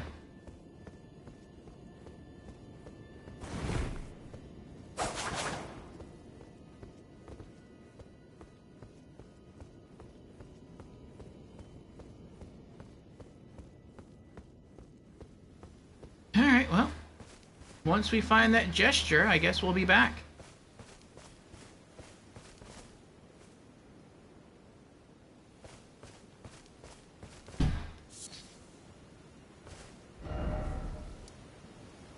Do I want to try the cave down there? It seems hard to even get to the cave down.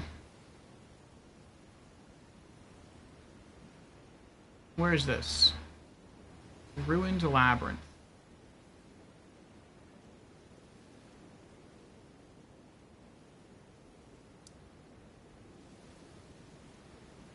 Let's try going back here.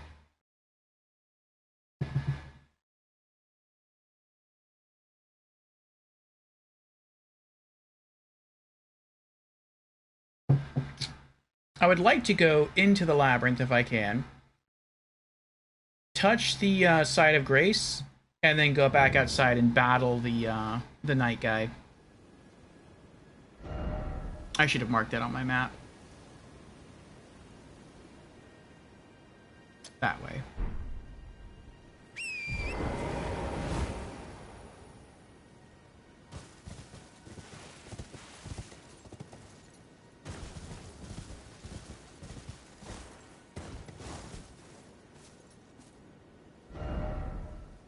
Right. I've already started going the wrong way.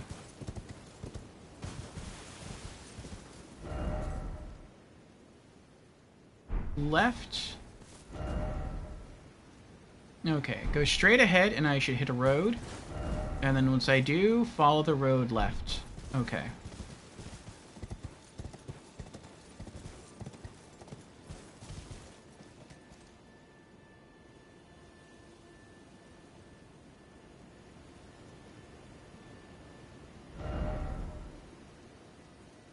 hard left. It's like that way.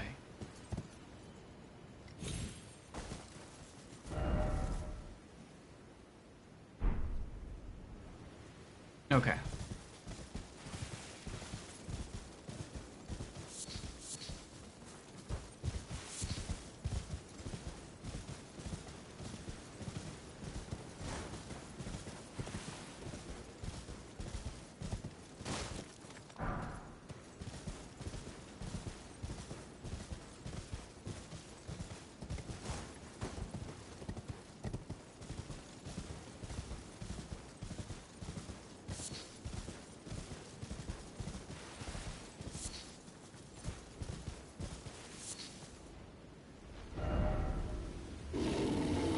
Uh-oh.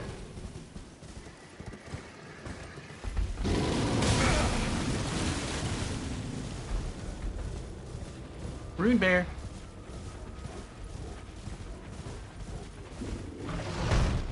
Ooh, he's right behind me, too. Ow! Meanie.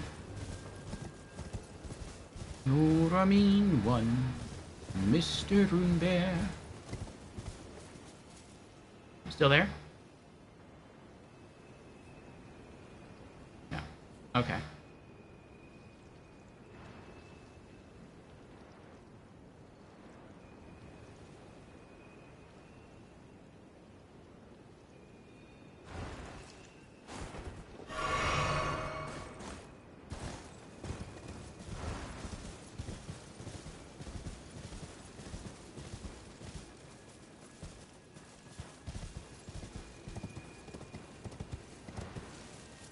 Oh, I missed it. That's irksome. That was an easy kill of a dragonfly. Those things can be super annoying to kill.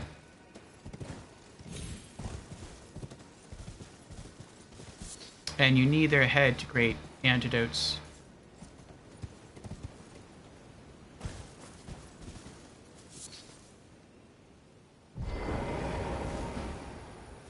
Like, he got in stealthily enough. Try that ourselves.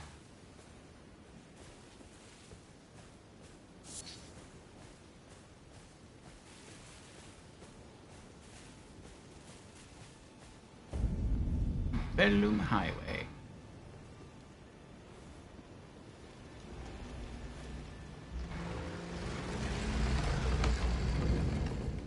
Black Knife Catacombs. The Beast Eye Quivers. Ooh. I don't know what that means.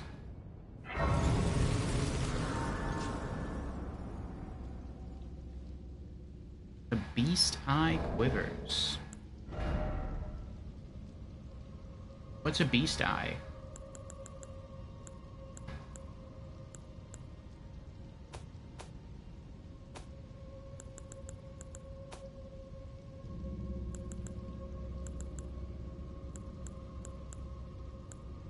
Ah! Said to tremble when close to Deathroot. Oh.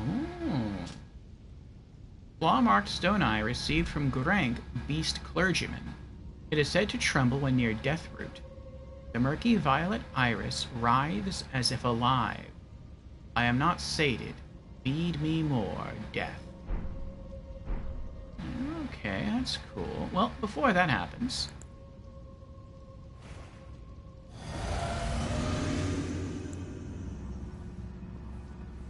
let's go see if we can kill a golden guy.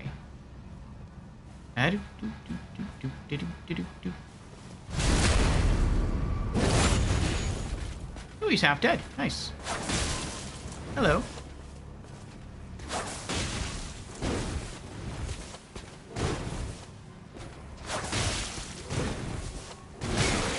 You know, for a really pretty golden creature,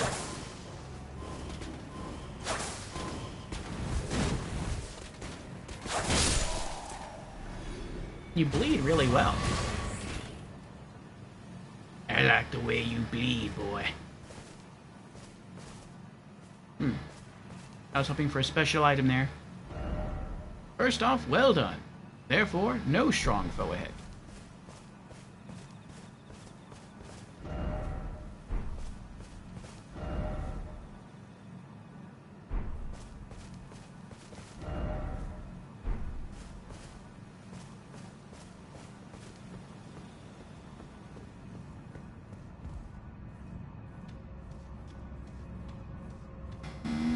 Okay.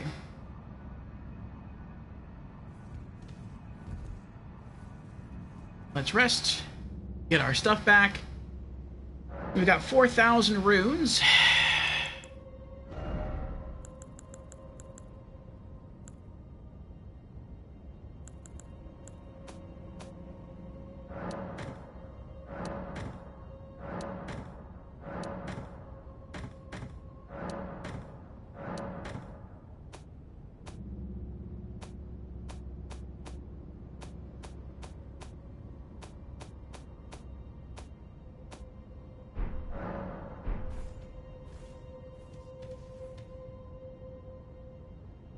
All right.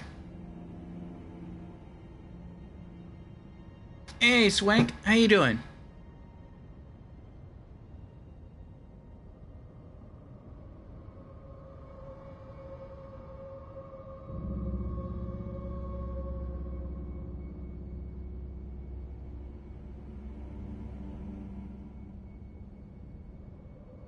How's the game treating us? It's going good. We beat 4 bosses yesterday, and we beat another 2 bosses today.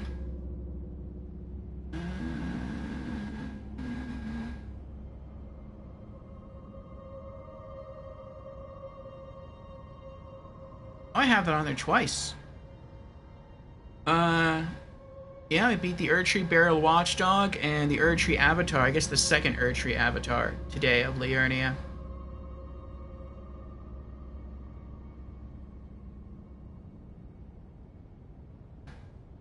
Let me amend that. East Liurnia, we'll say that.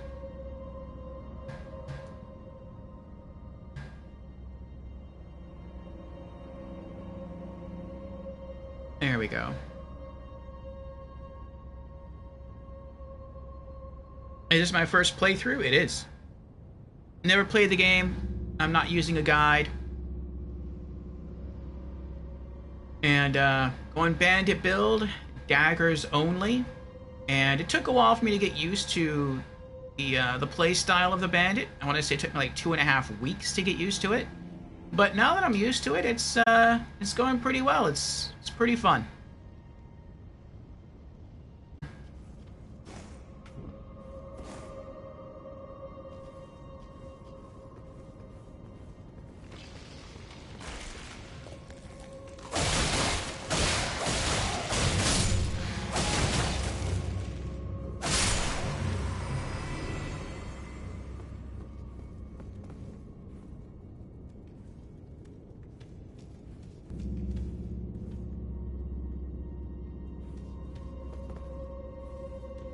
Alright, that's not too bad. You only have to run past one skeleton to get to the boss. And he takes a while to stand up anyway. So you don't even have to fight him when you come through here. Be wary of monstrosity.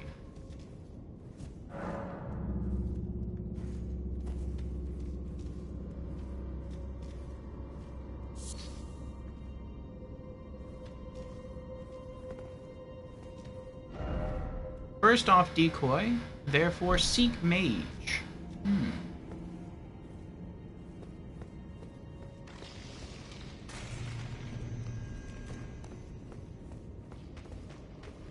Oh, I see black smoke.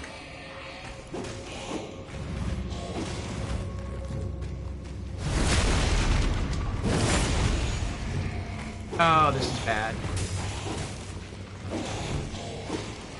I guess there's a necromancer down here.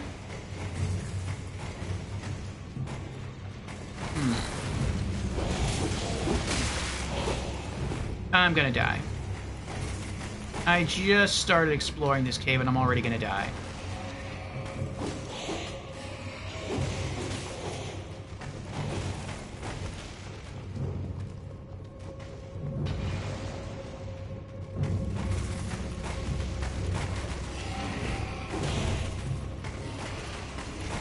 Yep, this is a do-over.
that much time passed between the first two.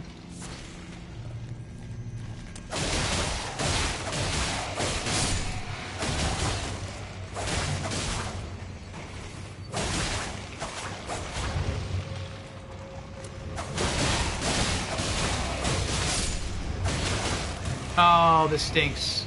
So I can't... You.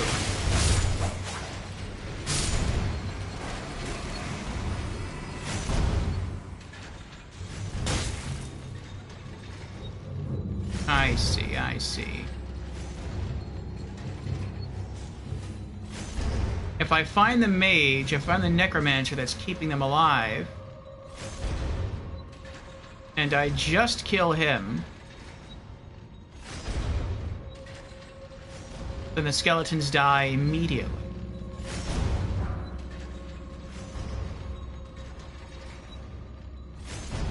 No time passed? You just bounced from one to the other one? Alright. I mean, I want to say that means it seems like you're lucky in love there. To have two ladies lined up like that. One didn't work out with the first one, and so you got to try again. What's going on? Oh. Oh my goodness. I couldn't lock on.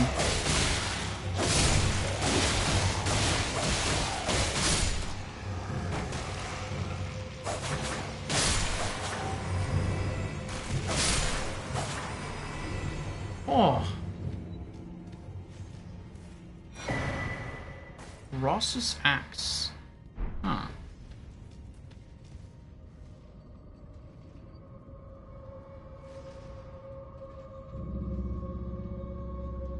Looks like Dark Souls 3. You've been here before?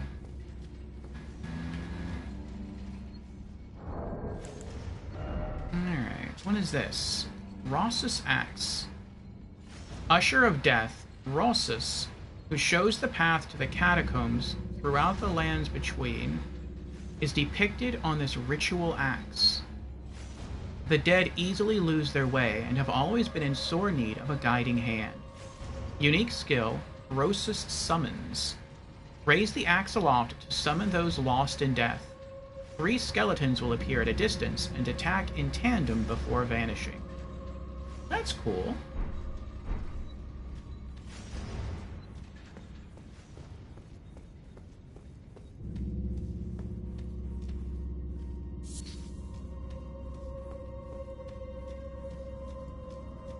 The beast eye quivered when I got here. I guess that means somewhere in here is death moss. Maybe that boss drops the death moss. Or the death root.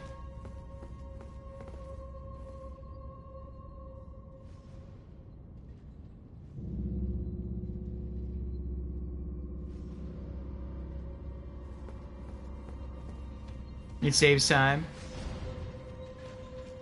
That's true, it would save time.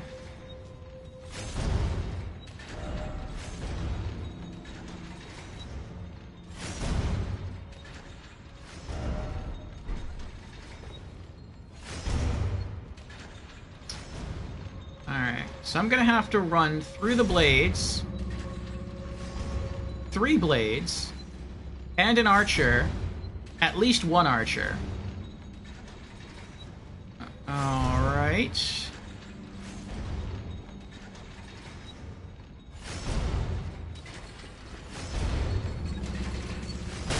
Ow.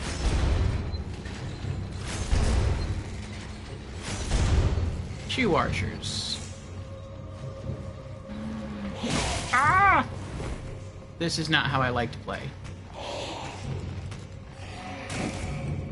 Whew.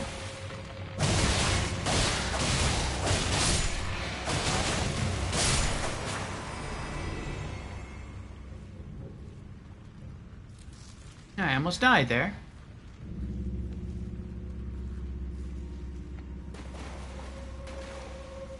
Take a peek back upstairs, see if I missed anything. I missed a plant.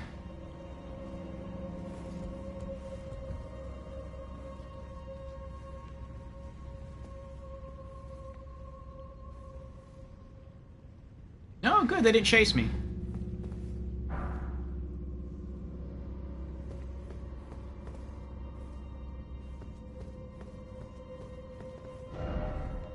No item ahead.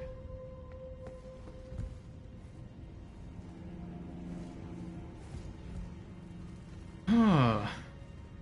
Have I seen the presidential debate yet? No, I didn't. After stream yesterday, I hopped on YouTube, and I typed it in to look for it, but it didn't come up. Instead, a lot of people's commentaries came up, but the actual debate itself didn't come up.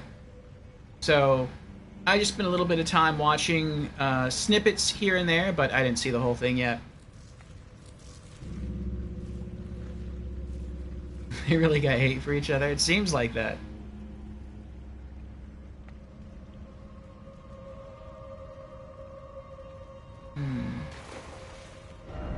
Time for turn back. Why turn back? They're not aggro. Hidden path ahead. Is it really? I didn't think there would be.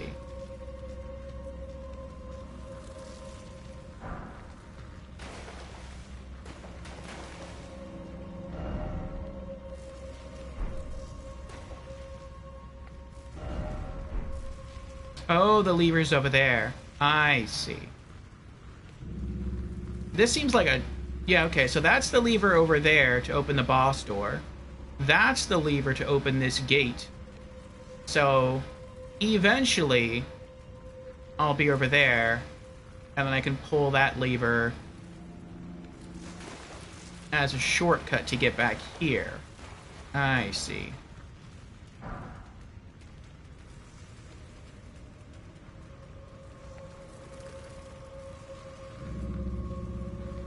Yeah, I still want to catch it, the debate.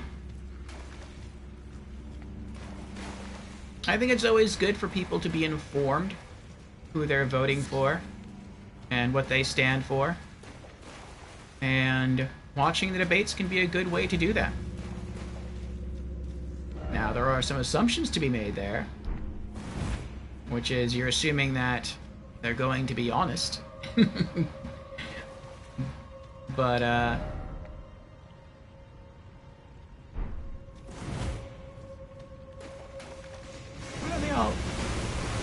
uh-oh. Oh, Rune Arc, nice. Gotta go. Gotta go. Gotta go. Oh, another one. Ow.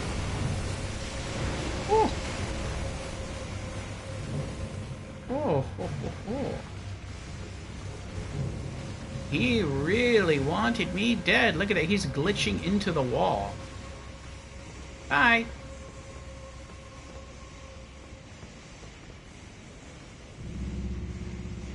Alright, I feel like hanging here a little bit. Let my... my amulet heal me. And once that happens, I guess I'll run back over and see what else we can do. Yes, it's a giant crab.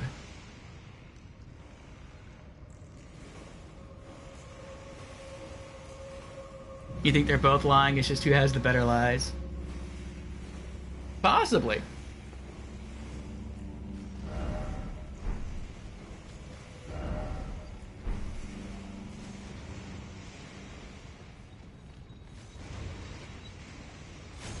Oh, there's an item there.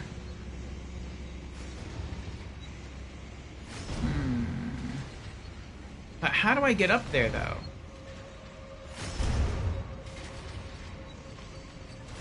I don't see a ladder anywhere.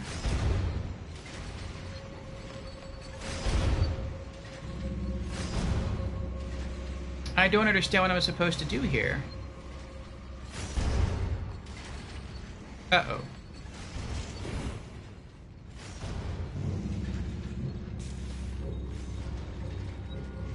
I mean, that's just probably like an okay item, but...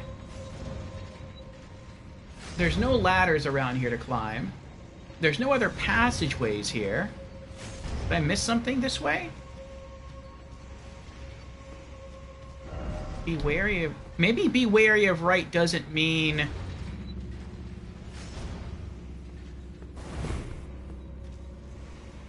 Look out for enemies on right. Maybe be wary of right means... No, I think it does mean that.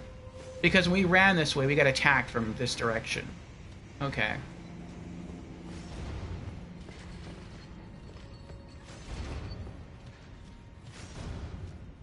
Is the crab still there? No, he went away. But we went down there and there's nothing... There's no passageways down there. That's the passageway back. Welcome back, Ratika.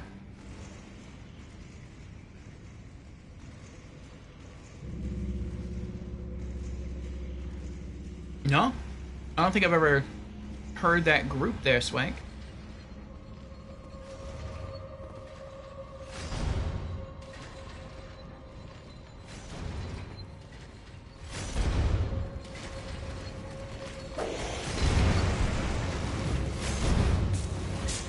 Spell-proof dried liver.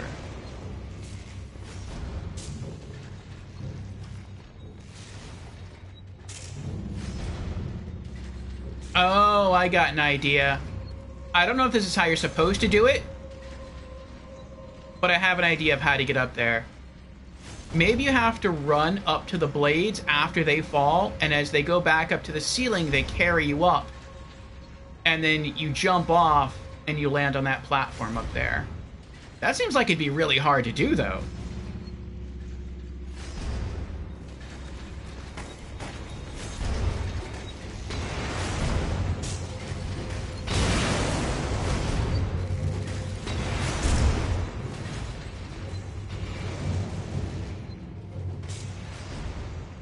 It was starting to lift me until I got hit with a firebomb. This doesn't seem like it's possible. You have two skeleton archers shooting arrows at you, and then the guy up there throwing firebombs at you. I'm just gonna get knocked off. It doesn't seem like that's realistic.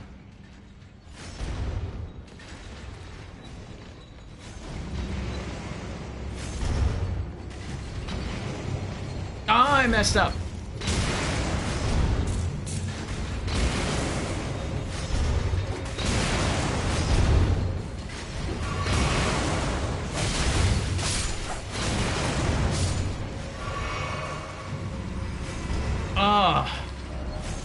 Tribo, so to speak, mage ahead.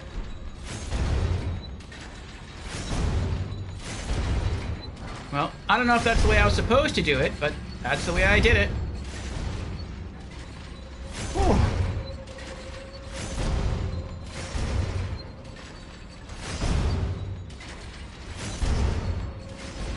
Well, I couldn't kill every enemy in the room. I had to get up here to kill the necromancer that kept reviving the skeletons. Oh, he's a rapper from the 90s? Okay.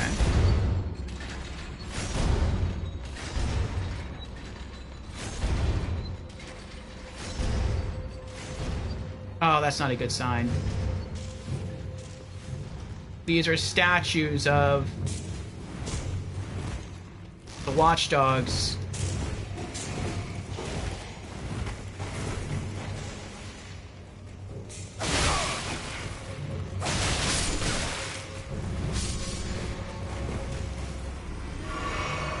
Oh my gosh. I was so close to dying right there. Yeah, these are all symbols of the... What do you call them?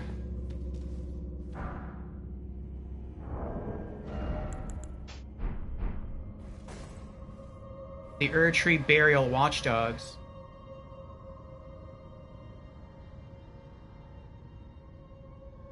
Oh boy. Alright. If you want to, Swank, you can post some music videos that you like from him. If there's stuff on YouTube, over in the Discord and the music channel. I'll check them out.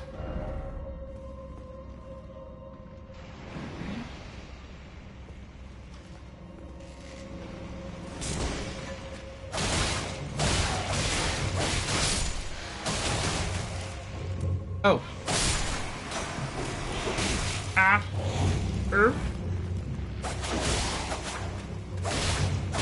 Get out of here. I actually didn't mean to do that, but it worked for now. Here? Oh, don't say here. Oh, it is there. That stinks. I'm supposed to drop down there. That's how to get on the other side of the door. This is a pretty short dungeon, though, that I like. I hope I don't die. I hope I don't die. Come on, camera.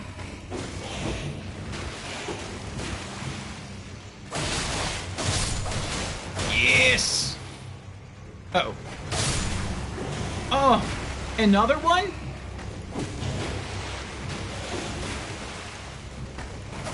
What?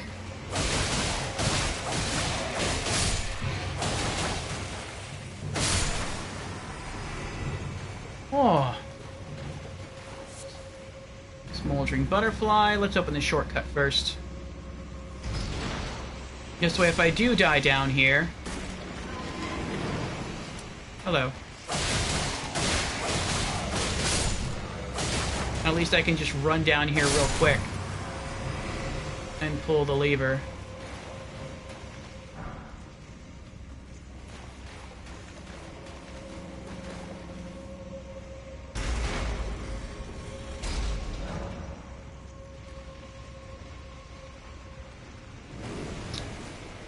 Oh.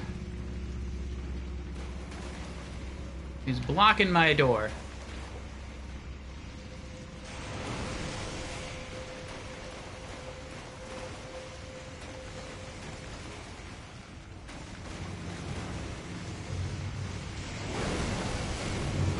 What was that? Oh, he knocked that off the ceiling. Well, now what do I do?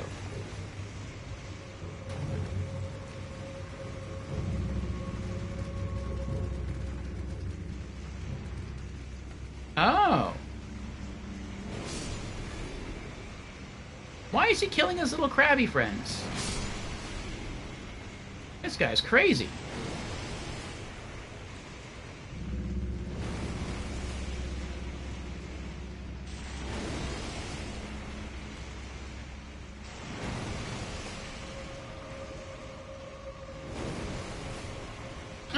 I mean, that's true. I didn't think about that too, Kitsune.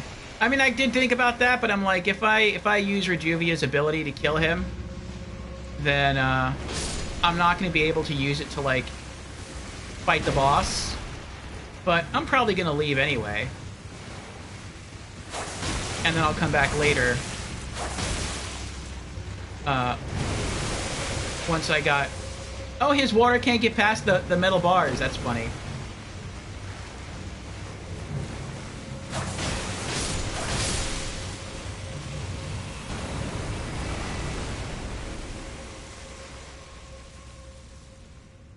I think these little crabs keep respawning.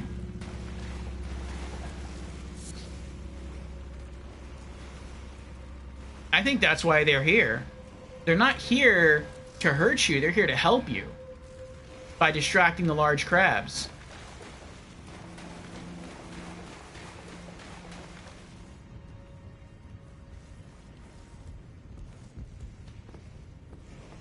Alright, I think everything in here is dead.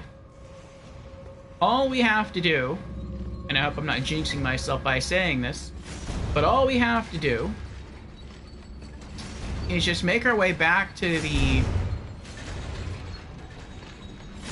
starting area here without dying.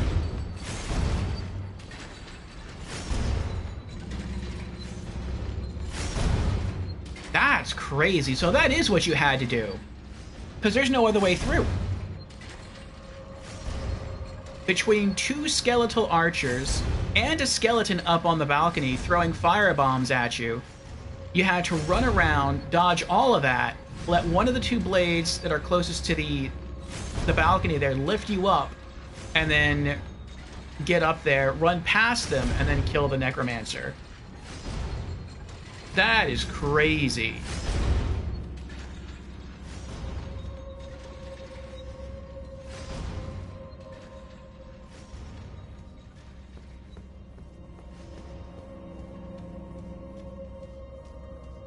Alright, doors open. Let's go rest. Get our flasks and our health and our magic back. And then we'll go check out this boss.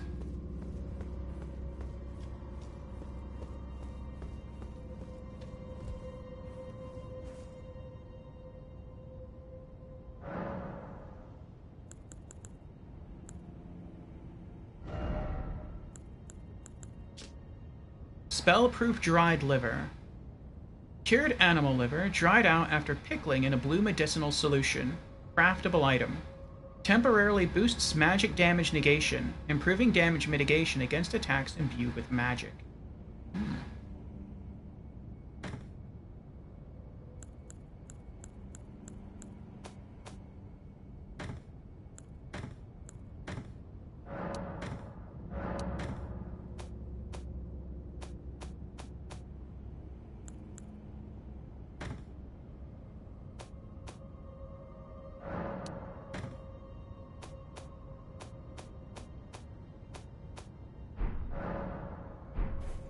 Okay. Ooh. Alright. Boss attempt. Number 1.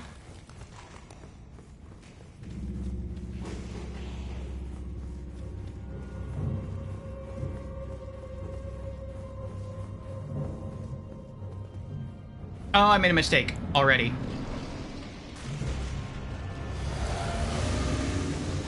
Oh, this is mean. Why do you do this to me? This is so mean. The Cemetery Shade is hard enough to kill. But then I have to kill this guy. I can't even... Look at this. I'm just trying to roll.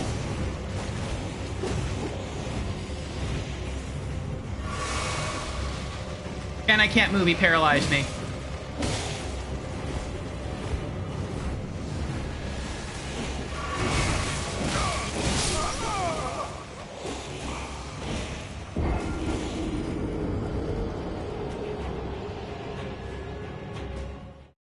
I have to kill him in addition to skeletons. That is nuts.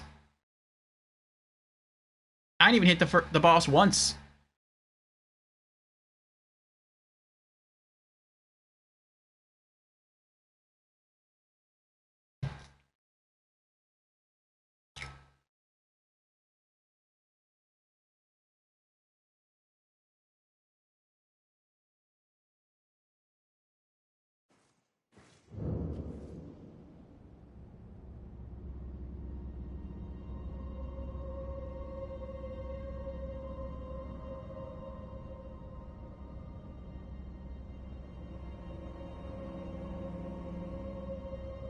Alright. What if I go back in there and I try my best to ignore the other skeletons? I just focus on the boss and I try to kill him. Maybe if I kill him, the skeletons will just die. This is the light build killer? Yeah, because I can't take anything. And they're super fast, so I can't roll through everything. If this doesn't work, something else I was thinking of, I just messed up again.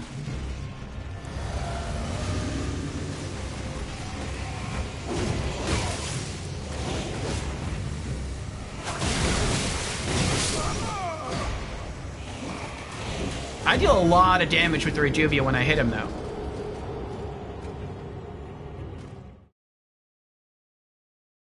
Okay, so here's the other thing I was thinking about.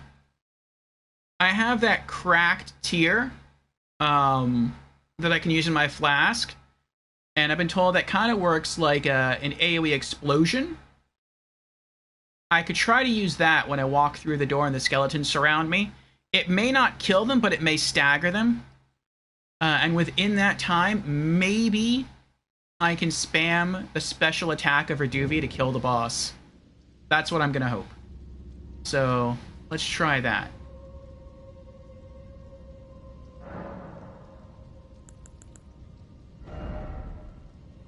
Let's replace that with Ruptured Crystal Tear. Okay. Here we go.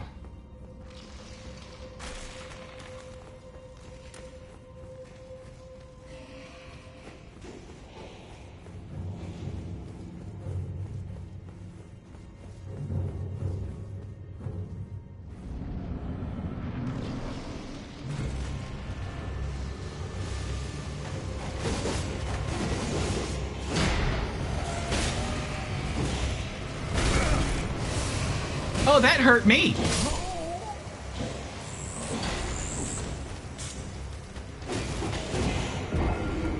That took like half my HP.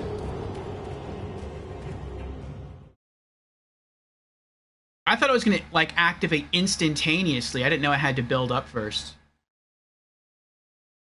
So if you want to use it, you have to get really good at, well, not really, really good, but you have to get like pretty good at knowing the timing of like how long it's going to take for you to explode, and then dodge all damage while it's building. If not, the explosion itself will kill you, and it staggers you at the same time. I mean, I can see that being good. Like, if you know you're going to run into a room that's full of enemies, and maybe the threat isn't that the enemies are... it's not that the enemies... Ooh, I have an idea. It's not that the enemies are, tanky. It's that there's just a lot of them. Then I can see drinking that, waiting outside the room until the explosion builds up a little bit, and then running into the room, having it go off. Yeah, you'll take half damage, but everything else around you dies. So I can see that working out. But I have to use the restroom real quick, and when I come back... I think we're going to beat this boss, and I think our solution is here, and I think that solution is the Opaline Bubble Tier. Significantly negates damage in mixed physique. So, I think it makes us invincible, but only for a short period of time, maybe like 10 seconds. But 10 seconds might be all I need. Okay, BRB for me. Thank you, everyone, for your patience. Yes, Frosty is a bot, Swank. A pretty advanced one.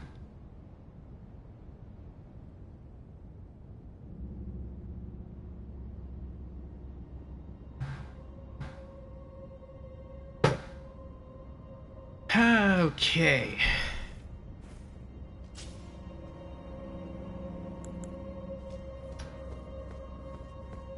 Now, we should have increased tankiness. So hopefully that will help us in defeating the boss.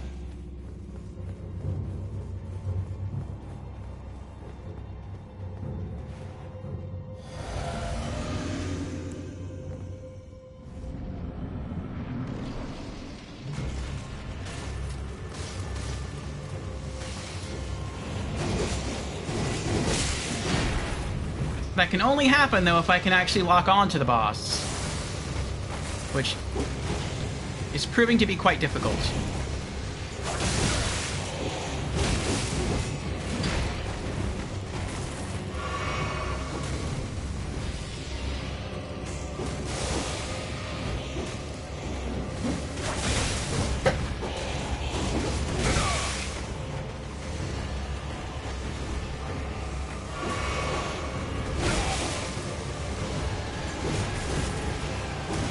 I'm just spam rolling, that's all I'm doing. Trying to heal, dodge, and attack at the same time.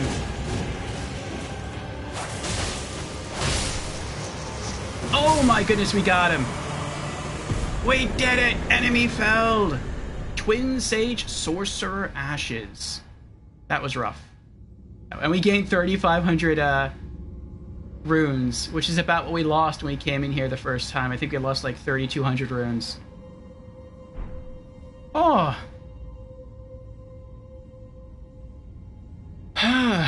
Holy smokes indeed. That was rough. Alright, well, let's add that boss to our completion list.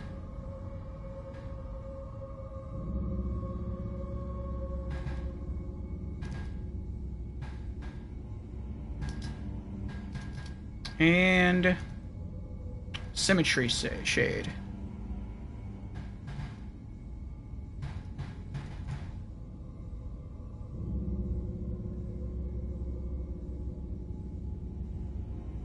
Of Liurnia.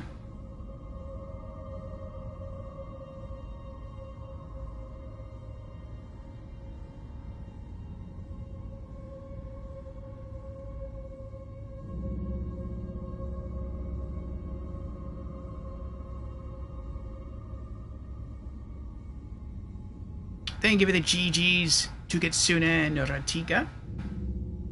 Easy? No, it was not easy. Alright, we beat 3 bosses this stream. Nice. Erdtree Burial Watchdog of Liurnia, Erdtree Avatar of East Liurnia, and Symmetry Shade of Liurnia. You've also got a chest.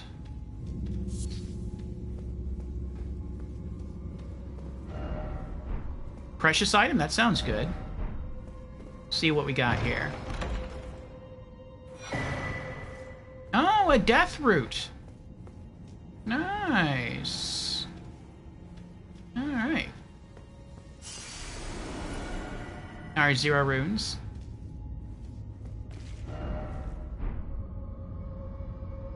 Tisk tisk. Return to entrance.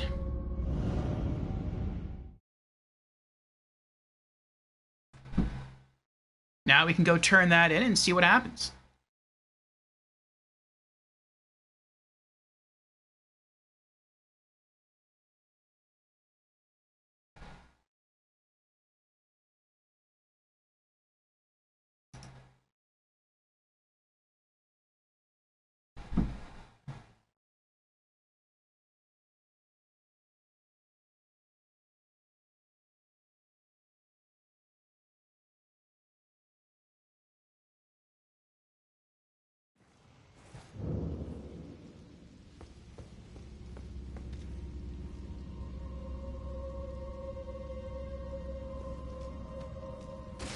Oh, it's an unlit torch.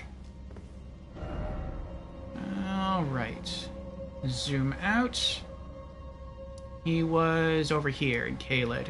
Bestial Sanctum. Grank Beast Clergyman.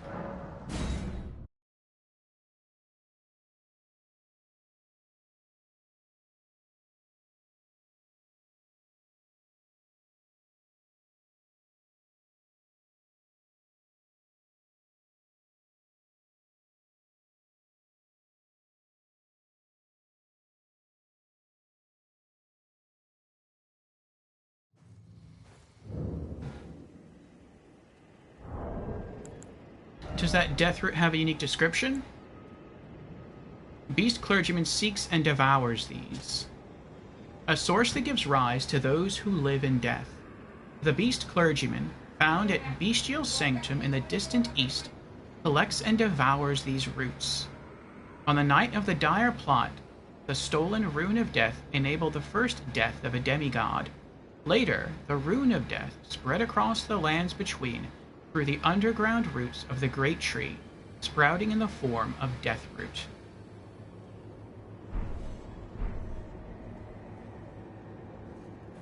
Let's also do some quick inventory management here.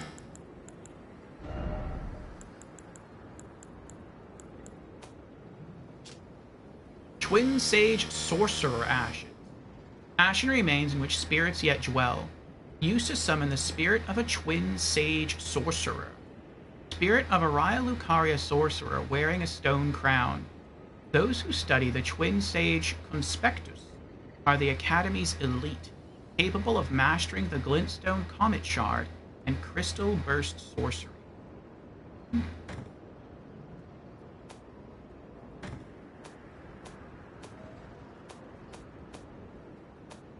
I can sell the short sword later. Oh, and before I forget, I need to remix my flask of Wondrous Physique. Well, I thought there was going to be a time limit on this, but that doesn't appear to be the case. It seems like it just puts a bubble around you, and it makes you like highly resistant to damage until that bubble pops, which it pops after 1.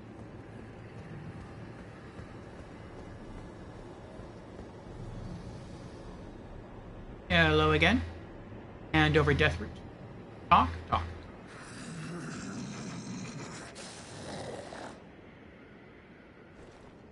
Alright, now I'll hand it over. Yes.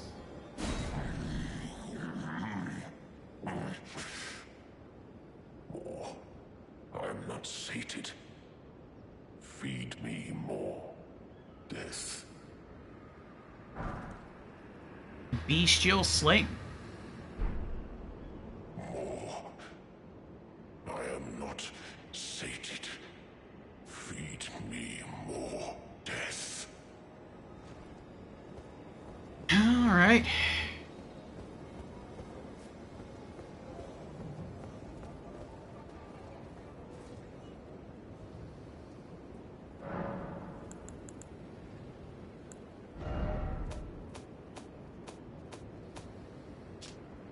It's an incantation. Bestial Sling. Incantation taught by Gorank, the beast clergyman. Swiftly flings a number of sharp rock shards. This incantation can be cast without delay after performing another action. It is said that in the time before the Erd Tree, stones were the first weapons of the beasts who had gained intelligence. Alright, now I'm curious if I go back here and talk to D again, since D has a tie to the beast clergyman, will D have new dialogue or new spell scrolls to sell us?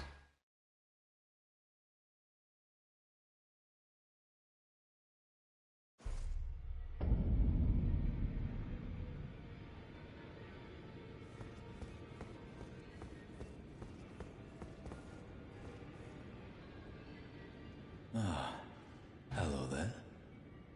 What can I do for you? Nope. No new dialogue, no new scrolls.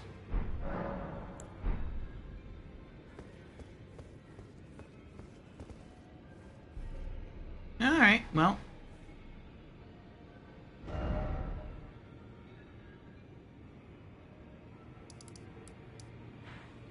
Let's see where we left off. And where we'll be continuing from later. We did the Frenzied Flame Village yesterday. Excuse me. We're not able to figure out the converted Fringe Tower yet. We might try that again sometime tomorrow. What's this?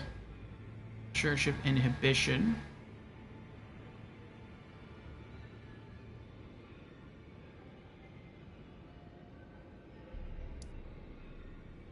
Mausoleum Compound. There's a cave here that we can explore. What is this? Church of Vows. That's probably how we'll start tomorrow. We'll try to re-examine the converted Fringe Tower with a fresh mind.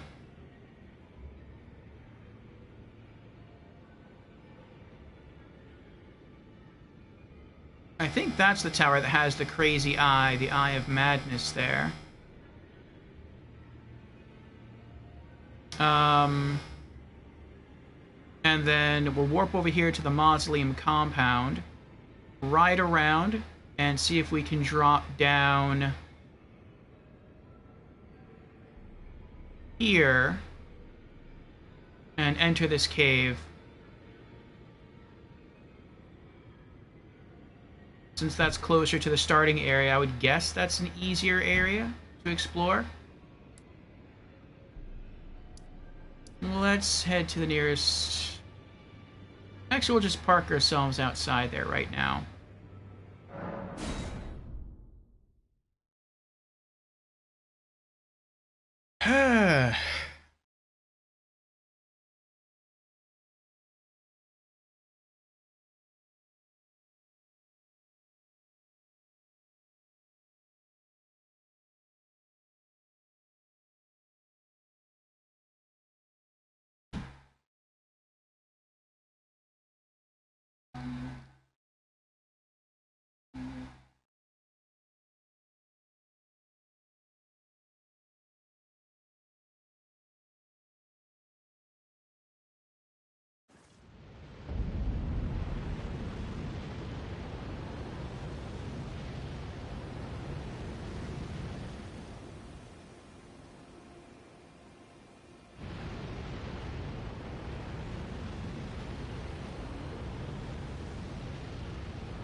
Alright.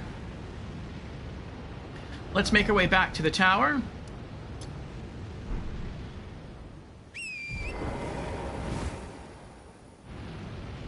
Which is right there.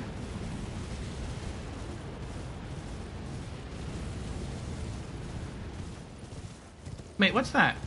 Oh, it's a tombstone. Never mind.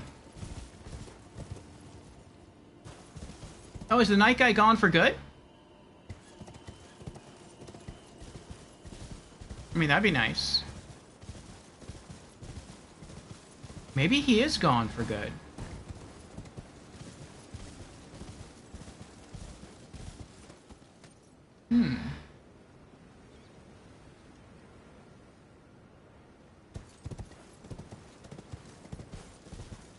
That doesn't help the situation, though. That just makes things more confusing. We killed the knight that was here. But he didn't drop anything special. He didn't drop anything at all. And not only did he not drop anything,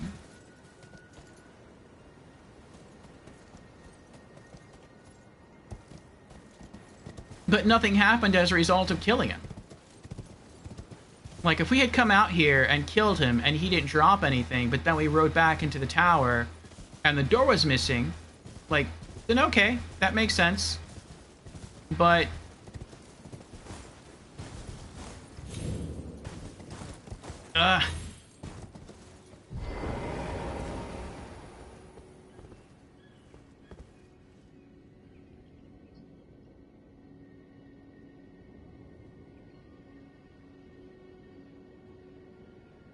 I think I made a mistake. Yep. Alright. We'll do this tomorrow. Tomorrow I'm going to try to get a bow and some arrows.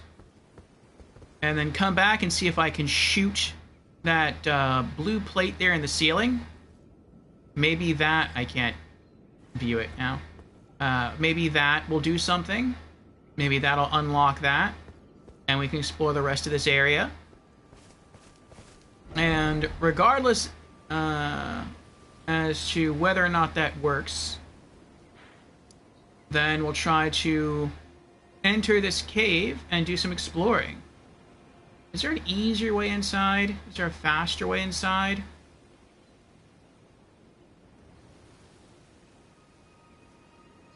Yeah, there is.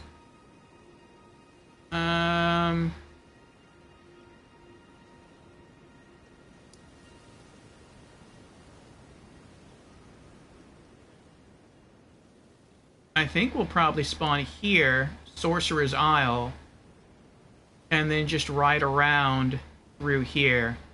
Otherwise, if we spawn up here, we're going to have to do some tricky platforming to get down without dying. That's what it looks like. And I hate platforming, so I'd rather just have a longer ride. But yeah. We will work on that tomorrow.